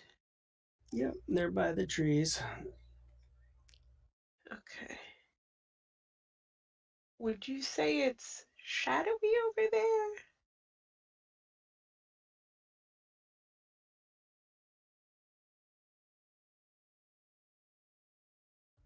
I mean, there would be a few shadows here and there. I mean, because there's lighting all throughout the room, but there's going to be some amount of shadow because the trees are obviously a little taller than other things. And I mean, there Okay.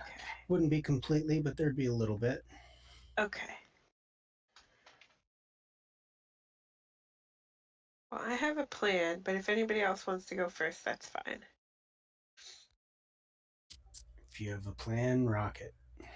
All right. So I am going to go up towards the tree that is near where these two are, that is pouring shade onto the section, and I'm going to step into the shade of the tree and activate my cloak to turn myself invisible. Okay. Um, all right, and once I have turned myself invisible, I am going to reach for my egg at the foot of the Mardi Gras.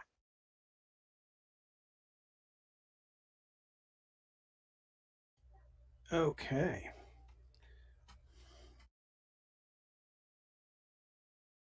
So I'm going to say this will be a movement because yes, you are invisible, but just because you can't be seen doesn't mean you can't be heard. Yeah. Okay. Let's see.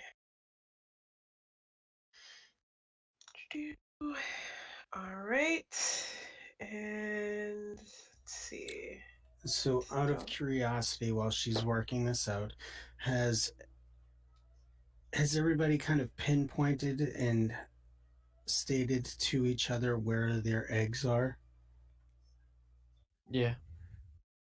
Yeah, I mean, a lot of us, well, me and Fen at least, are right in front of the Morrigra looking at our eggs. Okay. Yep. I'm holding my egg, but I'm a few steps away staring at the Mori Gras. I don't. I'm starting to not like rabbits. Okay, so mine's gonna be a +3. Okay.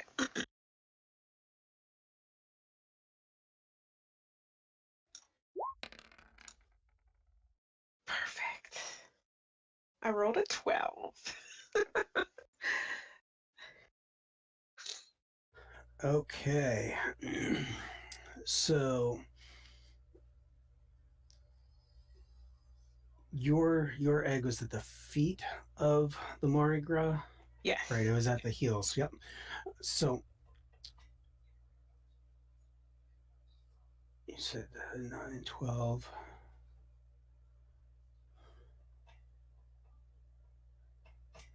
All right. You are absolutely going to be able to grab your egg. And because of the way in which you're moving, you are going to actually be able to snag the rest of the group's eggs as well. Perfect. Because of the tyrannical clock. Yeah, that's my thing. And you're going to be able to snatch up all of the eggs and get back to the group without disturbing the Mori Gras. And there's nothing saying you couldn't pick up their eggs, you just couldn't bring them with you. So you were able to give the individuals in the group their eggs. Okay. Yep, I will pass out the eggs to everyone. I am going to roll because I will let it go uninvisible automatically once I leave that area, but I'm going to roll the object depletion for it now. Okay. Okay. Okay, it's good. All right. So I will go uninvisible, like right next to everybody, just be like, hey guys, here's all your eggs. Just pick the one that's calling. Nice work, Fen. Not a problem. All right, so everybody now has their eggs, and without a doubt, they are resonating with their baby chicken. And as you guys start inspecting your eggs, that is when the Mardi Gras and the Feaster chickens all animate and start making their way towards you. Behind you, however, is Lucius. Oh, yes. Or maybe not yes. I don't know. Lucius is behind you and he's clapping and he's looking right at Fen and says, well played, my dear Fen. And go ahead. I was just gonna say I'll go ahead and do another one of those like really fancy like stage bows with my hat. And Lucius can see that the extra attention is getting a little red in the cheeks again, and he again states that was very good thinking. You know, a great way of not just accomplishing your mission, but the mission of your friends as well, and helping to make everybody safe in the process. As he's talking, you guys turn towards him, and the Mardi Gras and the Feaster chickens are not stopping. They are moving closer to you, and they're just about to the Mardi Gras is just about to reach out and grab a hold of Aso's shoulders when there's a bright flash in the room, and you hear, "This will not happen here." And you turn back around, and there is Rasputin, um, not looking in any way like the frail old man that he was. He looks about 10 years younger. He's standing up straight and has actually split the top of the Mardi Gras in half. Sweet. And the feaster chickens have completely run off, disappearing into the City Forest Park room. He looks at the rest of you and nods at Lucius to kind of step off, who quickly makes another carefully pointed wink at Fen and disappears, and says to you guys, "It was fully my intention for you to find your eggs, but I had no idea that he would be here. The chickens, they are but guard dogs, but the likes of him are not welcome, and I will not have my guests be punished by those that are not welcome." You sure know how to throw a party. Ah, my sweet lady jeweler friend, I have heard of your wonderful jewelry crafting abilities. I am most excited to see what you can do for us.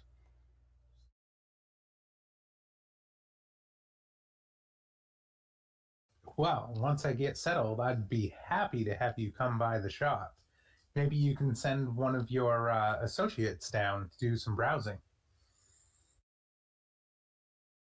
That we will.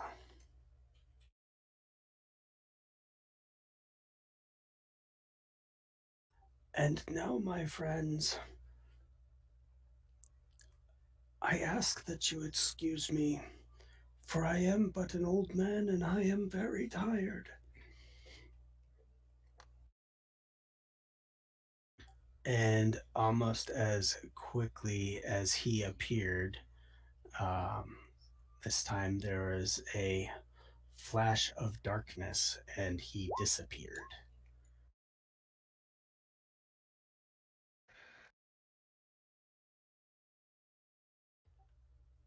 It, following his disappearance in the flash of darkness, you now find that you guys are standing out on the street outside of the Blacke Building.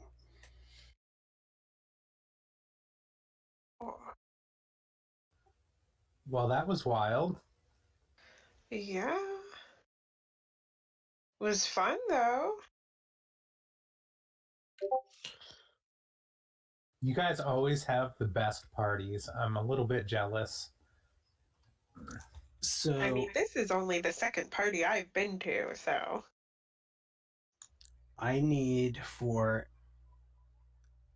Vanessa to pick up a joy, Oh, and I okay. need for everybody else to pick up a despair.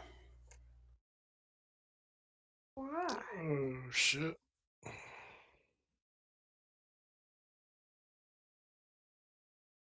Because she managed to find hers on the first try, or? Yep, the pot smoker found her egg first, and she's the only one to do it on the first go around.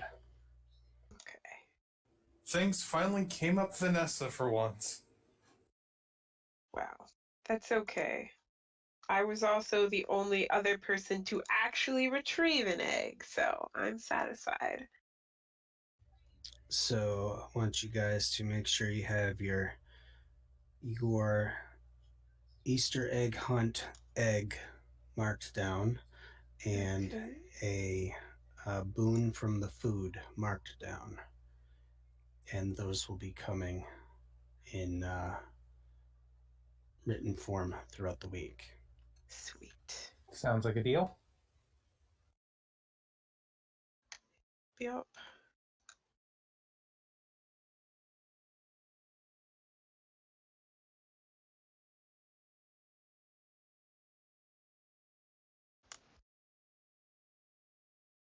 Okay, and I think this wrap up should be like really easy because it was more geared towards moving you guys into this area and going through all of these interesting little exchanges. So there wasn't really a focus on anybody's specific arcs. Um, you know, handful picked up a joy, picked up a like you each picked up two of those, one or the other. Um, Obviously, the two acumen as well. Can you guys think of anything that may be arc specific that may have applied to any of this for your character? Or is there anything else you would like to add? I mean, I can look at what I have here for the lineup in Roll20 and I can start with Shazara and move across. What I see is a joy, a despair, and two acumen.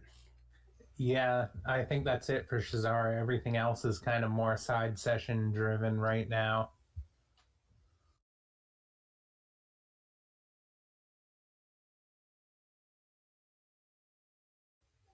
I had the revenge character arc with Navette for stealing my object of power, and I also had to develop a bond with Ember.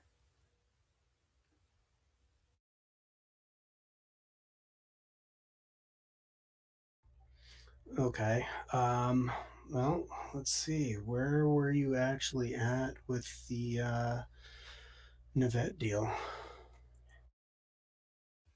I actually hadn't started other than saying that I was going to get it back. Easiest arc. You say you're gonna get it back, and somebody gives it to you.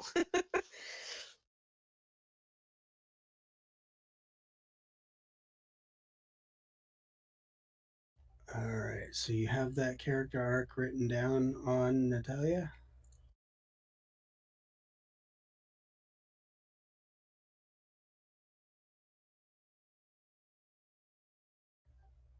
Uh, did you actually pick that one up? I did. I picked it up that night. I don't know if we created an actual event for it, though.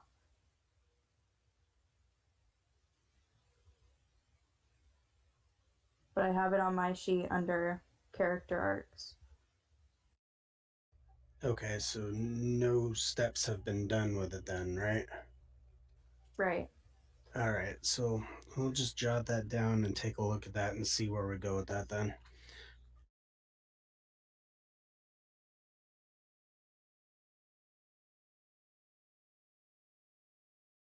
And then Miss Ember, where are we with that one? Stoking the embers.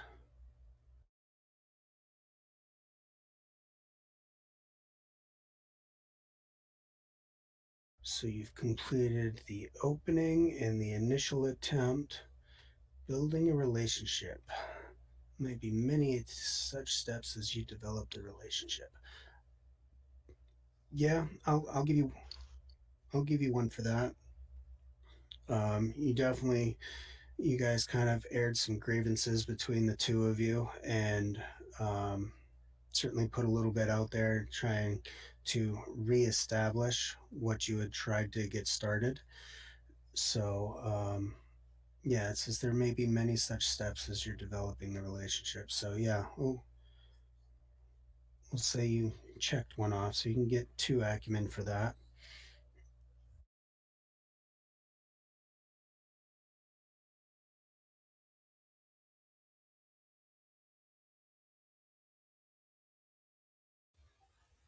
Okay, so I'm up to the third piece. I think you're still on the steps of building a relationship. I don't think you've gotten to the point. I don't think you guys are friendly enough yet to say you've got any sort of a bond. Um, you guys still got a little bit of angst issues going on between the who ghosted who. So I think a couple more relationship building events, and I think you might definitely get there. I mean, X, would you disagree with that? No, I don't disagree. Okay.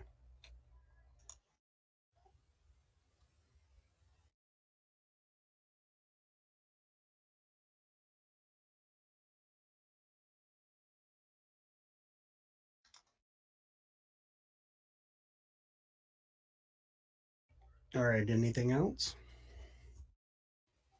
Nope.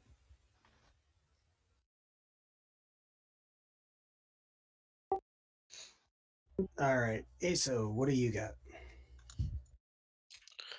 I have the joy from my toast to Rasputin Black and like the acknowledgement between us. And then I have a despair from the egg finding debacle. And then the 2 acumen for the session. I wrapped up a couple arcs inside session and updated my character sheet. But right now, all of my arc stuff is inside sessions. Okay. So for this session, we get 2 acumen, a joy, and a despair.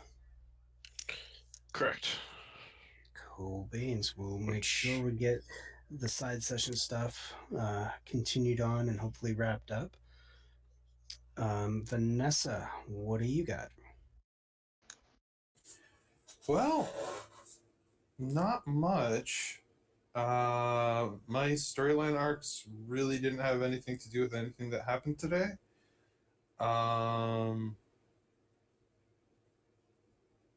I will say I do believe that Vanessa has gained either a distaste or just straight up fear of rabbits. I think I'm gonna agree with that. I think for the moving forward, I think I'd like to see if and X, you definitely correct me if this is a bad idea, but I think anytime a rabbit type creature or individual becomes present, you need to do some sort of like intellect test to not lose your shit and run. I mean, that sounds good to me.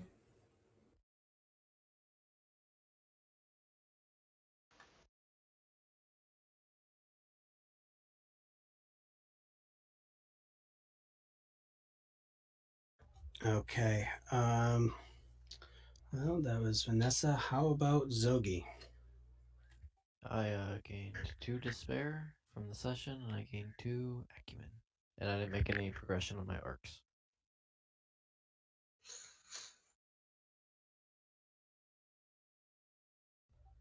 Okay. And that will leave us with Fen. All right. Just from the session itself, I got joy and a despair and 2 acumen. Um, didn't really forward any of my current character arcs. However, I would like to pick up develop a bond character arc for Lucius, if possible. Okay. Yeah, I can certainly see that. Yeah. So that is what I'll do. So I'll just spend because it's 2 acumen to start it, right? I believe so, yeah. Yeah. So I'll just spend the 2 that I earned this time to pick that up. And pretty much it for me. I mean, like, I do feel like my whole, like, plan of, you know, going invisible and snagging all of the eggs was super awesome, but I don't necessarily know if that would, bag me a joy. Yeah, I don't think so. It was definitely cool and a really good idea. Certainly made things quick, and it helped out that came right at the same time the tyrannical clock did, because Yes, that was a very good pairing. indeed. But yeah, that's pretty much it for me. Okay, well, I'm going to leave you guys uh, to your own um, thoughts, standing there on the street outside of the Black Building. Hopefully, you guys had a good time.